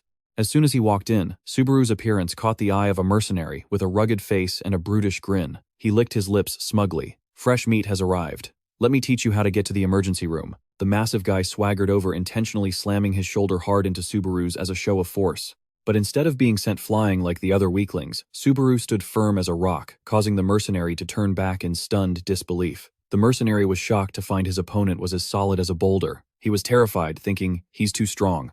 However, to save face in front of the crowd, he immediately tensed up and yelled, "Are you blind or something? Watch where you're going." Subaru coolly turned his head, his eyes glowing from behind his mask as he retorted sharply, "You're the one with the problem here. You bumped into us on purpose." His pride wounded the mercenary, grabbed Subaru by the collar, grinding his teeth and shouting, "You bastard, you're clearly just a pathetic E-ranker. How dare you talk back to a B-ranker?" The onlookers began to murmur. They realized that Vulture was up to his old tricks, bullying a newbie. Faced with this aggression, Subaru simply thought to himself that he was looking for some cannon fodder. "You walked right into my hands, so I'll gladly take you." A brilliant yellow electricity began to gather and envelop his leg. Before the mercenary could even understand what was happening, a kick carrying the force of lightning struck him square on the chin, sending the big man flying before he collapsed, knocked out cold on the spot. The crowd in the tavern was stunned into silence. They were bewildered, wondering what had just happened and if they'd just seen a flash of light. A middle-aged man with a mustache calmly observed the scene, while the others were still in shock, assuming the B-ranker was sent flying simply because he was careless. Vulture's fellow mercenaries angrily moved in to surround Subaru. They growled menacingly, "You bastard, I'm going to rip that mask right off your face. And your skin too. This will be your grave." "A newbie, huh?" Subaru's eyes glowed with a cold light. He stood tall amidst the defeated men, groaning on the floor. Witnessing that unbelievably overwhelming power, the mercenary could only weep pitifully in absolute terror. "Mommy, save me. This guy isn't human, he's a monster." Just then, the dapper-looking middle-aged man slowly approached and spoke. "You're strong, young man. My name is Raymond. I'm an assessor." Raymond looked at Subaru with an appreciative gaze. He continued, "You've got quite a set of skills, young man." Noticing the stranger's unfamiliar face, he asked, "I've never seen you around here before. What missions have you completed?" Subaru thought for a moment, knowing full well that E-rank mercenaries could only take on a limited range of jobs. Meanwhile, the livestream chat started filling up with comments, complaining about the waste of time and the misuse of a B-ranker's name. According to the rules, the third floor gate requires players to complete numerous mercenary jobs to earn 10,000 AP. However, the total rewards for E-rank mercenaries maxed out at only 50 points, causing many players to get stuck here for up to a year. "How can I ever get rich?" By grinding, Subaru's eyes hardened with determination. He told himself, "I need to find a shortcut." Subaru understood that he couldn't waste time in his current situation and couldn't afford to level up at such a leisurely pace. Raymond looked surprised by his intention. "A shortcut? Come to think of it, you're a player, aren't you? We don't usually see your kind around here." Although somewhat impressed, the assessor stuck to his principles. "Even so, I can't give you special treatment. Everything must be done in the proper order." Subaru persistently asked about how to shorten that drawn-out process, prompting Raymond to question the benefit of giving special treatment to players who would eventually leave anyway. Faced with the refusal, Subaru declared firmly, "There is only one way to clear the third floor instantly. I will make your dream come true." Raymond asked in shock, "What do you mean?" To the assessor's utter amazement, Subaru coolly named his target, the Thunder Cave. He looked directly at Raymond and stated with absolute certainty, "I will make it Conrad's." Raymond was deeply shocked. He stammered, asking if he really intended to conquer that place. After all, only A-rank mercenaries could even go there. Raymond broke into a cold sweat in astonishment. He stressed that the real problem was, Subaru stared right at the assessor, his eyes gleaming mysteriously behind the mask. He knew full well that the Thunder Cave wasn't just a dungeon, it was a battle of pride between the two kingdoms of Osman and Conrad in a place considered impossible to clear. This was the special dungeon of the third floor, one that no player, mercenary, or knight had ever been able to complete in its entire history. Looking at the map, the cave was situated in a massive, treacherous mountain range, an impenetrable barrier that both nations coveted. A prime location for a world of hurt. Conquering the Thunder Cave would open a singular path through the mountains, a long-held immense military ambition to prevent invasions and achieve rapid reinforcement. Subaru proposed clearly, "If you give me rank A certification, I will complete it. I promise I won't abuse it." It was a classic case of borrowing the tiger's might to hunt the tiger. Raymond stroked his chin thoughtfully, weighing the audacious proposal. Subaru thought to himself that if he were refused here, he would be forced to defeat the assessor to achieve his goal. The audience watching the stream started to worry for Raymond. They kept posting comments telling him to run before it was too late. After a moment of consideration, Raymond decided, "All right then, I will write you a letter of recommendation so you can join the raid. Raid parties are always short-staffed." He announced that the raid party would depart in 5 days and told Subaru to wait while he immediately went to get the letter. At that very moment, a flood of new quests from the viewers poured in, totaling 35,000 credits for completing the Thunder Cave alone. Clearing this cave would be a life-changing score. Subaru realized that 5 days from now was also when the third gate would close. He suspiciously wondered if Ku had planned this. Raymond returned with the letter in hand. He still couldn't hide his skepticism about the young man's abilities. The assessor grimly recounted how he himself had challenged that cave in his youth, and the price he paid was losing half of his squad that day. Subaru took the letter of recommendation and quietly assured Raymond, "That won't happen this time." The assessor was still confused. "What? Then why do you want a letter of recommendation?" Subaru looked straight at the old man, his eyes shining with arrogance from behind the mask. "Because I'm planning to go in alone." This insane declaration made the chat explode with doubtful comments. They couldn't believe a newbie would dare to venture into such a dangerous territory all by himself. "Are you trying to get yourself killed? 20 people died and you think you can be a superhero? I heard Conrad is way more short-staffed than Osman. The real question is if they can even gather 20 people." Demon broke out in a cold sweat. He sighed, acknowledging the harsh reality, and thought to himself, Subaru must have had teammates from the start. However, Subaru just coldly stated, "I don't have any. Not right now." Witnessing this confident exchange through the device's screen, Asagiri whispered in amusement, "How impressive." The woman was majestically climbing a steep cliff, her eyes shining with excitement as she followed the masked man's every move. Seeger wondered to herself, is he really going to handle this all alone? Looking at the screen, she realized this guy's style was exactly like the Subaru from back then. A coincidence that made her feel a pang of nostalgia. He's just like Subaru. I wish this wasn't a live broadcast. On the live stream, bombarded with questions from the audience about why he wasn't doing the other stages, Subaru answered firmly, "No, I'm not interested in them at all." He adjusted his mask and suddenly announced, "I'm logging off. I've made enough money, why bother streaming? It's exhausting." The viewership, which was over 4,000, was suddenly disappointed when they saw Subaru say his goodbyes. "Thanks for joining." The screen went black with a notification, "Subaru has ended the live broadcast." Seeger Asagiri screamed in utter disappointment. No, the girl was furious, having lost her only source of entertainment to kill time while waiting to go to the third floor. But right after Seeger burst into hearty laughter, her eyes blazed with a mix of anger and nostalgia. "He really reminds me of him." Seeger gazed thoughtfully into the distance. She realized this guy had a very unique personality. He always walks his own path, no matter what anyone says. It's as if the real Subaru is streaming. Closing her device, Seeger made a firm decision. "All right then." She gripped the cliff face tightly, her eyes revealing a mischievous glint as she thought about the upcoming tournament. "Trying to run, let's see you try and escape from me." Seeger launched herself to the top of the mountain with terrifying speed, tearing through the fog and leaving behind a cryptic message. "But I hope he doesn't win." Walking down the street, Hasuka looked at Subaru with admiration. As expected, that's exactly how Subaru would act. "You really are just like the original." Although she was worried that the viewers didn't like her much, she sincerely advised that if Subaru only did normal jobs, his channel would never become special. Subaru nodded slightly in acceptance. "You think so? Thanks for the advice." When asked about his future plans, he was resolute. "I'm going to hunt until the tournament. I don't know what kind of opponents will show up, so I think I should level up a bit." Subaru told himself he needed to know his body's current limit for enduring lightning, and wanted to test the true power of his thunder core. His eyes hardened with determination. "This belonged to someone I care about. Anyone who touches it gets zapped to a crisp." Meanwhile, elsewhere, Jinzaki Nato, a member of the Blue Zone, was striding aggressively with a furious expression. He gritted his teeth and swore, unable to believe some no-name was making him come all the way here to summon him instead of obediently scurrying over. Nato trudged into the bar. His contempt for the third-floor scrub he was about to face was palpable. As he walked through the door, he let out a reluctant greeting. "Hello, I'm here." The face of a man about to get slapped. Johto was already waiting in a hidden corner. He raised his hand to signal, "Over here." Jinzaki Nato let out a cold, annoyed scoff when he saw the boss of sound casually sipping a drink. Jotiu calmly got straight to the point. "So, you're Mr. Jinzaki from the Blue Zone. I hear you have an issue you'd like to discuss. About one of our live streams." Nato growled, asking for the whereabouts of the guy causing a storm online. But Yoteo calmly replied that Subaru wasn't present because he was busy with personal matters. This attitude infuriated Nato. He slammed the table and yelled, "For a newcomer, he's way too arrogant."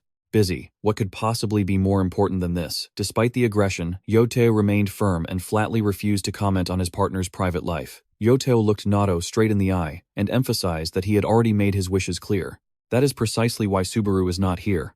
Nato gritted his teeth in frustration, realizing his opponent's intention. I know what you people are up to. You're just trying to keep your golden goose to yourselves, aren't you? He slammed the table again and demanded Yoteo reconsider, arguing that Subaru should join a major guild instead of just wasting his time live streaming. Faced with this aggression, Yoteo simply maintained a mysterious smile. He casually remarked that famous streamers these days can earn as much as high rankers. Yoteo scoffed, saying there are always people who look down on live streaming as a legitimate profession. A job's a job as long as it pays well. Nato roared, accusing Yoteo of deliberately making an enemy of the Blue Zone. However, the department head asked him to hear him out because the company always prioritizes the streamer's wishes and would fully support whatever decision Subaru made. Nato sneered that Yoteo was an old fossil who didn't understand the rules of this world and threatened that the Blue Zone wouldn't let this go. In response to this bluster, Yoteo coldly stated that there are people in this world who are never swayed by cheap threats. Instantly, a dark and terrifying pressure of mana erupted from Yoteo's body, enveloping the entire room. Nato was so shocked he froze, sweat pouring down his face as he felt the overwhelming power suffocating the space. Yoteo growled, dismissing him. We're done here, so get lost before I have to use force. Being told off so bluntly, Nato screamed in fury. Get lost. Do you have any idea who you're talking to? Even though he was trembling in fear, he tried to act tough as he backed towards the door. Yoteo casually waved goodbye with a look of utter contempt. As Nato fled, he yelled one last threat. I swear you'll pay for this. Watching the loser's retreating figure, Yoteo calmly sat down, took a sip of his drink, and said sarcastically, Ooh, I'm so scared. In the third-floor dungeon known as the Heavenly Serpent's Lair, the connection was established. From the deep darkness, a giant serpent with white scales and glowing red eyes roared as it emerged from its cave. Standing from a distance, Subaru quietly observed the monster. His eyes glowed with determined lightning. He gripped his weapon, ready for a new hunt. He launched lightning spears to attack it. A relentless barrage of sword strikes, each carrying terrifying power, rained down, leaving his opponent unable to fight back. The great serpent shrieked, writhing in agony from the player's fierce and relentless assault. After a series of overwhelming attacks, Subaru casually slung the weapon over his shoulder and thought to himself, all right, the test run went smoothly. He looked at the glowing magic sword, feeling the perfect harmony between his body and the power of lightning. Subaru lowered his center of gravity, his sharp eyes fixed on the dying target. Enough struggling, time to send you to meet your maker. He launched himself into the air, channeling all his lightning energy into the weapon, forming a giant spear of light. Subaru delivered the finishing blow, piercing straight into the monster's mouth, which was gaping in despair. A heaven-shaking, earth-shattering explosion of lightning erupted, incinerating and completely crushing the great serpent in the middle of the desolate wasteland. The system continuously displayed notifications congratulating Subaru on defeating the Sky Serpent boss. Along with leveling up, his strength stats, stamina, and focus all increased simultaneously. Subaru sat silently on the giant serpent's corpse, pensively examining the spoils he had just obtained. In his hand was the Sky Serpent's fang glowing with a brilliant red light. Subaru mused that this could probably be sold for around 10,000 reputation points, or at least that was the price 20 years ago. Looking at his status window, he realized he had reached level 35, meaning he had jumped 9 levels in just 3 short days. Subaru told himself that this was enough and he shouldn't get too greedy, because Toshi was still waiting for him. The scene shifts to a luxurious cafe where Hasuka was already waiting and waved enthusiastically at Subaru. Ah, what's up? Seeing him approach the table, she gave a mischievous grin and eagerly asked, Hot news, are you ready to become a star? Faced with his manager's excitement, Subaru just asked blankly, What are you talking about? Hasuka was surprised that Subaru still had no idea what had just come out. Subaru lightly touched his head and explained, Oh, you mean the collaboration video. Sorry, I've been too busy. When you're too busy to know you're rich. Hasuka smiled sympathetically. I'll explain it to you, Subaru. It's okay. Even if you don't mean to, that's exactly what makes you you, Subaru. However, her expression suddenly turned serious as she pushed a file toward him. But there's something different about you compared to the original. Check this out. Subaru could only gasp in astonishment. Hasuka handed Subaru a file and explained that it was a statement of earnings from his recent collaboration stream with H. Subaru opened it and couldn't help but be surprised to see the number 44,789 reputation points, an income far beyond anything he had ever imagined. Hasuka leaned in slightly, saying she could have given him this statement any time, but she was actually meeting him today for another important reason. Hasuka hesitantly told him about a friend named Kyoharu, a gambling addict she always hesitated to introduce, but it was thanks to him that she learned something valuable. Subaru asked curiously, and what did he do? Hasuka began to explain a type of betting where players place a wager on the winner to receive a payout. According to the rules, the higher the odds of winning, the lower the payout ratio. This means that while the profit is smaller, it's a much safer bet. Hasuka's voice turned serious, warning that Subaru's current payout ratio was at 6.1, but there was another player with an overwhelmingly dominant ratio of just 1.2.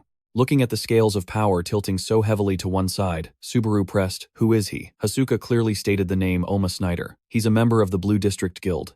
The man who has been stuck on the 3rd floor for 10 long years, obsessed with conquering the Thunder Dungeon. 10 years of grinding is nothing compared to 1 day of hacking. It was this insane persistence that made him famous, even though he wasn't a renowned gamer or streamer. Hasuka was worried that Oma Snyder was definitely looking for a way to confront Subaru, because Subaru's declaration on stream that he would clear the Thunder Dungeon alone was like a slap in the face, mocking his 10 years of hard grinding. Seeing Hasuka getting worked up, Subaru gently reminded her, "But you're a little too close."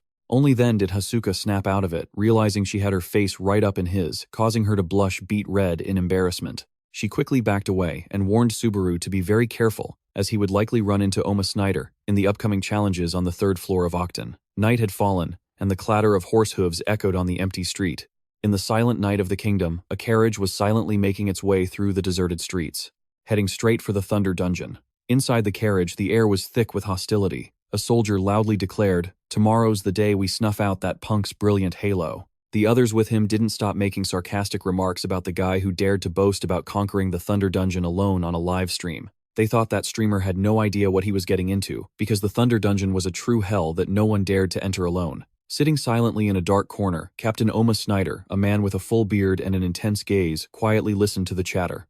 A subordinate advised him worriedly, "Please don't pay any attention to those words." Captain Oma Snyder raised an eyebrow, his bright blue eyes shining with contemplation. He replied nonchalantly, "Let you guys bark all you want. I only care if that guy has real talent or not." Snyder admitted that although the rookie's career was short, he had truly become the new master of lightning, the very power that the Blue District Guild had coveted for so long. His subordinates continued to grumble resentfully. They thought the masked guy was too arrogant, thinking he was the real deal, just because he had mastered lightning. Snyder cut them off with a low growl. "Enough. Now is not the time for jealousy or rivalry, and it's completely out of line to disrespect or belittle his achievements." Faced with their captain's sternness, the bald soldier hesitantly asked if they really had to respect that guy. Oma Snyder clenched his fist and gritting his teeth affirmed, "If necessary, you will." Suddenly, a sharp cracking sound rang out, making the subordinates jump in fright. The gold coin in Oma Snyder's hand had been crushed to pieces just by the strength of his fingers. The coin did nothing wrong. Witnessing this, the bald soldier broke out in a cold sweat. He realized that despite his noble words, Oma Snyder's pride was completely shattered. He secretly feared for the streamer's fate, because confronting a monster with wounded pride like Oma Snyder would surely be a disaster. Meanwhile, in his rented room, Subaru was intently studying the file on his upcoming opponent. He set his mask and sword aside, murmuring to himself, spending 10 years grinding one cave. Is that guy right in the head? Flipping through the pages of the file, Subaru noted that Oma Snyder had only started to make a name for himself 5 years ago and joined the Blue District right around that time.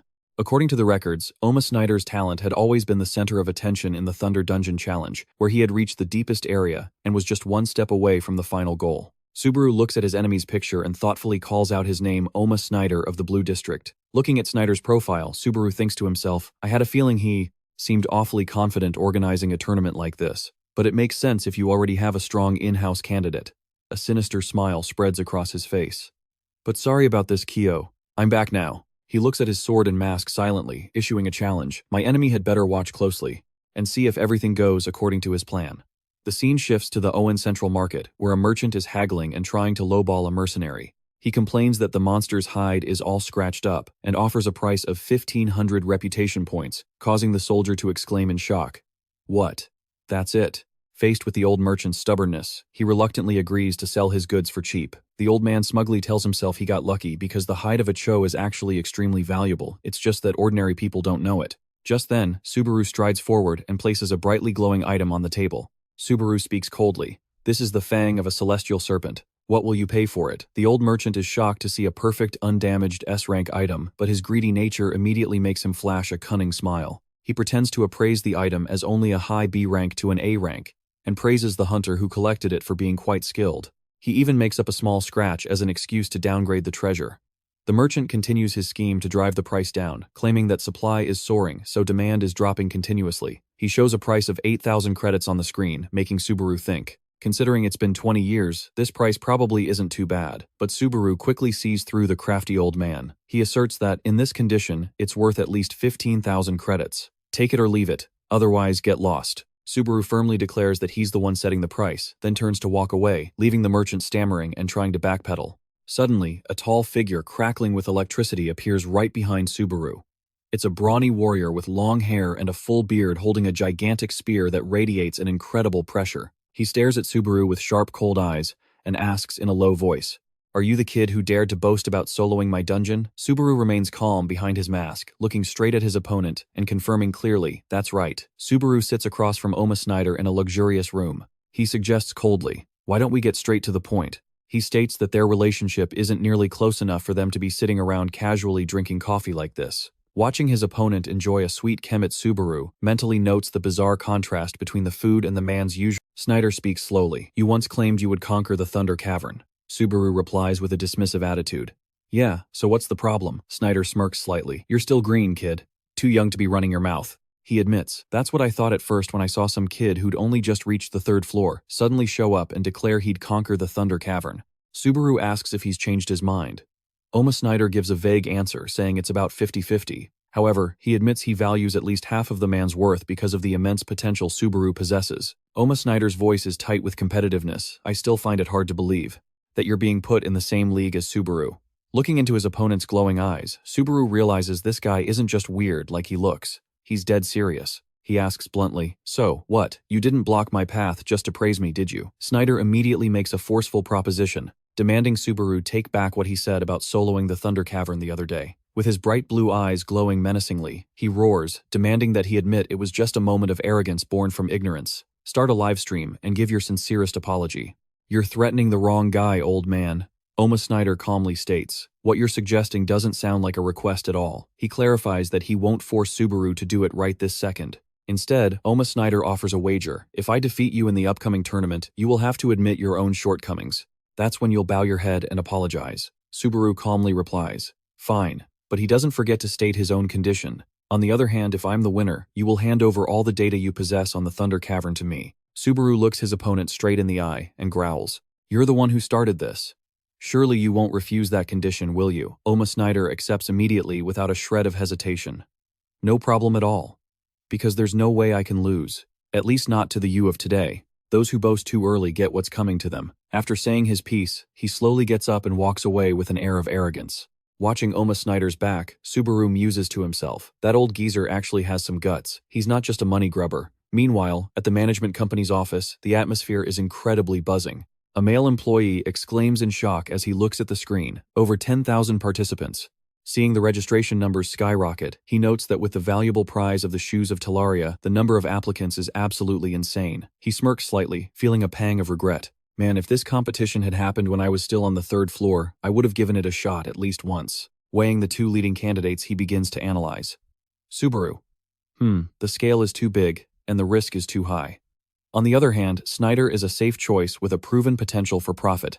Looking at the odds for Snyder, which are still 1.2, he tells himself that even with this many participants, the answer is obvious. As a professional gambler, he decides to trust his gut over the statistics. He decisively hits a button on the screen. "Alright, I'm putting all my capital on Oma Snyder. All in." A phone rings, insistently startling Subakichi so much, he drops the device on his desk. He yells in alarm, "Ugh, you scared me." Picking up the phone, Subakichi snaps irritably. "You're definitely monitoring me, aren't you? What the hell kind of game are you playing?" On the other end of the line, Hasuka casually asks back, "Are you getting involved in that gambling stuff again?" The question hits a nerve, leaving Subakichi stunned. He frantically checks his surroundings. "I knew it. Hey, where'd you put the listening device? In the office? Or is it on me?" Hasuka brushes off his nonsense and gets straight to the point. "More importantly, just teach me how to play that game you're playing." Subakichi asks back, dumbfounded. "Huh. Are you really going to get into gambling?" Hasuka boldly declares, "I'm betting this month's entire salary on him. If I don't get rich, I'm quitting." Hearing this, Subakichi Hayon yells in exasperation, "You idiot, don't you feel bad about all the money you earned?" He presses her, asking if she really believes Subaru will win this match. Although he insists he isn't underestimating Subaru, Subakichi Hayon still tries to reason with her. "I mean, you have to look at his fighting style, the stats, and the betting odds to measure the probability. He analyzes that Oma Schneider is no pushover on the third floor, with achievements that even surpass the original Subaru. In his opinion, the idea of a new streamer taking down someone who's trained rigorously for a decade is just a pipe dream. Annoyed by her colleague's noise, Hasuka decisively throws down a challenge. How about a bet? If you lose, you're working for free and skipping lunch. Subakichi Hayan doesn't hesitate and accepts instantly. Hasuka leaves him with a cold warning. No complaining later. As she strides down the hallway, she suddenly freezes in shock when she passes a mysterious figure in a black cloak. Hasuka lets out a soft, huh. Meanwhile, back in the office, a frustrated Subakichi Hayan stares at the phone she just hung up on him.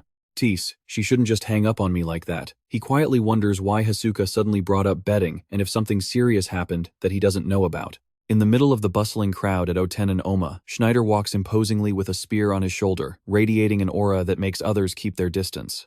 The subordinate with him curiously asks for his assessment of the rising opponent. Oma Schneider replies thoughtfully. From the looks of it, he's no ordinary guy. The captain's heavy words send a chill down the subordinate's spine. He trembles, wondering if even a seasoned warrior like Schneider could possibly lose to that rookie. Schneider maintains his cold demeanor, knowing full well that you can only feel the true danger when you face someone directly. His eyes burn with determination as he affirms to himself, the word lose isn't in my vocabulary, just you wait, kid. However, his every move doesn't escape the eyes of Shigeru Asagi, who is secretly watching from the top of a tall building. Following Oma Schneider's figure with her eyes, Shigeru smiles with amusement. So that's him, huh? The top contender for the championship, Oma Schneider.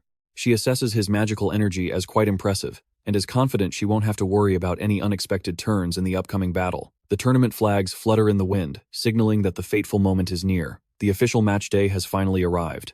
The atmosphere at the Antenna Arena is more lively than ever, with thousands of players and spectators pouring in.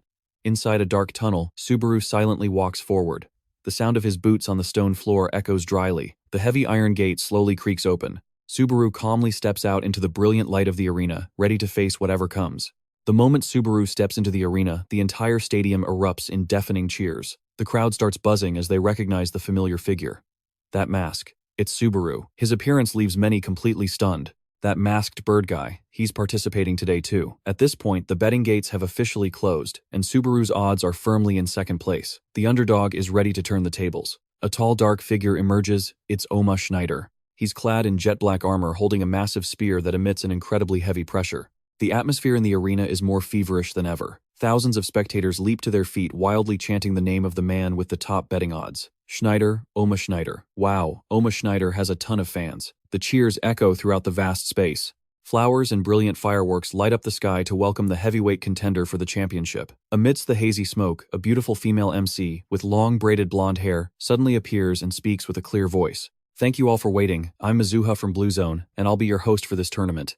It's a pleasure to have everyone here. She quickly explains the rules, stating that the competition will go through fierce preliminary rounds to find the best of the best to advance to the finals. With an excited tone, Mizuha announces, and now let's take a look at the prize. A reward reserved only for the final winner. Please everyone gaze upon the prize for the champion. From below, Subaru squints with determination, ready to witness the item he so desperately craves. Mizuha loudly announces to the entire audience the priceless treasure, the shoes that once belonged to the god Hermes. This is the proudest artifact of the Blue Zone Guild, a relic of the legendary hero Hasuka Toshi, known as the Talaria shoes. As the shoes appear shining brightly on the stage, Subaru quietly looks up with a resolute gaze. He silently calls out to his old comrade and makes a vow. What belongs to my friend must be returned to me. Oma Schneider doesn't stand a chance. Meanwhile, Hasuka is watching from afar and remarks, looks like Subaru's about to start his livestream. She can't hide her anger at the fact that Toshi's relic is being used as a prize. Those damn bastards. How dare they? Suddenly, Hasuka feels an immense pressure from behind. She whips around in shock and immediately freezes when she recognizes the person who has just appeared. Hasuka trembled in absolute fear. This was the person she least wanted to face right now. Oh no, you've run right into your worst nightmare. Before her stood a dark, shadowy figure. A mysterious person in a cloak and a cold iron mask was advancing menacingly. The system announced that Subaru was officially starting his livestream right in the middle of the arena. The viewer count quickly surpassed 3,000 people. The chat exploded with warm greetings and curiosity about the mysterious streamer's identity. Subaru spoke softly. It's been a while. As he watched the comments fly by, he thought to himself that it was hard to keep up with the chat's speed right now. Suddenly, a quest from a fan named Subaru Sister Love appeared with an enormous reward, 30,000 points if he won the championship.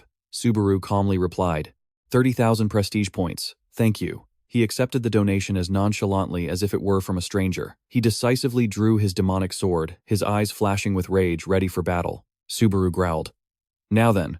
At the same time, the female MC Mizuha excitedly shouted to hype up the atmosphere. Fireworks lit up the sky as she loudly declared, "Let the tournament begin." Immediately, a violent surge of dark green energy began to gather and then erupted in the middle of the arena. A colossal pillar of light shot straight into the heavens, radiating an incredible pressure that stunned all the contestants and the audience. The crowd couldn't stop gasping at the grand scale of it all. They believed that only Lam Ku could create such an extraordinary spectacle. Standing amidst the brilliant light, Subaru squinted, observing and silently concluded that a spectacle of this scale definitely wasn't prepared in just a short day or two. The entire arena was filled with a solemn atmosphere as the warriors all got into position. The system announced the official start of the preliminary round, transporting Subaru and thousands of other contestants to a vast jungle arena.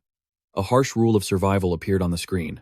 Don't bother with morality in here. Whoever survives is in the right. This challenge would only end when the number of survivors dropped to exactly 1,000, forcing everyone to fight frantically for a ticket to the next round.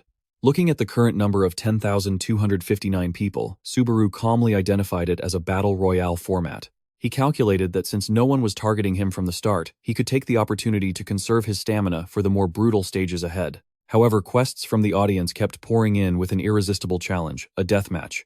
100 points for every kill. Faced with the tempting reward from two sponsors, Subaru gave a calculating smirk. 100 points for every kill was simply irresistible. Suddenly, Subaru spun around, sensing a hostile presence lunging at him from behind.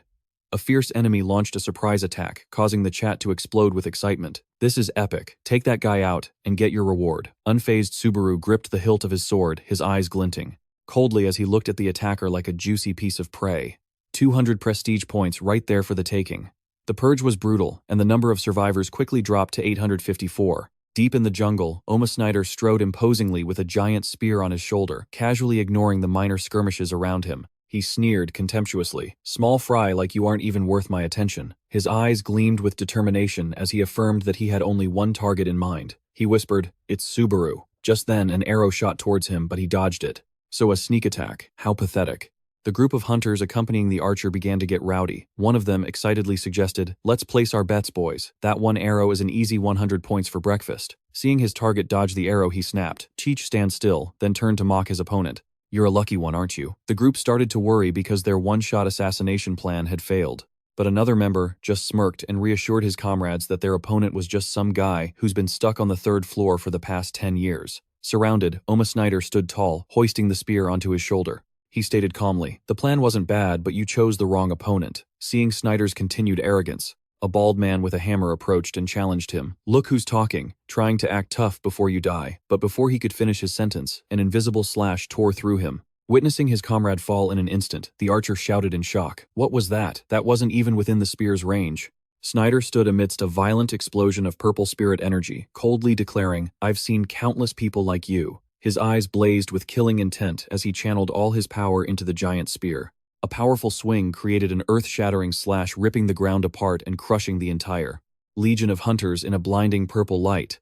Oma Snyder walked coldly among the defeated, growling, "If you want to climb the floors, you'd better start grinding. Stop with the pipe dreams, kids." The fierce purple spirit energy enveloped his body, creating a suffocating pressure that would make anyone tremble in fear. He strode forward, his eyes gleaming menacingly, as he declared, "The only thing that could have protected you is now over." Watching Oma Snyder's absolute dominance on the big screen, the audience in the arena could only stand there speechless with terror. Every move he made carried destructive power, and every swing of his spear made his opponents scream in agony. The difference in class was too great, turning the preliminary round into his own personal power showcase. Amidst the chaos, a man frantically yelled to rally his squad. "Hey, don't run, this is just a test, don't be such cowards." But his call couldn't stop the fear that was spreading. Sitting quietly in a corner and observing, Asagiri noted to herself that this wasn't really a proper battle. Her eyes were glued to the screen, showing Subaru's image, convinced that if he advanced to the higher floors, he would definitely rank among the top players. Absolute faith in her idol. Her train of thought was interrupted because the girl next to her was watching Subaru's livestream and screaming her head off. Asagiri turned and asked, "Hey, could you lower the volume a bit? Are you a huge Subaru fan?" Hasuka blushed, then beamed and introduced herself loudly. "My name is Hasuka. I've also been a fan for 20 years, she said, with extreme excitement. What about you? Their short conversation was cut off when the system announced that the number of survivors in the preliminary round was now only 1,342. Standing in the desolate forest, Subaru calmly looked around and asked quietly into his microphone, how many people were just eliminated? The chat immediately exploded with dancing numbers. The audience confirmed that he had just sent 98 enemies out of the game, including the one who was about to run away. Looking at the changing sky, Subaru muttered, "Is it ending soon?" He lightly tapped his mask to adjust the device. Meanwhile, the viewers kept reminding him about the 200-point reward for each takedown. Seeing that this was a pretty decent number, a bold idea suddenly flashed in Subaru's mind, making his eyes light up mischievously. Instead of wasting time hunting them down one by one, he wondered, waiting for the enemy to come to me is too slow. It's faster to turn on my location and lure my debtors in. Without a moment's hesitation, Subaru gripped the hilt of his sword and decisively drew the weapon from its sheath. This act sent the audience into a frenzy of excitement. They were curious about what he was plotting, while the other players were busy hiding. Subaru channeled all of his lightning power into the sword, creating an incredibly powerful stream of radiant golden spiritual energy. He unleashed a world-shaking slash that wiped out an entire section of the mountain forest. Vicious bolts of lightning shot out from Subaru's blade, felling ancient trees and creating a tremor that shook the entire arena. He turned himself into a brilliant focal point in the middle of the dark forest, deliberately creating a massive noise to provoke all of his opponents. A thick cloud of dust and smoke rose from the ruined scene, a testament to the overwhelming power of the one who wielded the laws of lightning. From within the dense fog, a tall, imposing figure strode through the pile of corpses of the defeated. Oma Snyder appeared with a giant spear on his shoulder. His eyes blazed with killing intent as he looked at the wreckage Subaru had just created. A big shot's arrived, and our boy is about to cash in. As soon as they faced off, Oma Snyder growled menacingly, "I see you've found me." But Subaru didn't flinch.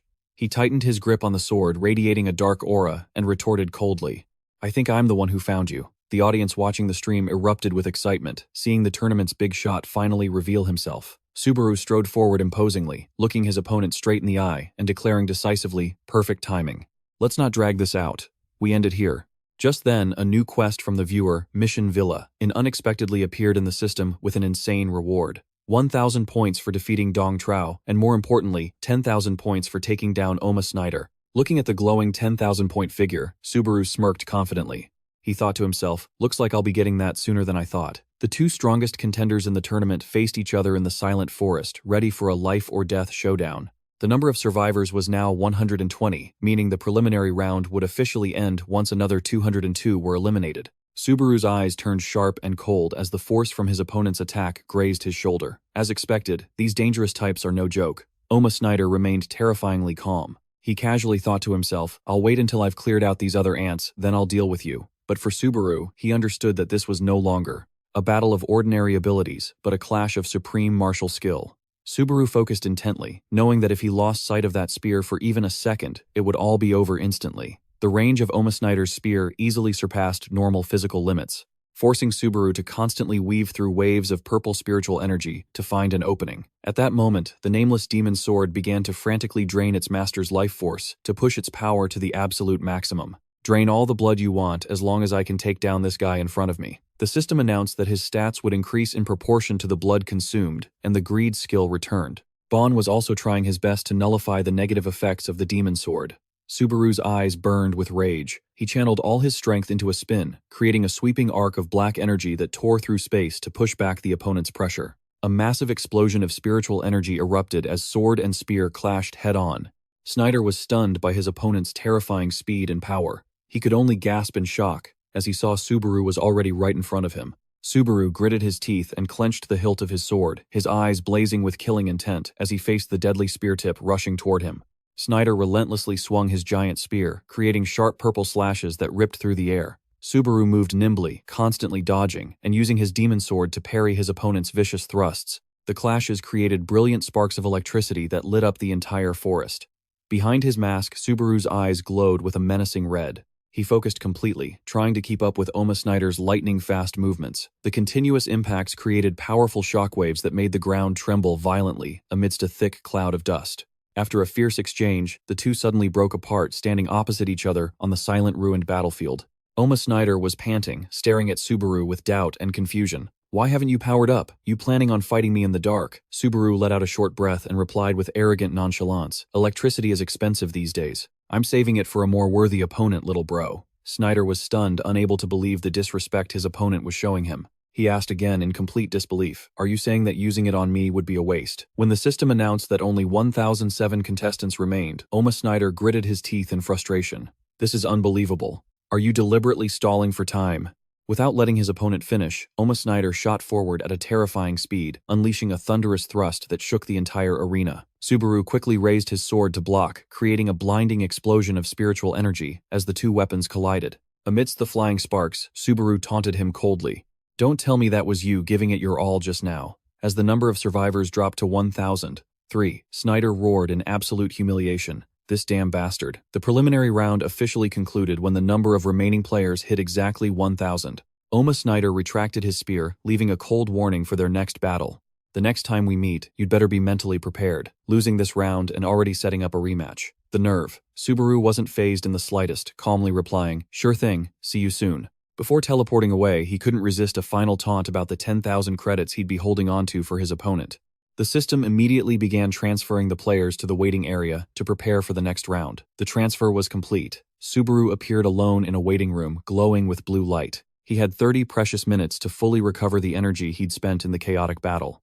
Looking at his hand, which was still trembling from the aftershock of that thunderous blow, Subaru silently admitted that in those final seconds, he had almost been completely overwhelmed by Snyder. He thought to himself, if that fight had gone on just a little longer, the outcome might have been very different. Meanwhile, his livestream was exploding with over 11,000 viewers and a flood of excited comments about the nail-biting performance.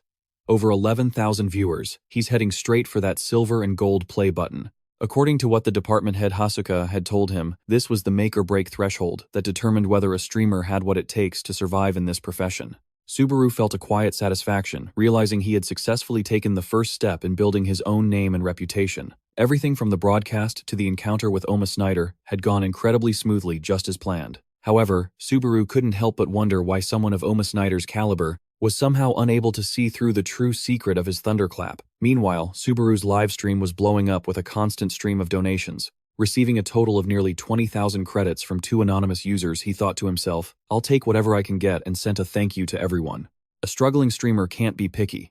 Subaru immediately decided to spend 80,000 credits to upgrade his greed skill to level 5. At its current B rank, this skill allowed him to strongly suppress the negative side effects from his own skills and equipment. Subaru was surprised at how quickly he had reached B rank. He mused, if things are already like this, then maybe it's fine to use. Time to activate the hacks. His opponents better run. The viewers watching the stream started buzzing at their idol's unusual silence.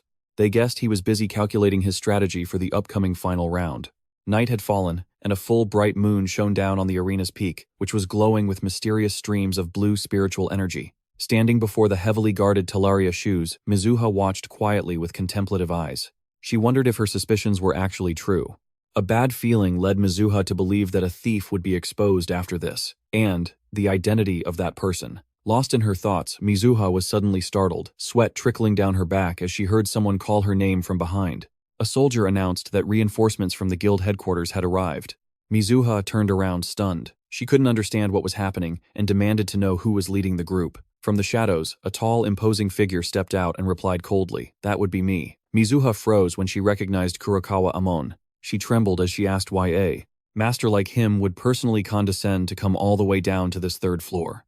Kurokawa brushed past her with a murderous look and uttered a chilling sentence.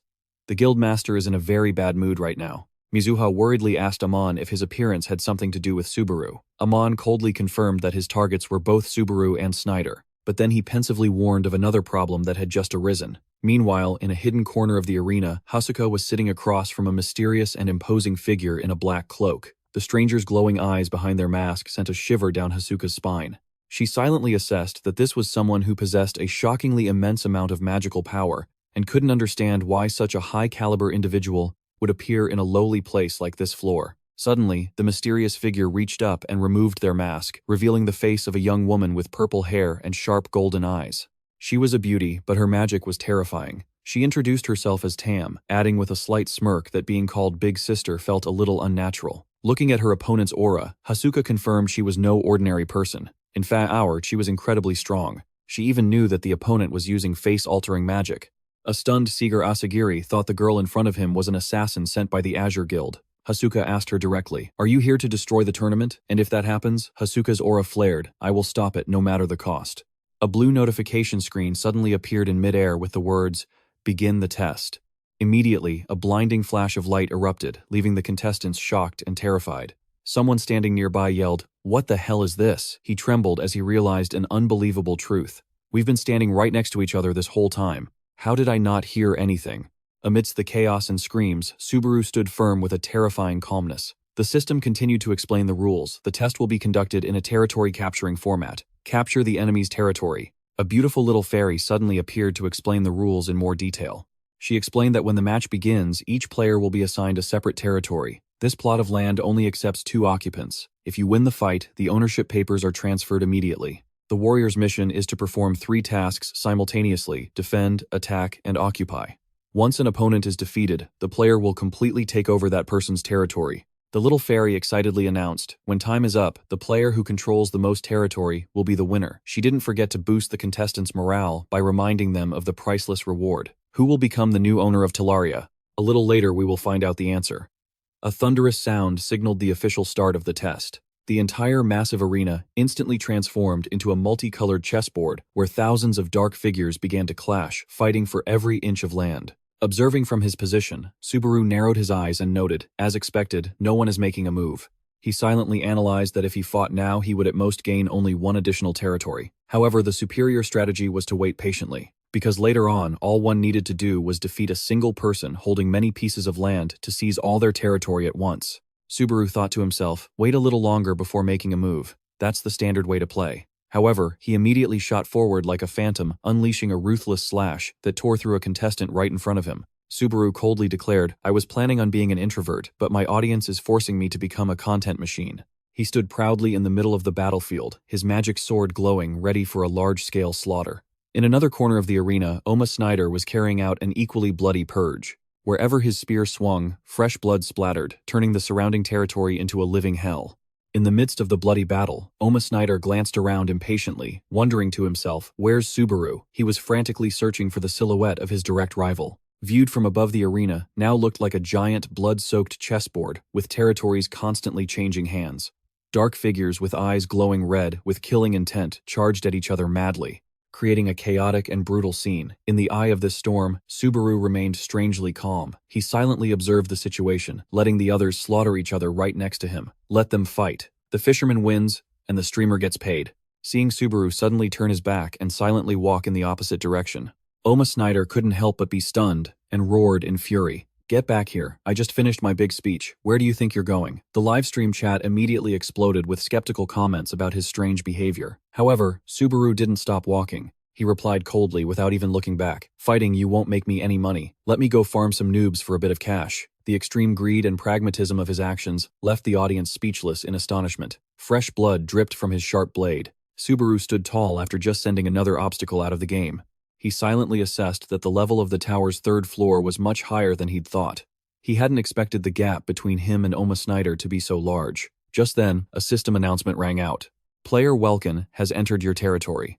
A stunned Subaru turned to look at the magic screen as it continued to display a warning. There are currently 2 players in this territory. You are prohibited from moving to another territory. A large bald man stepped forward, blocking his path. The stranger stared intently at Subaru and demanded, You're Subaru, right? The livestream chat buzzed with recognition. Welkin, from the Azure District. I think he's one of Oma Snyder's subordinates. Oh, well, this is shaping up to be fun. The bald guy smirked confidently. I'm definitely gonna get chewed out for this, if I beat you here. Subaru narrowed his eyes coldly. He decisively drew his demonic sword, ready to retaliate, not wasting another moment, as Welkin shouted loudly, Sorry in advance, Captain, and lunged forward with a powerful swing of his staff. A lightning-fast exchange broke out. Subaru nimbly dodged the staff's strikes and unleashed a devastatingly precise slash that his opponent couldn't react to in time. Welkin was utterly stunned. As he saw the weapon in his hands get cleanly sliced in 2, he stammered in horror. What? He just cut my weapon clean in half. Seizing the opportunity, Subaru landed a heavy kick that sent the mercenary flying. Subaru instantly closed the distance, pressing the cold tip of his sword against his opponent's throat. He said with cold sarcasm, I take back my apology, Captain. Welkin trembled in utter humiliation, unable to believe he had been so miserably defeated. The viewers watching the stream began to mock him. The one/swordsman. Welkin. He's not even at a swordsman's level. What a piece of trash. He must have gotten in through connections. He clearly can't fight. Suddenly, a shocking system notification appeared. Player Oma Snyder has entered your territory. Subaru's eyes flashed with a grave light. Meanwhile, the viewers excitedly commented, "Damn, looks like this guy's the real deal. Seems like everyone's lining up for their turn now." Oma Snyder roared with fury and charged straight at his opponent. He was pleased with himself for finally catching up to Subaru. The clashes between sword and spear created blinding sparks, a testament to the immense pressure Oma Snyder was putting on Subaru. Seeing Subaru continuously dodging and defending, Snyder shouted, "Use your lightning, because if you don't, my next attack will definitely take your life." The stream viewers started buzzing. Some wondered if Oma Snyder was trying to kill or save his opponent, while others mocked his strange politeness in waiting for the enemy to play his trump card. Subaru quickly fell back, creating a safe distance between them. Dodging is an art, and the one who dodges is an artist. Seeing his opponent retreat, Snyder scoffed, asking if he intended to keep running away. Subaru coldly replied that he would show him exactly what he'd been hoping to see.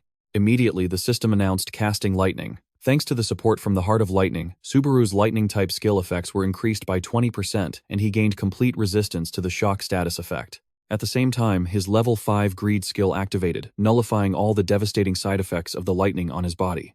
Subaru gripped the roaring electricity in his hand and declared firmly that running away was something only the weak would do. Oma Snyder was so stunned, he froze watching Subaru materialize an elemental attribute into a brilliant lightning spear right in his hand. He couldn't believe a rookie could achieve such a high level of mastery, turning pure energy into a tangible weapon like that. The MC just turned on his hacks, the opponents frozen solid. Subaru advanced imposingly with the lightning spear, radiating a suffocating pressure. He looked straight at his opponent and asked in return if Oma Snyder was the one planning to run away now.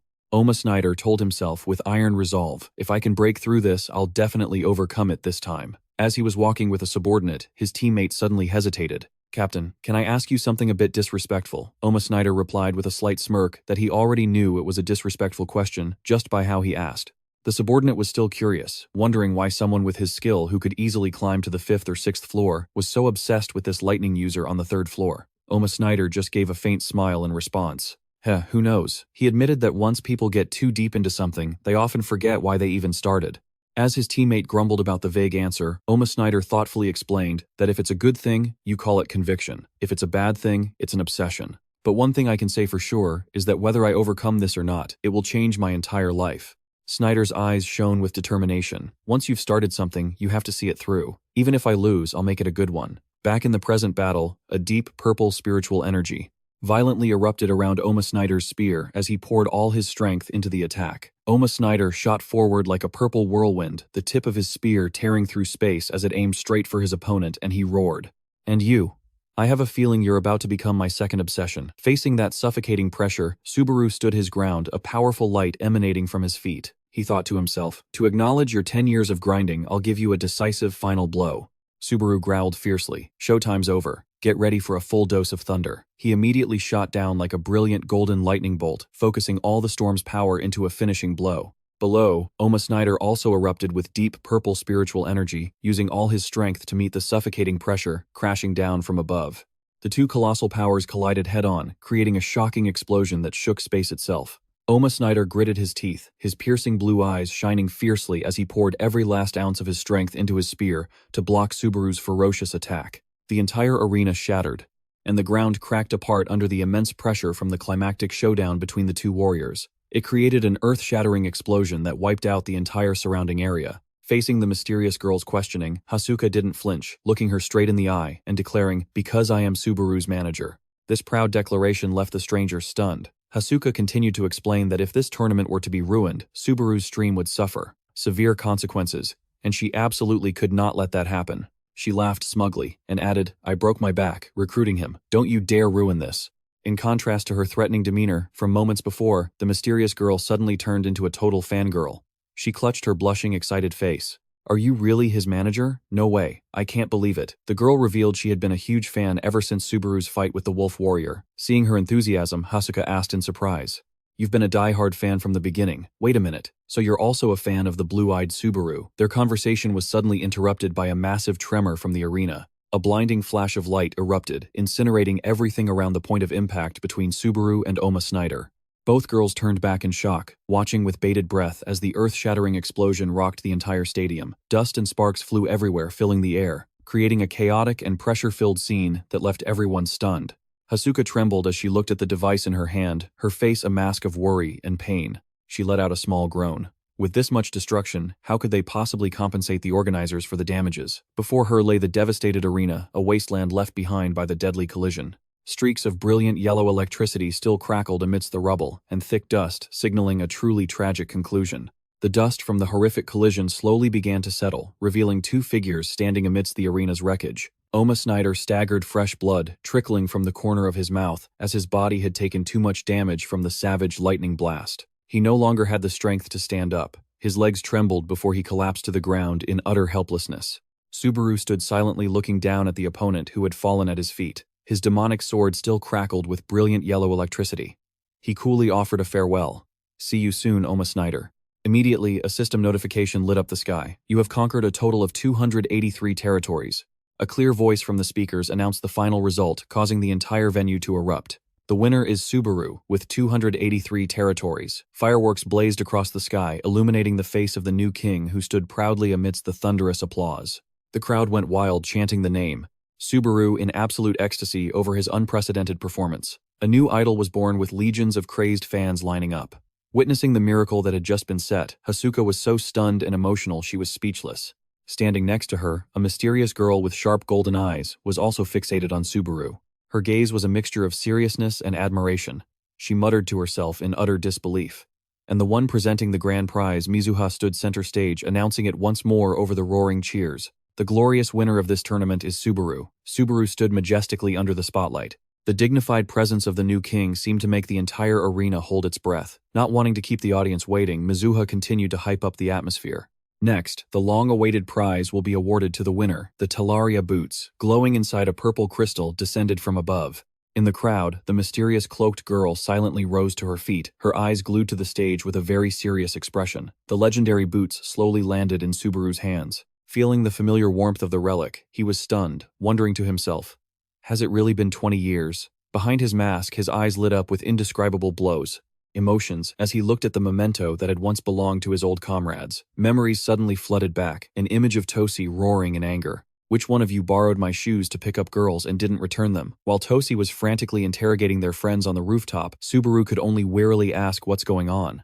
"Tos, are you throwing a fit again?" another man asked, rubbing his stomach with a sigh. "Hey man, you look miserable." "Ah, that's enough, I'm full." In every battle, there's always one who's hungry. The memory of Tosi came back vividly. He was screaming in absolute fury. "My shoes," Tosi charged in wildly, kicking and punching, yelling, because he found out his precious shoes had been taken. "I warned you 100 times not to take them. They'll lose their shape." Looking back at those moments of bickering and the group's playful antics on the rooftop that year, Subaru couldn't help but crack a small smile. Back in the present, a flood of messages from the audience kept popping up, speculating that Subaru was broke and would definitely sell the item out of greed.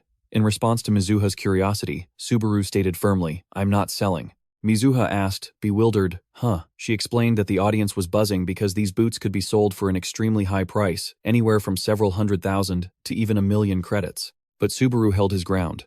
"No matter how much they're worth, I'm not selling." The crowd below began to get chaotic, screaming frantically, "Sir, name your price. I'd sell my entire family fortune for those boots." The feverish hunt for the blue-eyed relic made the stands erupt. One guy even boasted that his inventory had much better items to entice Subaru. Offers of 2 million, 2.1 million, and even up to 4 million credits were continuously thrown out to tempt him. Annoyed by the crowd's greed, Subaru coldly uttered one phrase, "Get lost." Instantly, a brilliant yellow stream of lightning erupted violently, with thunderbolts shooting from his body, shaking the entire arena to warn off anyone with greedy intentions. Amidst the still crackling electricity, Subaru declared loudly to the entire audience, "Let me make this clear. Even for 10 million credits, I'm not selling." The determination and pressure radiating from him made Mizuha tremble and break out in a cold sweat. She silently lamented why she'd been dragged into this mess. "This job is dangerous, and I'm not seeing a raise." Subaru coldly turned his back. "All right, I'm leaving." He casually walked into the tunnel, holding his old comrade's boots, leaving the arena's spotlight behind him. A quiet night enveloped the city, the lights from the skyscrapers twinkling in the darkness. Amon stared intently at his device's screen, his face showing clear astonishment at the result of the recent match. He actually won. This was completely unexpected. Hanamaki Hiyori, the female archer from the Green Zone, approached marveling at Subaru's extraordinary performance against a master like Oma Snyder. She asked Eamon curiously, "Hey, is this guy the REP version or the A-Youth version of the legend?" Seeing her teammate's indifference, Hiyori explained how the public was referring to the two of them. The blue-eyed Subaru is the original, and the current streamer is the new guy. Amon clicked his tongue in annoyance at what he considered an outdated and stupid definition. He growled, asserting that the order of comparison was backward. Because logically, if the new Subaru can do it, then the original Subaru should be able to do it too. That's how it should be. This complete difference in perspective made Amon curse under his breath that the blue-eyed one's fanboys were the most annoying people on Earth. Despite Amon's frustrated muttering, Hiyori cheerfully kept following him, asking about the thrilling events to come. Amon decisively slung his spear over his shoulder, coldly reminding her of their real objective. Enough with the gossip. Let's go catch that thief. Seeing Amon trudging off, Hiyori panicked and ran after him, asking if he was mad. The two of them, leading a group of black-clad assassins, just walked away. Elsewhere, Subaru quietly held the Talaria boots in his hands, watched by over 11,000 live viewers. The chat box exploded with mixed opinions. Some said they looked outdated, while others gasped at the astronomical value of the famous relic. Looking at the old item, Subaru thought to himself, "Tosi, even under these circumstances, I'm still so happy to see you again." He silently thanked the viewers' quests, which had helped ease his heart, even if just a little. Despite the audience's chatter about his unnervingly calm and unreadable expression, Subaru began to inspect the item's stats. These unique grade shoes required level 30 or above, increasing movement speed by 25% and jump power by 15%. Most importantly, the Cloud Step skill could be activated twice a day. While the viewers were still debating the usefulness of this extremely rare speed-boosting equipment, Subaru suddenly received an urgent message from UIK on his handheld device. She warned anxiously, "Hey, don't get caught up in celebrating, there's a top-tier thief lurking around here." Subaru frowned, wondering what was going on. At that moment, amidst the passionate nighttime crowd, a mysterious figure in a black cloak was walking furtively, their movements full of dark intent. The stranger stood silently before the display case, their mind in a fierce struggle. "What the hell am I doing here?" Standing right in front of Tosi's shoes, she adjusted her mask, her eyes flashing with determination, as she realized she'd come this far, and there was no turning back. The sound of her heavy heels clicked sharply on the stone floor. She growled with cruel intent in the depths of her soul. "If I can't borrow the shoes, I'll just borrow the whole leg to be safe." With golden eyes blazing with killing intent and fury, the mysterious shadow slipped into the crowd, vanishing into the bustling city streets. In the quiet ambiance of a luxurious bar as night fell, Hasuka smiled faintly at Subaru and spoke up, congratulating him on his recent victory. She thoughtfully mentioned that she had already ordered food and prepared drinks, guessing he must be very thirsty after the intense battle. Subaru sat down quietly. He took out his device to review the urgent warnings from Hasuka about a suspicious person targeting the prize, then asked in a low voice, "So, what were those messages about earlier?" Hasuka took a small sip of her drink, her expression turning more serious as she began to explain.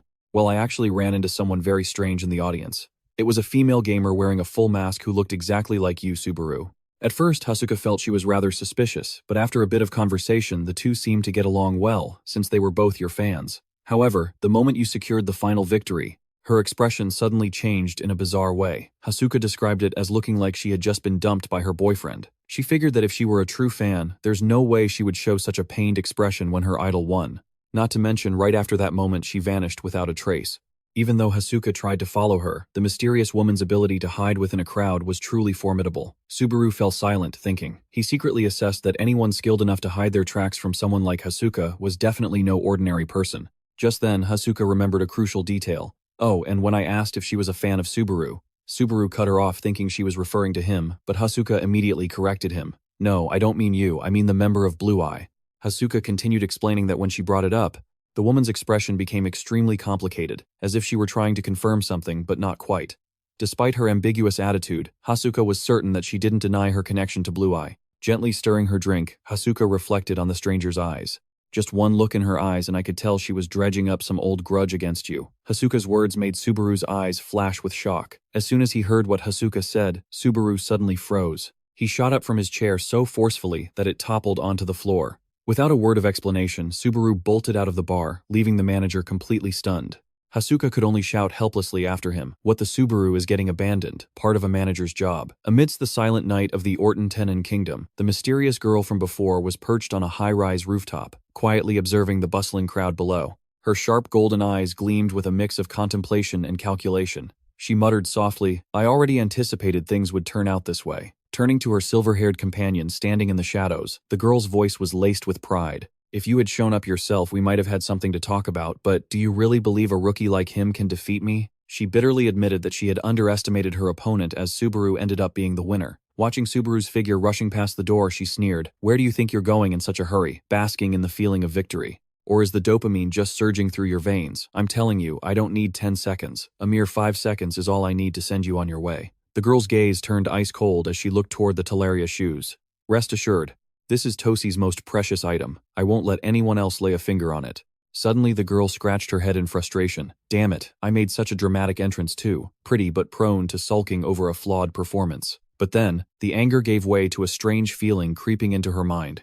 She asked herself why she didn't want to resort to extreme measures against that masked man. Because his every gesture, his every action was identical to the man she constantly yearned for. Every move that guy made was exactly like his. As if it were the deceased Subaru. She thought in shock. However, she quickly pushed aside her weakness and resolutely turned her back, stepping into the darkness. She left behind a stern warning for Subaru. Whatever, you'd better prepare yourself. The next time you step into the blue zone, I won't just aim for your legs. I'll take your head. Honestly, Seeger had always longed to one day speak directly with that mysterious man. She told herself she just wanted to take off his mask to see if he was the real deal. Meanwhile, in the bustling city, Subaru was wrestling with a storm of thoughts. He blamed himself for never considering the possibility that the tournament and the Talaria shoes were nothing more than a dangerous bait to lure out the remaining members of Blue Eyes. If she really was the person sent to infiltrate and retrieve Tosi's shoes, then that would explain why she had to deliberately hide her presence all this time. Subaru recalled the flow of Seeger's magical energy that he had once felt emanating from that snowflower. Now someone who looked exactly like Karina had suddenly appeared, leaving him completely shaken. A faint glimmer of hope sparked in his mind. I thought you were long gone, but it turns out your ghost is still hanging around. However, Subaru quickly told himself to stay calm, as it was still too early to confirm anything. Knowing Karina's temperament, he believed she would never just stand and watch from a distance when Tosi's memento was right there in front of her. Just then, Hasuka's voice called out from behind, snapping Subaru out of it. Hey Subaru, are you okay? She asked, rushing over with a worried expression drenched in sweat. Well, you just suddenly bolted out of the store, Subaru replied quietly. It's nothing. I just thought it might have been someone I knew. Hasuka looked surprised when he mentioned the suspicious person from before. But Subaru just waved it off, saying he must have been mistaken. Hasuka hesitated, her face flushing red with shyness. Subaru, this is a bit awkward to say, but it seems like you don't have a single friend, do you? Subaru simply remained silent, offering no explanation. Hasuka added a teasing remark. Let alone a girlfriend. Unfazed by the joke, Subaru curtly said that if she said one more word, he'd get mad. Go home and sleep off the embarrassment. Seeing him turn and walk away, Hasuka frantically asked if she had offended him, but Subaru just casually replied that it was fine. Meanwhile, in another corner of the city, Hanamaki Hiyori was constantly whining to Amon. Ugh, senpai, my feet are killing me. And I'm hungry too. Hey senpai, I'm so bored, Hiyori pleaded. Come on senpai, say something. Did we just let them get away? Amon coolly checked his device and replied, no. Hiyori curiously asked how he could be so sure. Amon held out the screen and announced, I just received a notification from Kazuki Kyojo. All troops retreat. Seeing the unexpected order, Hiyori jumped up and screamed frantically. What retreat? We're just leaving like this. Are you kidding me? But after all this time we've painstakingly waited, Amon calmly explained. He said that if they've come this far, they wouldn't be content to just stand by and watch that prize fall into someone else's hands. Disappointed, Hiyori asked if all their efforts had been for nothing. Amon suddenly paused, then thoughtfully added, besides, he also said that even if they know it's a trap, they'll still come. Walking into a trap willingly. They must be really attached to their memories. Hiyori pressed him about the true identity of the people they were hunting, reminding him that he once considered it all just baseless rumors. Looking up at the full moon, Amon admitted he had also hoped it was a lie, but reality turned out to be cruel. He recalled the shocking rumor that Subaru had died because of a betrayal from Blue Ice. High above Subaru stood alone on a rooftop, silently observing the city at night. Subaru's face was pensive and determined under the faint moonlight. He opened his handheld device. The painful headlines about the fall of Blue Eyes years ago appeared on the screen. The news still mentioned Subaru's sacrifice, and the suspicious silence of Kazuki Kyojo after the tragedy. 20 years had flown by, and he bitterly realized that Kazuki Kyojo's position was now likely far beyond his reach. Subaru contemplated deeply, for a mere rookie like himself to catch up to a giant like Kazuki Kyojo. What he needed was a real game-changer, the power of the lightning spear he had summoned in the last battle. The lightning spear, the legendary grade treasure he once held on the second floor, was the key. Subaru had successfully recreated the one-time use energy to turn the tide. Even so, Subaru wasn't satisfied. He told himself that he thought he had completely understood the power of lightning, but reality proved there was still room to hone it to be even sharper. This was a great source of energy coveted by both gods and colossal beings. It was also the very power that humans yearned to possess in order to confront and subdue those supernatural forces. All this time, the extent to which Subaru had drawn out the lightning's power seemed to have not yet reached its final limit. His eyes hardened with determination as he looked towards the mysterious tower looming in the night, the place known as the Abode of Souls. Subaru affirmed that he absolutely had to conquer that place because only then would everything gradually be brought to light. Under the full moon, but in contrast to the quiet night at a luxurious tea party, Hasuka looked utterly bored. She coolly looked at the screen and casually said she couldn't hear a thing, despite the person on the other end trying desperately to explain. When you're rich, you have the right to be deaf. Subakichi was now kneeling on the ground, sincerely apologizing for his over-the-top excitement. Seeing Hasuka still playing dumb, he frantically screamed, demanding that she at least pretend she heard him. Hasuka smirked, saying her ears didn't have the function of picking up the sounds of someone who had just burned all his money on bets like him. Hitting a sore spot, Subakichi yelled about the massive fortune Hasuka had just raked in from her share of the profits from Subaru. Desperate because he couldn't pay this month's electricity bill, Subakichi shamelessly tossed aside his dignity, calling Hasuka beautiful sis and big sis, to beg for mercy. Who needs dignity at a time like this? When he saw she was still unmoved, he even stooped to performing strange animal-like actions right on the screen. Hasuka found it unsightly and demanded that he stop immediately. However, her expression suddenly turned serious as she made a proposal. "Are you willing to carry out a request for me?" The tavern bell chimed as Subaru strode in. He approached the bar and met his contact, his old request unchanged. Looking at the cheap beer placed in front of him, Subaru took a small sip and made a bitter remark. He couldn't believe that the famously illustrious guilds were actually so stingy they'd only offer a guest this kind of cheap drink. Guess this has always been their specialty. Model. The man with the goatee took a sip of his drink, reminiscing. He said he used to have a lot of comrades, and every time he treated the whole crew, his pockets would be empty in an instant. It was as if the taste of this cheap liquor had gotten into his blood, and he couldn't find any other drink that tasted good anymore. Hearing this, Subaru asked, "Did you always pay for everyone?" The man gave a sad smile and replied, "If a leader doesn't treat his underlings, how can he show his face? Besides, they all had to put up with my stubbornness to venture into the Thunderlight Cave together." He recalled how everyone was dirt poor back then. The concept of sponsorship money from a guild was something they couldn't even dream of. The team's skill level at the time wasn't nearly enough to boast that hunting was a piece of cake. Times were tough before there were any life hacks. After a dry clink of glasses, the man explained in a low voice that to participate in the exams challenges you had to spend credits, but if you died, you'd be left with nothing, you'd lose it all. The only option for players who were poor back then was to hunt for money to pay the exam fee, with the slim hope of gaining even just a little bit in level. On that day, Subaru asked quietly. The man nodded as memories of that fateful day suddenly flooded back. It was when his unlucky party ran into the Sky Serpent, an opponent so far beyond their level that all 7 of them who were just new players back then couldn't even dream of landing a single hit. The colossal monster with its white scales and blazing red eyes roared as it charged, scattering their formation in a one-sided massacre. The man asked Subaru in anguish. "The winner takes it all, but the loser has to watch his comrades die. You tell me, was it worth it?" Amidst the tragic blood-soaked scene, he choked out that 4 of them never made it back. They weren't just teammates. They were his closest friends, people he'd been through hell and back with. The man's face was blood-stained, his eyes burning with resentment and overwhelming regret as he spoke of his fallen brothers. They must hate me so much, don't they?" In Oma Snyder's mind, his teammates' scathing words still echoed like a curse. What good could possibly come from that damned lightning cave? Getting stuck in this mess is all your fault. Their furious screams twisted deep inside his soul. If only you hadn't been so damn stubborn. You're the one who pushed your best friends to their deaths. How dare you show your face and continue to live? That cruel question left Subaru speechless, his eyes wide with shock. Oma Snyder let out a sharp cry, trying to banish the ghosts of his past. "Stop. That's enough." Returning to the present, he looked at Subaru and asked with a self-deprecating smirk, "Stop looking at me like that. I'm used to the misery." Oma Snyder mused that normally anyone in his situation would have lost all hope and given up long ago. But for him, quitting would be an insult to the memory of those who fell. He growled, "They died because I was so stubborn about going into that dungeon. If I stop now, what does that make their sacrifice?" The weight of his pain and responsibility wouldn't allow him to let their sacrifice be for nothing. That was the reason Oma Snyder had been obsessed with the Lightning Cave for 10 long years. Looking over at Subaru, he gave a faint smile and said, "But you probably wouldn't understand. Still, I have to thank you for giving me a little hope." Subaru repeated, confused. "Hope." In the quiet bar, Oma Snyder's voice was low. "Let me tell you what the Lightning Cave is really like. Meanwhile, man plans, God laughs. This Kyojo guy is on a whole other level. Yanaka walked on his mind, racing with calculations. He was terrified that if Kyojo actually made a move to neutralize Ja's stealth ability, he would have no idea how to counter it. Yanaka clutched his head in frustration, staring at the device in his hand. His eyes burned with a mixture of rage and extreme anxiety. Kyojo, you won't get an easy death from me.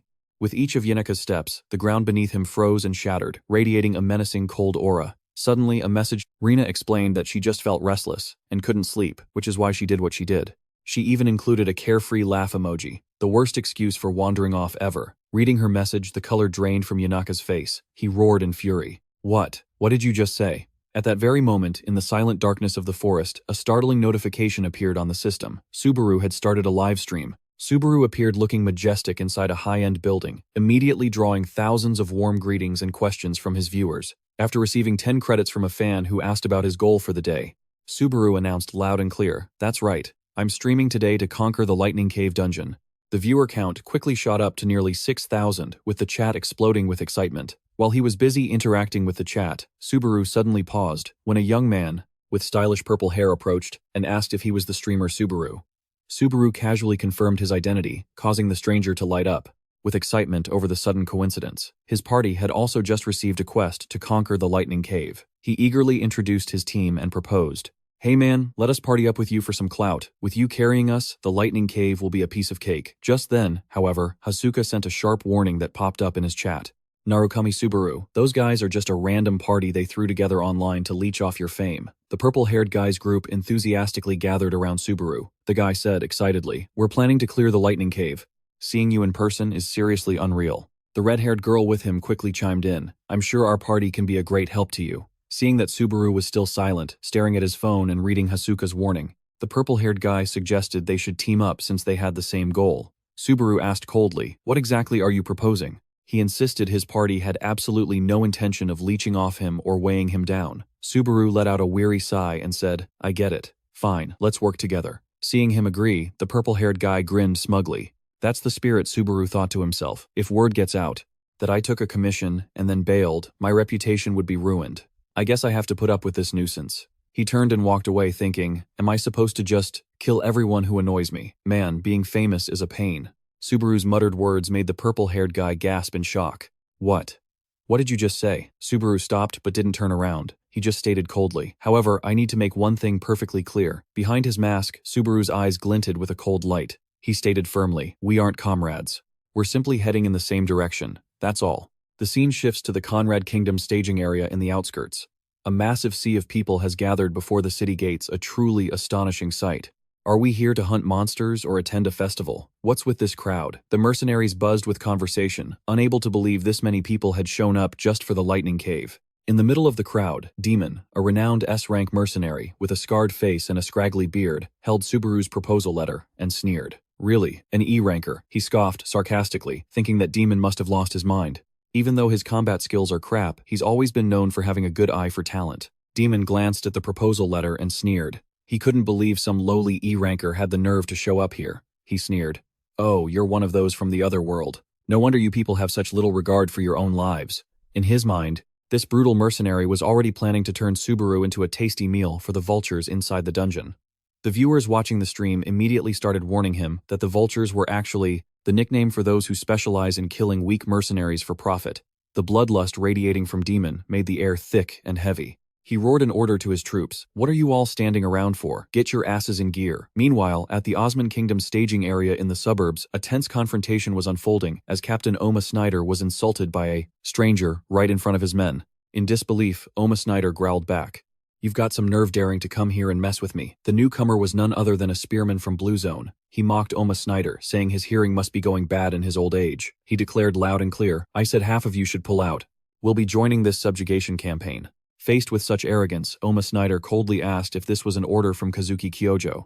The spearman smirked, correcting him, "That's Guildmaster to you." Then, he heartlessly pinned all the blame on Oma Snyder for losing a valuable item to someone else, which had sent the Guildmaster into a rage. He continued to hurl insults when Oma Snyder remained silent. 10 years of training and you let some rookie knock your teeth out. You should just retire." These taunts enraged Oma Snyder's men, who moved to draw their weapons, but the Blue Zone spearman simply turned his back and walked away, saying they should count themselves lucky he was there to help conquer the Lightning Cave.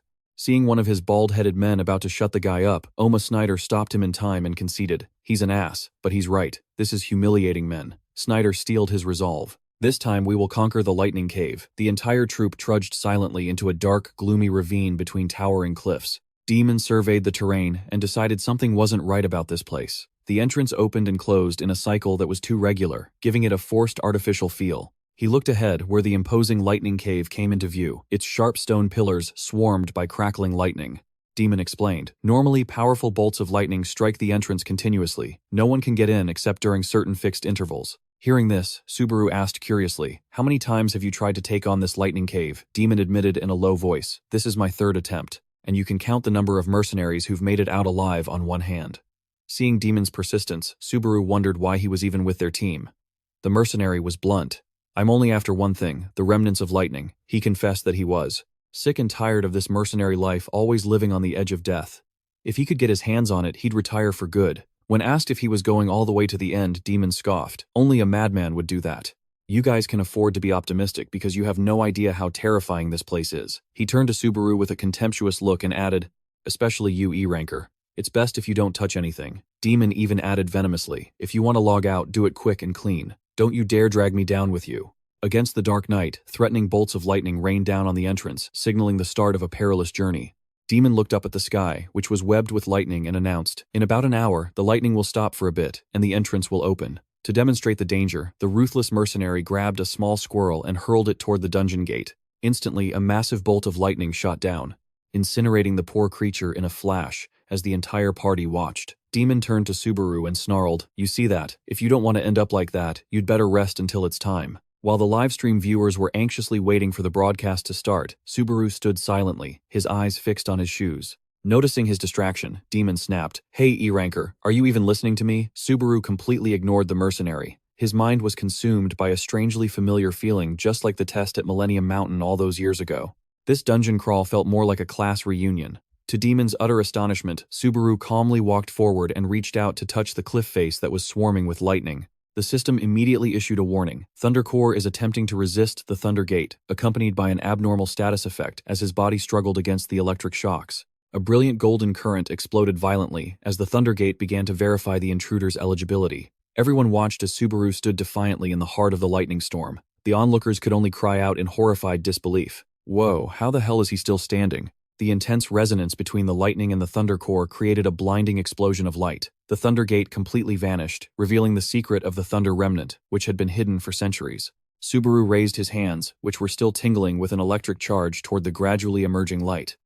The cliff face crumbled, leaving a brilliantly lit opening in the darkness. From within the rubble, a small item radiating a brilliant blue aura slowly drifted to the ground. The mercenaries were stunned into silence, and they stammered in disbelief.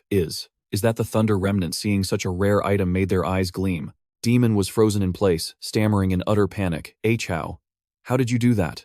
Subaru bent down and picked up the treasure, wondering to himself if this item had been waiting all this time for someone worthy like him to appear. But the moment Subaru's hand touched the Thunder Remnant, a brilliant red wave of killing intent shot straight toward him. The viewers watching the stream were also stunned by this sudden malicious turn of events. Subaru deftly dodged the sneak attack from behind. The system immediately issued an emergency notification. You have been attacked by a member of an allied raid party. It also confirmed that no penalty would be applied if he were to counterattack. Subaru turned to see Demon facing him, his expression cunning and deceitful. The brutal mercenary advanced menacingly, his eyes blazing with absolute greed and cruelty. Demon growled, his voice a harsh threat. You just met May, huh? Now hand that thing over if you know what's good for you.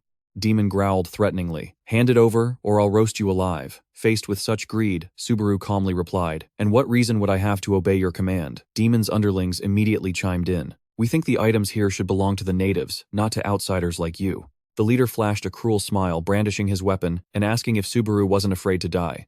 Subaru coldly confirmed, that's exactly right. He understood that even though dying in a dungeon wasn't a true death, the feeling of pain and the terror of facing death, so realistic it could shatter anyone's psyche, leaving them either mentally broken or suffering from severe psychological trauma.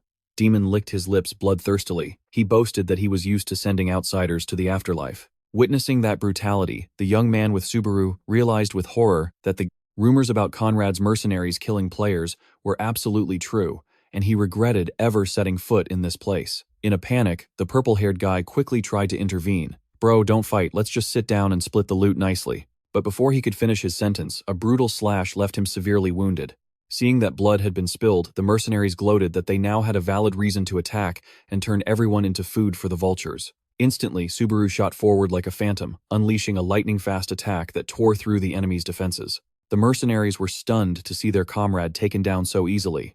No way, he's just an E rank. What the hell is going on? Subaru weaved through their encirclement, each slash a fatal blow that left his opponents no time to react. He looked them straight in the eye and asked sarcastically if not being killed in a single hit was the only pride that self-proclaimed S-rankers like them had. Cornered Demon roared in terror. "You dare trick me, you! Who are you really?" Subaru stood tall on the battlefield. He unleashed a powerful lightning strike, knocking the weapon from Demon's hand and sending him crashing to the ground. The mercenary trembled in absolute humiliation, gritting his teeth as he accused him.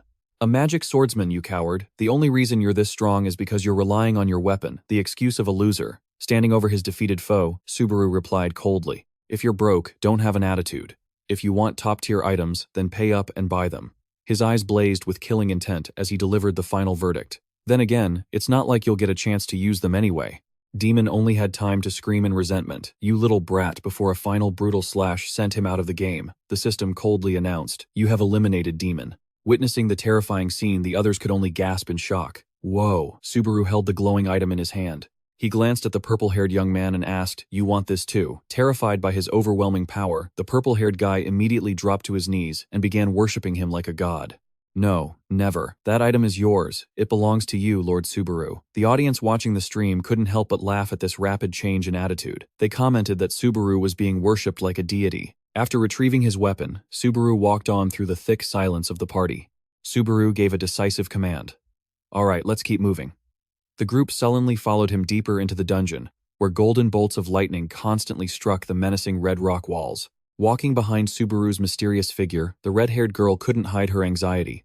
She quietly asked her companion, "Is it really okay for us to be following him?" When asked what she meant, she could only look at Subaru and say, with a tremble, "It's just, he's clearly not a normal person." As they ventured deeper into the dungeon, the purple-haired young man whispered to his teammate that as long as they didn't provoke him, Subaru wouldn't do anything too extreme. After all, a streamer always has to maintain their public image. He casually scrolled through the sarcastic comments, calling Subaru a leech, who tails others to make money, and thought smugly to himself, "I'll just play along for now. I'll post an expose on him later." Suddenly, a loud explosion boomed and glowing red stone pillars erupted from the ground, blocking the party's path. Panic quickly spread as everyone realized that their way forward and their escape route were both completely sealed off. While his teammates were panicking over the dungeon's sudden change, Subaru spoke, "Listen carefully. The first creatures you'll encounter in this cave are thunderwolves." Instantly glowing blue eyes appeared from the darkness. A pack of ferocious wolves with electrically charged fur emerged and surrounded them. Subaru warned that their numbers were massive. If they chose to fight them one by one, the team's stamina would be depleted long before the battle was over. With that, he suddenly dashed forward, ignoring the desperate screams of his teammates behind him. "Bro, don't go. Without you to carry us, we're gonna be dog food," Subaru thought to himself. There's still one way to shorten this fight, and that's to aim straight for their leader. Unlike ordinary creatures among thunderwolves, the one with the smallest body is the true supreme ruler, the Thunder Wolf King. Subaru launched himself into the air, delivering a vicious slash that tore apart a lunging wolf. Immediately, he activated his Cloud Step skill, allowing him to walk on air for 3 short seconds, basically hacking the game by walking on clouds. Subaru kicked off the empty air, propelling himself higher to confront the giant roaring monster below. As Subaru soared through the air, the image of his old teammate Tosi suddenly flashed in his mind. Feeling a strange resonance between the lightning power and his memory, he thought Tosi. "So this is what you felt, wasn't it?" Instantly, the pack of ferocious thunderwolves surrounded him from all sides. One lunged from behind its fangs, bared for a deadly pounce. Without a hint of hesitation, Subaru spun around and swung his sword, creating a world-shaking, thunderous explosion that blasted back the enemy's attack. Amidst the thick smoke and sparks of electricity, he landed firmly on the ground, even as the wolves continued to snarl menacingly around him. Subaru remained terrifyingly calm. A crazed thunderwolf charged at him with a deafening roar. But by now, a powerful current of lightning was surging through his nameless demon sword. Subaru growled with pride. "Trying to race lightning? Buddy, you're just a portable charger. I'm the power grid." A devastating carrying destructive power tore the monster's body apart in mid-air. The system repeatedly announced, "You have defeated the Thunder Wolf King." The pack's fury immediately subsided. Along with an increase in his strength, agility, and stamina stats, Subaru walked casually among the trembling, defeated creatures. He remembered an old lesson: once you take down the leader, you are the victor and you control everything. You become their new boss. The Thunderwolves now all bowed in complete submission to Subaru's overwhelming presence. The system confirmed he had successfully tamed this species and could now command them through his Thunderblood. Witnessing this unbelievable sight, the purple-haired young man stammered in shock. What just happened? Subaru just replied coolly, "It was nothing. Let's keep moving, or I'll be late for the live stream." At his command, Subaru strode forward, a proud pack of subservient wolves trailing in his wake. His companions could only stand frozen in absolute astonishment. They couldn't comprehend why these ferocious monsters, the very terror of this dungeon, had suddenly become so loyal and obedient to him. Subaru silently advanced deeper into the cave with his new legion. Venturing further in, he suddenly stopped, quietly observing his surroundings before muttering to himself. Noticing the treacherous terrain with crimson cliffs crackling with electricity, he inwardly assessed that this location was suitable enough to begin his plan. Subaru's eyes gleamed coldly from beneath his mask. He gave an order to the subservient thunder wolves behind him. "It's time. Howl as loud as you can." Immediately, the pack of wolves raised their heads in unison, letting out deafening howls that shook the entire dungeon.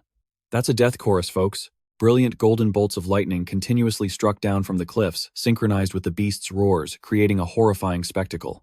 The tremendous noise left the purple-haired guy accompanying them stunned with fear. He screamed frantically, "Narukami Subaru, what the hell do you think you're doing?" From the dark crevices in the cliffs, swarms of grotesque creatures began to emerge. It was a legion of giant insect monsters with piercing blue eyes and constantly beating wings. They were drawn by the howling, and were now swarming forward like a flood. Seeing they were surrounded, the purple-haired guy panicked, shouting as he tried to run, "Hey man, are you trying to make an insect hot pot or something? Why'd you call so many?" In stark contrast to his companion's panic, Subaru remained perfectly calm. He slowly drew his demon sword, which radiated a brilliant red spiritual energy. He calmly declared his intention to turn this suffocating encirclement into a true hunt, as that had always been his style. Watching the monsters charge at them, Subaru coldly reminded his companions not to worry about him, because with the help of the Thunderwolves, he alone was more than enough to handle everything. Terrified, the purple-haired guy stammered, "Then, what about us?" But Subaru just gave them a contemptuous glance, stating that he'd made it clear from the start they were just freeloaders tagging along. In a harsh tone, Subaru ordered them to find their own way to survive. With that, he stood defiantly in the middle of the shrieking monsters, his hand gripping his sword, ready for a bloody massacre. Meanwhile, in a modern-looking room, the atmosphere was just as tense as Subaru's live stream played on a large screen. The echoing screams and roars sent shivers down everyone's spines. Sitting silently on the sofa, Kazuki quietly watched the battlefield on the screen. His eyes shone with a grave intensity at the unpredictable events unfolding in the lightning cavern. Hasuka asked worriedly if it was okay to just let Subaru act like this, but Johto simply replied that it was the streamer's decision, and there was nothing they could do. He pointed out that this situation was a bit different, looking at the flood of messages on the screen, from people signing up to tag along. Yoto called it a free ride, because those people's skill levels were nowhere near high enough to clear the lightning cavern on their own. He figured that even though it was a bit of a nuisance letting them come along, would help avoid negative gossip from the audience. However, Yotio also warned that, if word of this free ride spread, people would flock to Subaru like ants to honey. Jotio's eyes turned sharp as he realized the young man's true intentions. Subaru is using them to make an example, to warn everyone never to even think about tagging along again.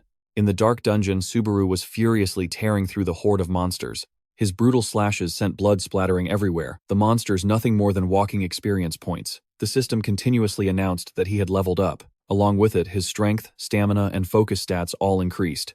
Subaru stood tall in the middle of the battlefield, his eyes blazing with power from behind his mask. Surrounding Subaru now were the corpses of the Monster Legion, piled high, proof of a merciless slaughter. He uttered coldly, "I bet no one's going to complain about me going off on my own anymore, huh?" On the stream, the audience couldn't help but be stunned by his ruthlessness and overwhelming power. Some admired him, while others thought his actions were too extreme. Subaru stood defiantly amidst the wreckage, clutching his blood-stained sword, and issued a stern warning. "Anyone else who thinks about leeching off me better have a coffin ready. You'd best prepare yourselves."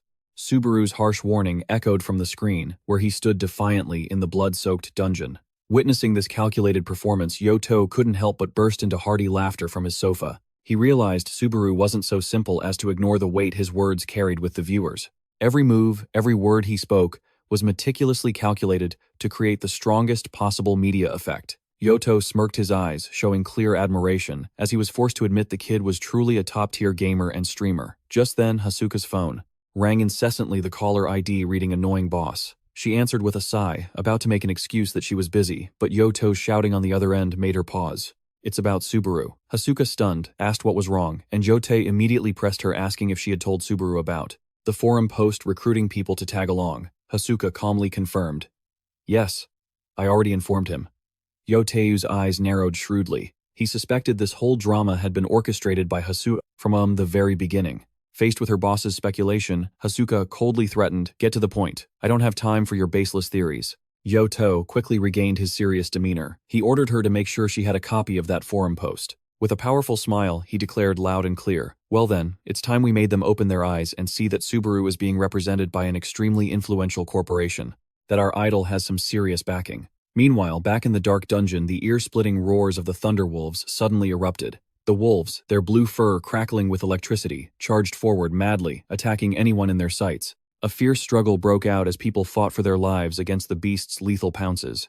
Amidst the chaos and bloodshed, a panicked team member screamed the name of their leader, Snyder, the Great Oma. Snyder appeared, a giant spear in his hand, his eyes blazing with a solemn light as he faced the besieging pack of monsters. In the midst of the chaos, a member of Blue Zone was suddenly attacked by a Thunderwolf, sending blood splattering everywhere. He furiously turned and screamed at Oma Snyder. "You're jealous of my talent, so you're using the wolves to kill me, aren't you?" Oma Snyder's expression remained cold, his eyes hardening with determination as he thought to himself, "Found you." Oma Snyder decisively gripped his weapon and unleashed a powerful strike. The terrifying force slammed the Blue Zone soldier into the ground, leaving him shocked and terrified. "This guy. Are you messing with me?" Meanwhile, the ferocious pack of Thunderwolves continued to swarm in from all sides. Without a moment's hesitation, Oma Snyder's spear pierced through the head of a Thunderwolf in the blink of an eye.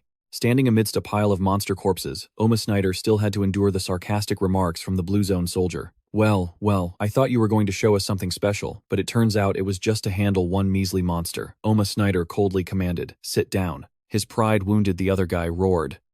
Are you giving me orders? You've been trying to pick a fight with me this whole time. Fine, let's settle who between us is the real." His words caught in his throat as he realized the presence of a threat far greater than the wolf pack. The entire raid team was now completely surrounded by a breathtakingly massive legion of Thunderwolves.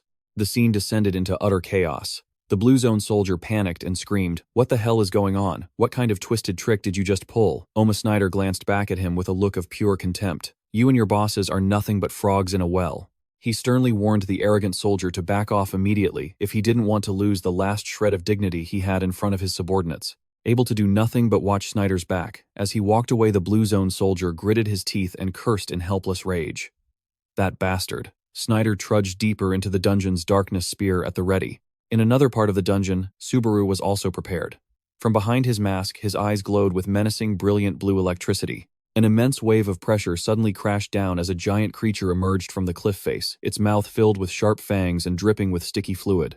The system immediately confirmed the presence of the boss Thundermaw. Facing the hideous monster, Subaru channeled all the lightning into his body. Subaru shot forward, launching a devastating punch straight into Thundermaw's grotesque body. A torrent of black electricity erupted, tearing through the monster's flesh in an explosion that shook the heavens and the earth, sending slime splattering everywhere. After quickly clearing the obstacle, Subaru casually walked through the desolate rubble. Watching from a distance, Oma Snyder thoughtfully recalled the 3 long years he had spent just to be able to reach this position with ease. However, Subaru soon realized the harsh truth: the Cave of Lightning was only just beginning from this moment on. Standing before the giant, imposing red gate covered in bizarre patterns, he began to understand what Oma Snyder had mentioned before. A true Cave of Lightning loomed, with towering stone pillars that emanated a suffocating pressure. The system immediately announced that Subaru was entering the first Gate of Thunder. Standing before the massive red stone gate, Subaru mused to himself that up until now, the Cave of Lightning had been no different from any other ordinary dungeon. That was just the warm-up, the real game starts now. However, according to Snyder, the real change would only occur once he officially stepped across this threshold. The moment he stepped forward, the system announced, "Trial period over. Please insert your life to continue." Before Subaru now were blazing red murals depicting an ancient dragon. While the audience on the stream was still chattering about how they were just incomprehensible scribbles, Oma Snyder fondly remembered his own arduous training. He admitted that it had taken him over 5 long years to pass this first gate. Suddenly, sharp-eyed viewers began to notice the shape of a dragon hidden within the drawing. "Whoa, guys, did the dragon in the painting just wink at me?" Just then, the ground shook violently. The lines that were thought to be lifeless suddenly began to move with vivid life. Oma Snyder spoke up, posing a challenge. "So, how long do you think it will take you?"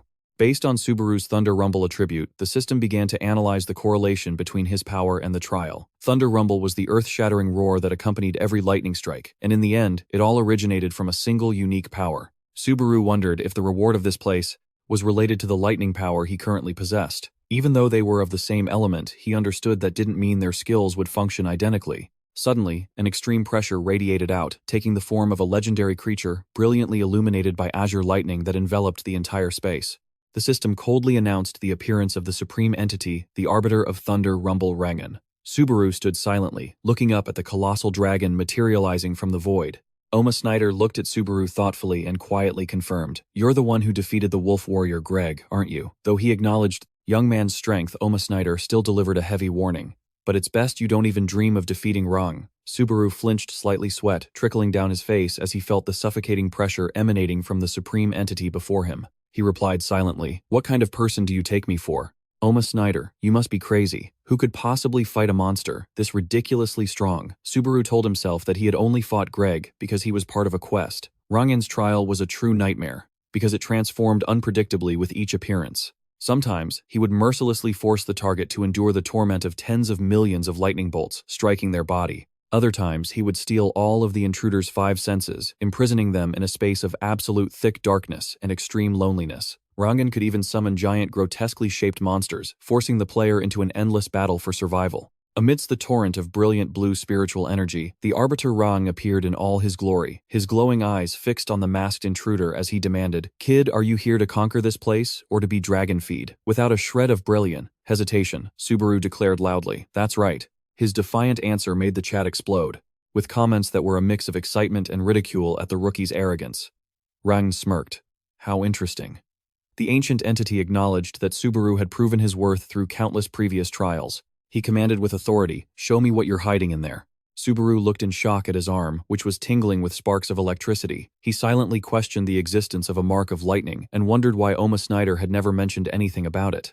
Rang loomed forward, having realized that Subaru was the one who had truly opened the lightning gate to enter. Looking at the crystal, glowing brilliantly in Subaru's palm, Rang asked in a deep voice, "Is it possible someone other than you possesses this?" Subaru suddenly remembered the bearded man with the lightning spear he had encountered earlier. However, Rang immediately dismissed the idea, stating that the man hadn't entered by opening the gate, but had merely chanced upon a crystallized stone formed from the dungeon's energy. The real deal has spoken and the fakes can just fade away. Subaru's eyes narrowed with determination. He realized it made perfect sense that he was the only one who truly possessed the lightning's essence. Rang roared, releasing an earth-shattering pressure. "Now I will grant you a trial," Rang commanded Subaru in a booming voice. "Swallow it.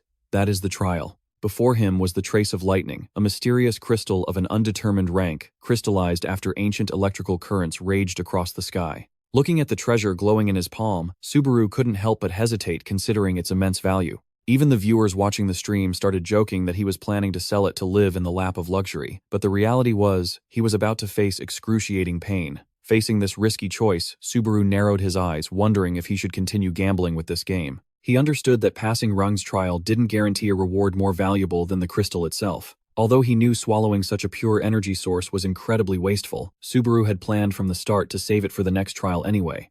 Looking at the giant draconic entity looming before him, he told himself that retreating now would be a disgrace. His pride was on the line, and what's more, it would be an unbearable humiliation for the name Blue Eyes. Without a moment's hesitation, Subaru decisively swallowed the trace of lightning. The system immediately issued a shocking notification. "You have swallowed the trace of lightning. The gate's trial will now begin inside your body." This was going to be tough to digest. A furious storm of lightning erupted from within, causing Subaru's eyes to widen in horror and pain. The power of the thunder felt like it was going to tear his body apart from the inside, turning him into an epicenter of destruction. While Subaru was writhing in a battle with death in her private room, Hasuka was screaming furiously at her screen.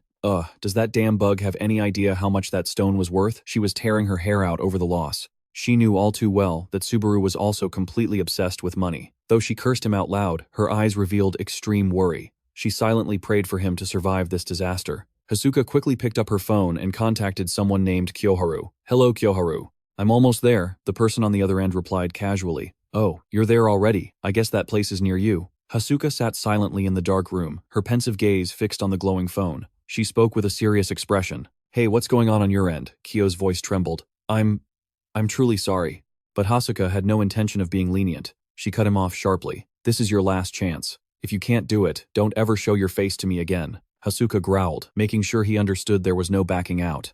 In her mind, she was frantically thinking, you know exactly how desperate I am, don't you? Hanging up with a sigh, Hasuka left him with a cold send-off. All right then. Good luck with your surveillance. She sat silently at her desk, her gaze on a card bearing Kyoharu's name filled with calculation. Meanwhile, elsewhere, a young man with purple hair stared in shock at a screen and exclaimed in utter disbelief, "No way." The scene suddenly shifts to the 5th floor, the domain of the divine smith Burin. In the brilliant sunset, a magnificent and splendid palace appeared majestically. Subaru wandered through the vast courtyard.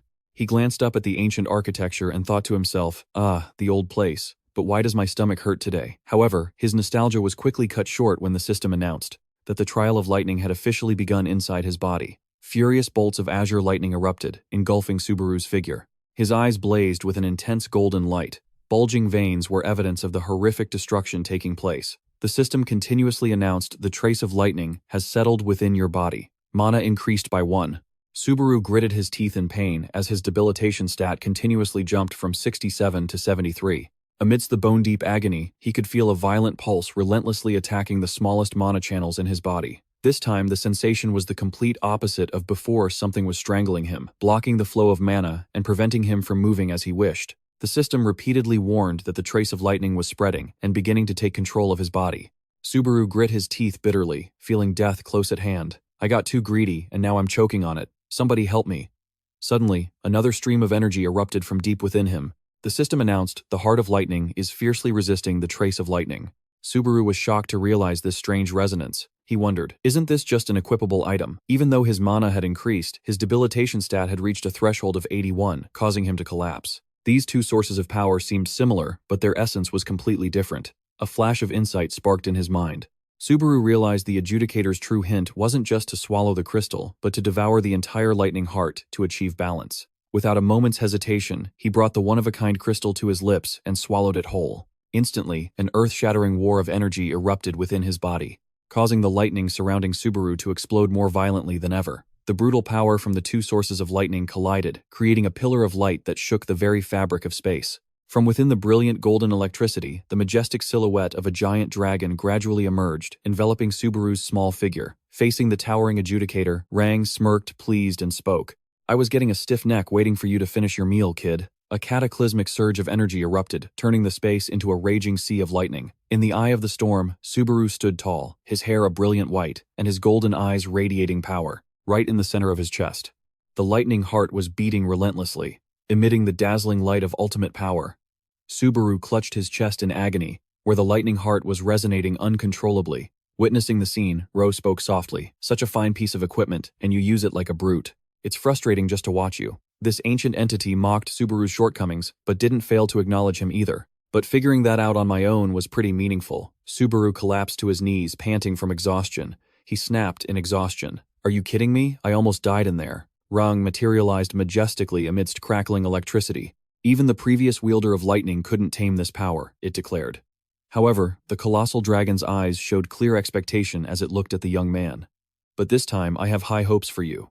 Instantly, a brilliant golden stream of spiritual energy flowed from Rang directly into Subaru's body, causing the system to continuously announce level-ups.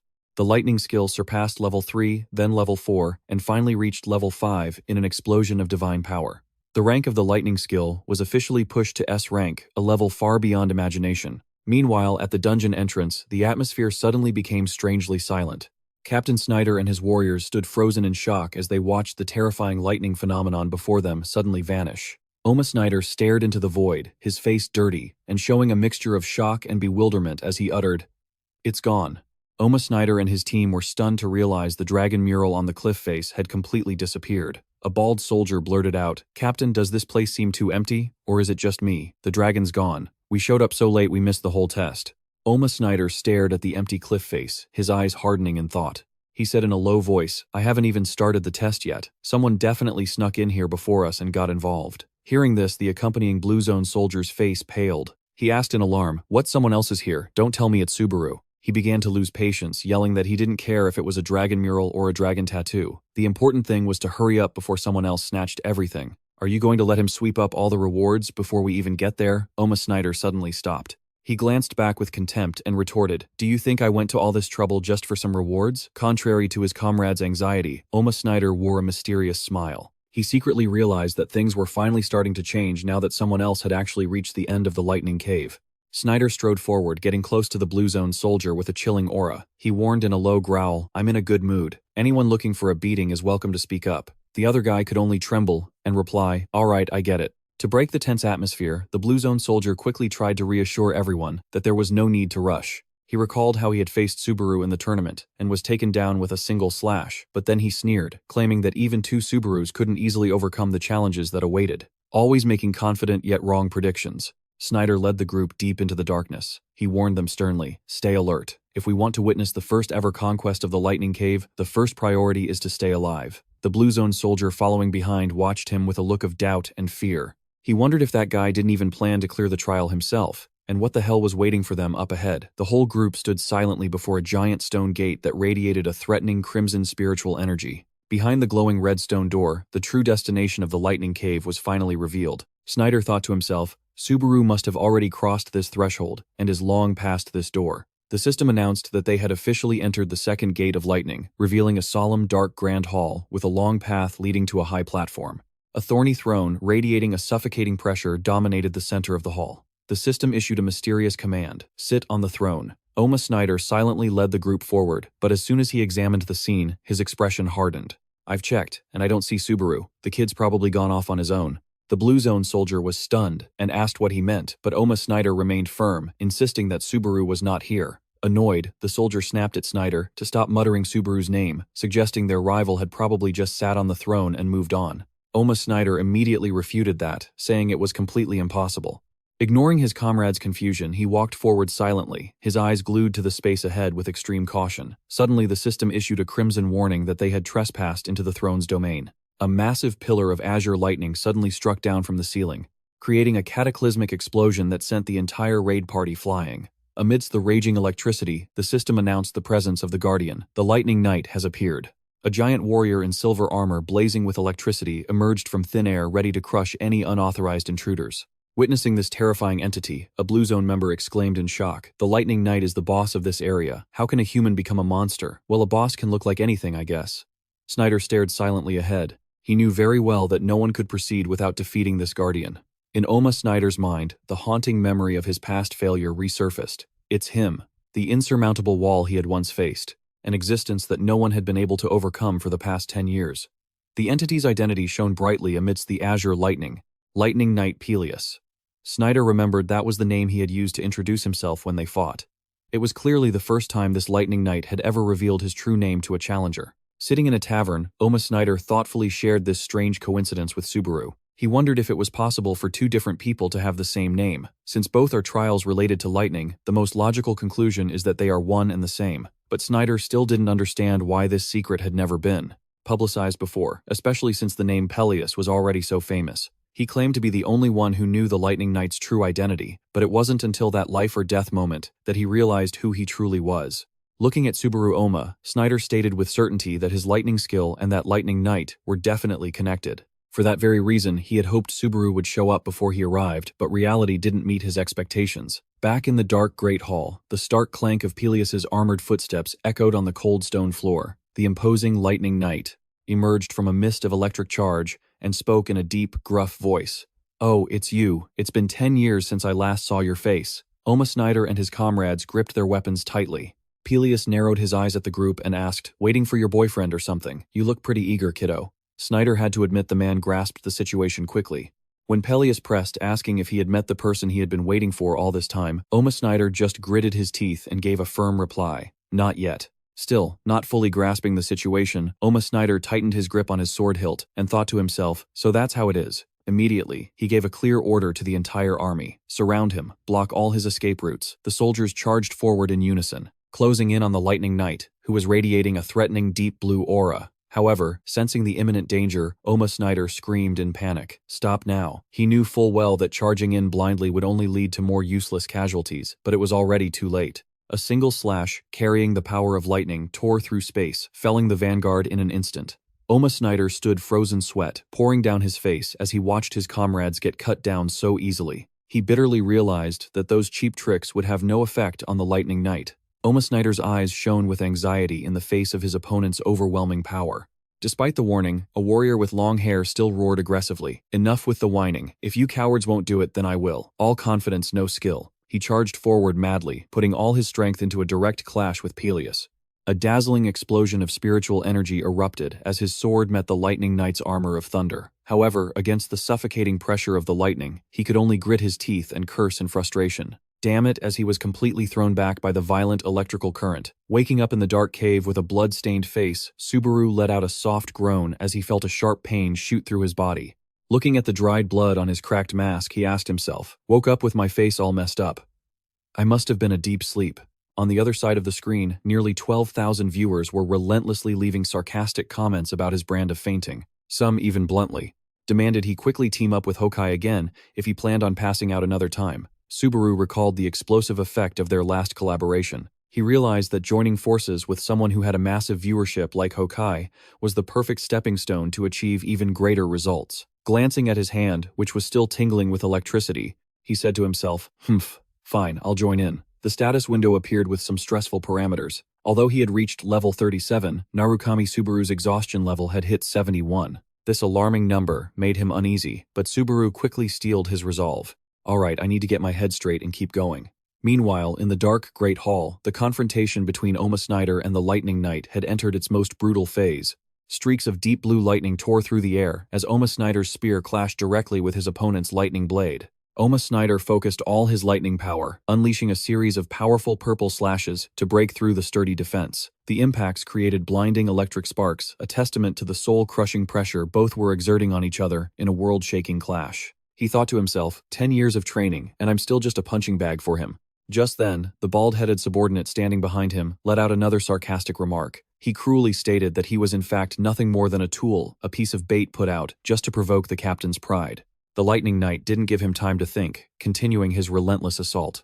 In this moment of crisis, Subaru's image once again appeared in Oma Snyder's mind. He wondered about the one who had defeated him. The continuous impacts forced Oma Snyder to grit his teeth and endure. "This hurts. The price for 10 years of persistence is a bit steep."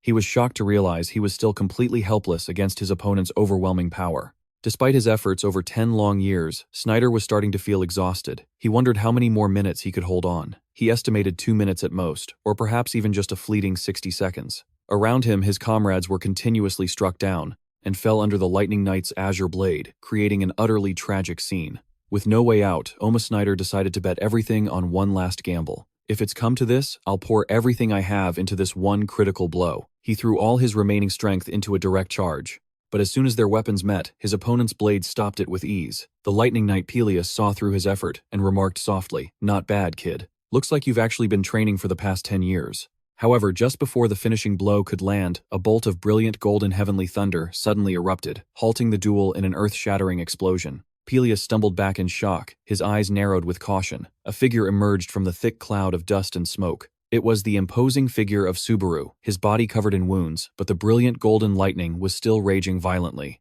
Subaru walked past the fallen Snyder and gave a cold command. "Get back. In your current state, you'll only get in the way." Without giving his opponent time to recover, Subaru shot forward. The demon sword clashed directly with Peleus's lightning blade, sending tremors that shook the entire Great Hall. Amidst a shower of electric sparks, Subaru spoke in a low voice. "Hello, Master. I've come to be tested by the sword." The epic showdown left the onlookers completely paralyzed with fear. A bald soldier stammered in a trembling voice, "What in the world is happening?" Ignoring the surrounding chaos, Subaru kept his eyes fixed on the knight and declared, "I've heard everything." Facing his benefactor, the Lightning Knight slowly raised a hand to remove his heavy helmet. He spoke in a low voice, "I'm not sure if you still recall this face, so please allow me to greet you with the highest respect." The moment the metal helmet came off, a horrifying visage was revealed, leaving everyone watching the livestream utterly shocked and terrified. "It's me, Peleus." Half of his face was now decayed. The viewers couldn't stop flooding the chat with comments of pity and disbelief. "Is that really Peleus? What happened to his appearance? What on earth did he go through?" Peleus looked at Subaru with an expression of deep respect. "I didn't know where you had gone after that fateful moment, but I always believed that if I came here, we would one day be reunited." Subaru stood silently, his heart aching with profound sorrow, as he wondered how much time had truly passed. Peleus then stated, "As expected, you're from another world. I can't even tell how much time has passed myself, because I stopped counting after the first 100 years. He had vaguely suspected Subaru wasn't from this world, because the lightning trials were tests that could be taken as many times as desired. A shocked Subaru asked, "What happened to the villagers?" and "Why is your body in such a ruined state?" Painful memories like burning flames flooded Peleus's mind. After Subaru left, the giant's raids continued relentlessly, and eventually the entire village was completely wiped out. Peleus's voice cracked. "I am the only survivor. I swore an oath to become as strong as you, my savior." And so he had spent years searching for the kind of power Subaru had wielded, until at long last he found his way to this cave and saw that immense source of power. However, the price he had to pay, for someone unworthy of wielding such power, was far more cruel than he could have ever imagined. Peleus admitted with bitterness, "I got greedy for something powerful and now I'm blind." He even carried a curse that made it impossible for him to leave the cave, not even for a single step. Peleus stood tall amidst the crackling lightning, his sword planted in the ground, and declared, "All I could do was persevere and wait for the day of your return." Under the quiet night sky, Siger Asagiri walked slowly through the tall grass, her heart heavy with thought. She sighed softly, muttering to herself, "He's probably going to be furious when he finds out about this." Siger Asagiri's eyes filled with sadness as she came to a bitter realization. The issue wasn't that she couldn't retrieve the artifact, but that she had chosen not to. Lost in her guilt, Siger Asagiri suddenly stopped in her tracks. Her eyes flew wide with caution as she sensed a familiar pressure emanating from ahead. Siger Asagiri hurriedly ran toward the old wooden cabin, which was now completely encased in chilling blue ice. Seeing the devastating sight before her, she thought anxiously, "Oh, he's furious, for real." Siger Asagiri tiptoed closer carefully, squeezing through a crack in the frozen stone door to peer inside. She held her breath, sweat running down her face as she watched the violent spiritual energy continuously destroying the room. Siger Asagiri mustered her courage, slipping past the sharp shards of ice to step inside. The moment she set foot in the room, a massive explosion of spiritual energy sent Siger Asagiri flying backward, nearly getting impaled by the flying shards of ice. She screamed in terror, "Hey, that's going too far. Are you trying to kill me?" The sound of heavy footsteps echoed on the stone floor. From the darkness, a tall, imposing figure with long silver hair emerged, calling her name with the cold finality of a debt collector. Under his suffocating presence, Siger Asagiri could only stand paralyzed with fear. The silver-haired man snarled, "You're right. I should pay for this with my own life." Terrified by her companion's extremism, Siger Asagiri quickly bowed and frantically waved her hands. "I'm sorry. No, wait. I'm the one who should be sincerely apologizing." He cut straight to the point. "You let him take it on purpose, didn't you?" Siger Asagiri hesitated, about to deny it, but before his piercing stare, she could only lower her head and admit it. "Yes." Siger Asagiri gazed into the distance, her golden eyes filled with sorrow, as she explained that although she couldn't see his face, the feeling the boy gave off was exactly like Subaru's from back then. "That's why I let him keep it. I was sure he wasn't the type to just pawn it off." Seeing Siger Asagiri's guilty face, Yanaka's voice softened slightly. "All right, I understand. I've certainly put you through a lot. Since you've returned safely, we'll just call it even." A delighted Siger Asagiri asked, "So you'll forgive me?" But Yanaka coldly turned away and added, "However, you can clean up the house." The remark sent Siger Asagiri into a rage, and she screamed in frustration because he was the one who had wrecked the place with ice and snow. Meanwhile, in the dungeon, the other warriors were stunned by their opponent's overwhelming power. Is this really just the third floor? When monsters fight, just let them be. This is insane, guys. Oma Snyder struggled to hold his ground, realizing the Lightning Knight had absolutely no openings. In the middle of a furious lightning storm, Subaru was struggling to directly confront Peleus's deadly sword attacks. Oma Snyder analyzed the situation, realizing Peleus's biggest weakness was the fact that he was blind. Subaru thought to himself that if he could completely suppress his aura, he would find an opening to strike back. Just then, the system flashed bright red warnings as Subaru's exhaustion points hit 81. Abruptly, Oma Snyder's lightning spear pierced straight through Peleus's arm. He coldly declared perfect timing and prepared to unleash a decisive final blow. Despite the grave wound, Peleus roared defiantly, "I'm not done yet." A violent surge of blue electricity erupted around the Lightning Knight's body as he desperately summoned the last of his strength. But Subaru had already seen through his move. "You're still too green," he thought, and immediately activated Cloud Step. "You can now move through the air for 3 seconds." Seizing that brief opportunity, Subaru leaped into the air, escaping his opponent's range, much to Peleus's utter astonishment. A colossal pillar of radiant golden lightning struck down from above like a final judgment, completely swallowing the body of the Lightning Knight. The cataclysmic explosion tore through the area, shattering the ground beneath. Amidst the swirling dust and crackling golden sparks, Peleus whispered with a look of peace on his face, "My savior. Model, I'm sorry to have troubled you until the very end." Peleus's second form began to dissolve into mystical blue specks of light. He smiled contentedly at Subaru. "Thank you." At last, he could rest in peace. Below, Snyder and the raid team members watched in utter shock at the horrifying scene that had just unfolded. A sword suddenly flashed past his face. His chilling demeanor, which hid a fiery temper, made others hesitate. Witnessing his victory, a resentful Blue Zone soldier shouted, "What the hell is so different about this fight compared to Oma Snyder's that you had to do all this? That despicable long-haired bastard, using such dirty tricks." Noticing Subaru was exhausted, he loudly rallied his comrades.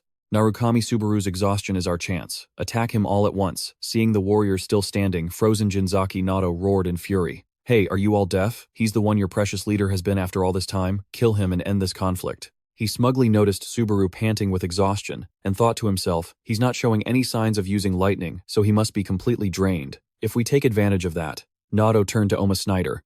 "Oma Snyder, what are you still standing there for? Your chance for revenge is right in front of you." Looking at his injured arm, Oma Snyder coldly refused. "Don't be an idiot. If you want to die, go by yourself. Why are you trying to drag me into this?" Nato furiously threatened him with the guild's rewards and punishments, but Oma Snyder calmly replied, "What nonsense are you talking about? That reward clearly belongs to him. Besides, I joined the Blue Zone to conquer the Lightning Dungeon.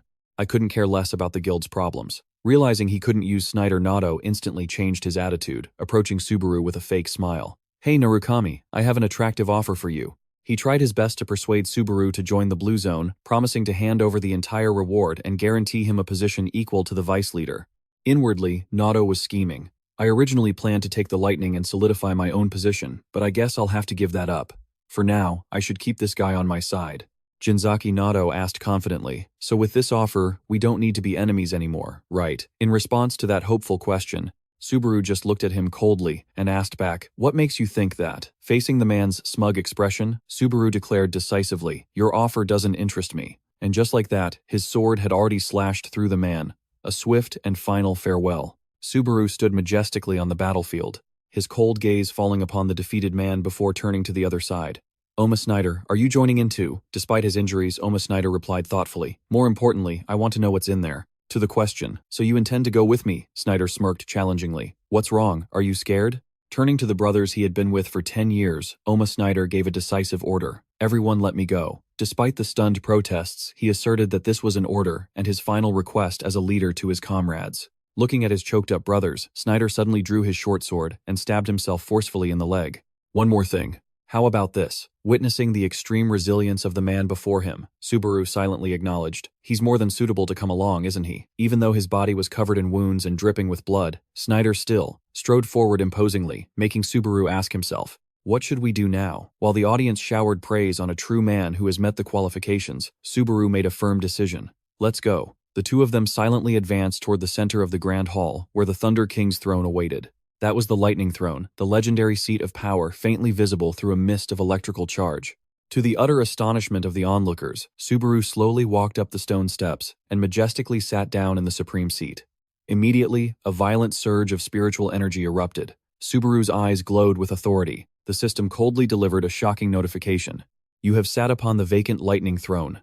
The moment Subaru sat down, a terrifying pressure of lightning exploded, engulfing the entire hall. His eyes blazed, a fierce golden color sweat pouring down as his body strained to withstand the violent energy that was relentlessly purifying him from the inside out.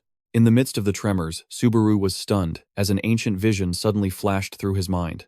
In a dark and silent palace hall, a giant glowing door suddenly burst open, shattering the gloomy atmosphere. A figure in brilliant golden armor strode in imposingly.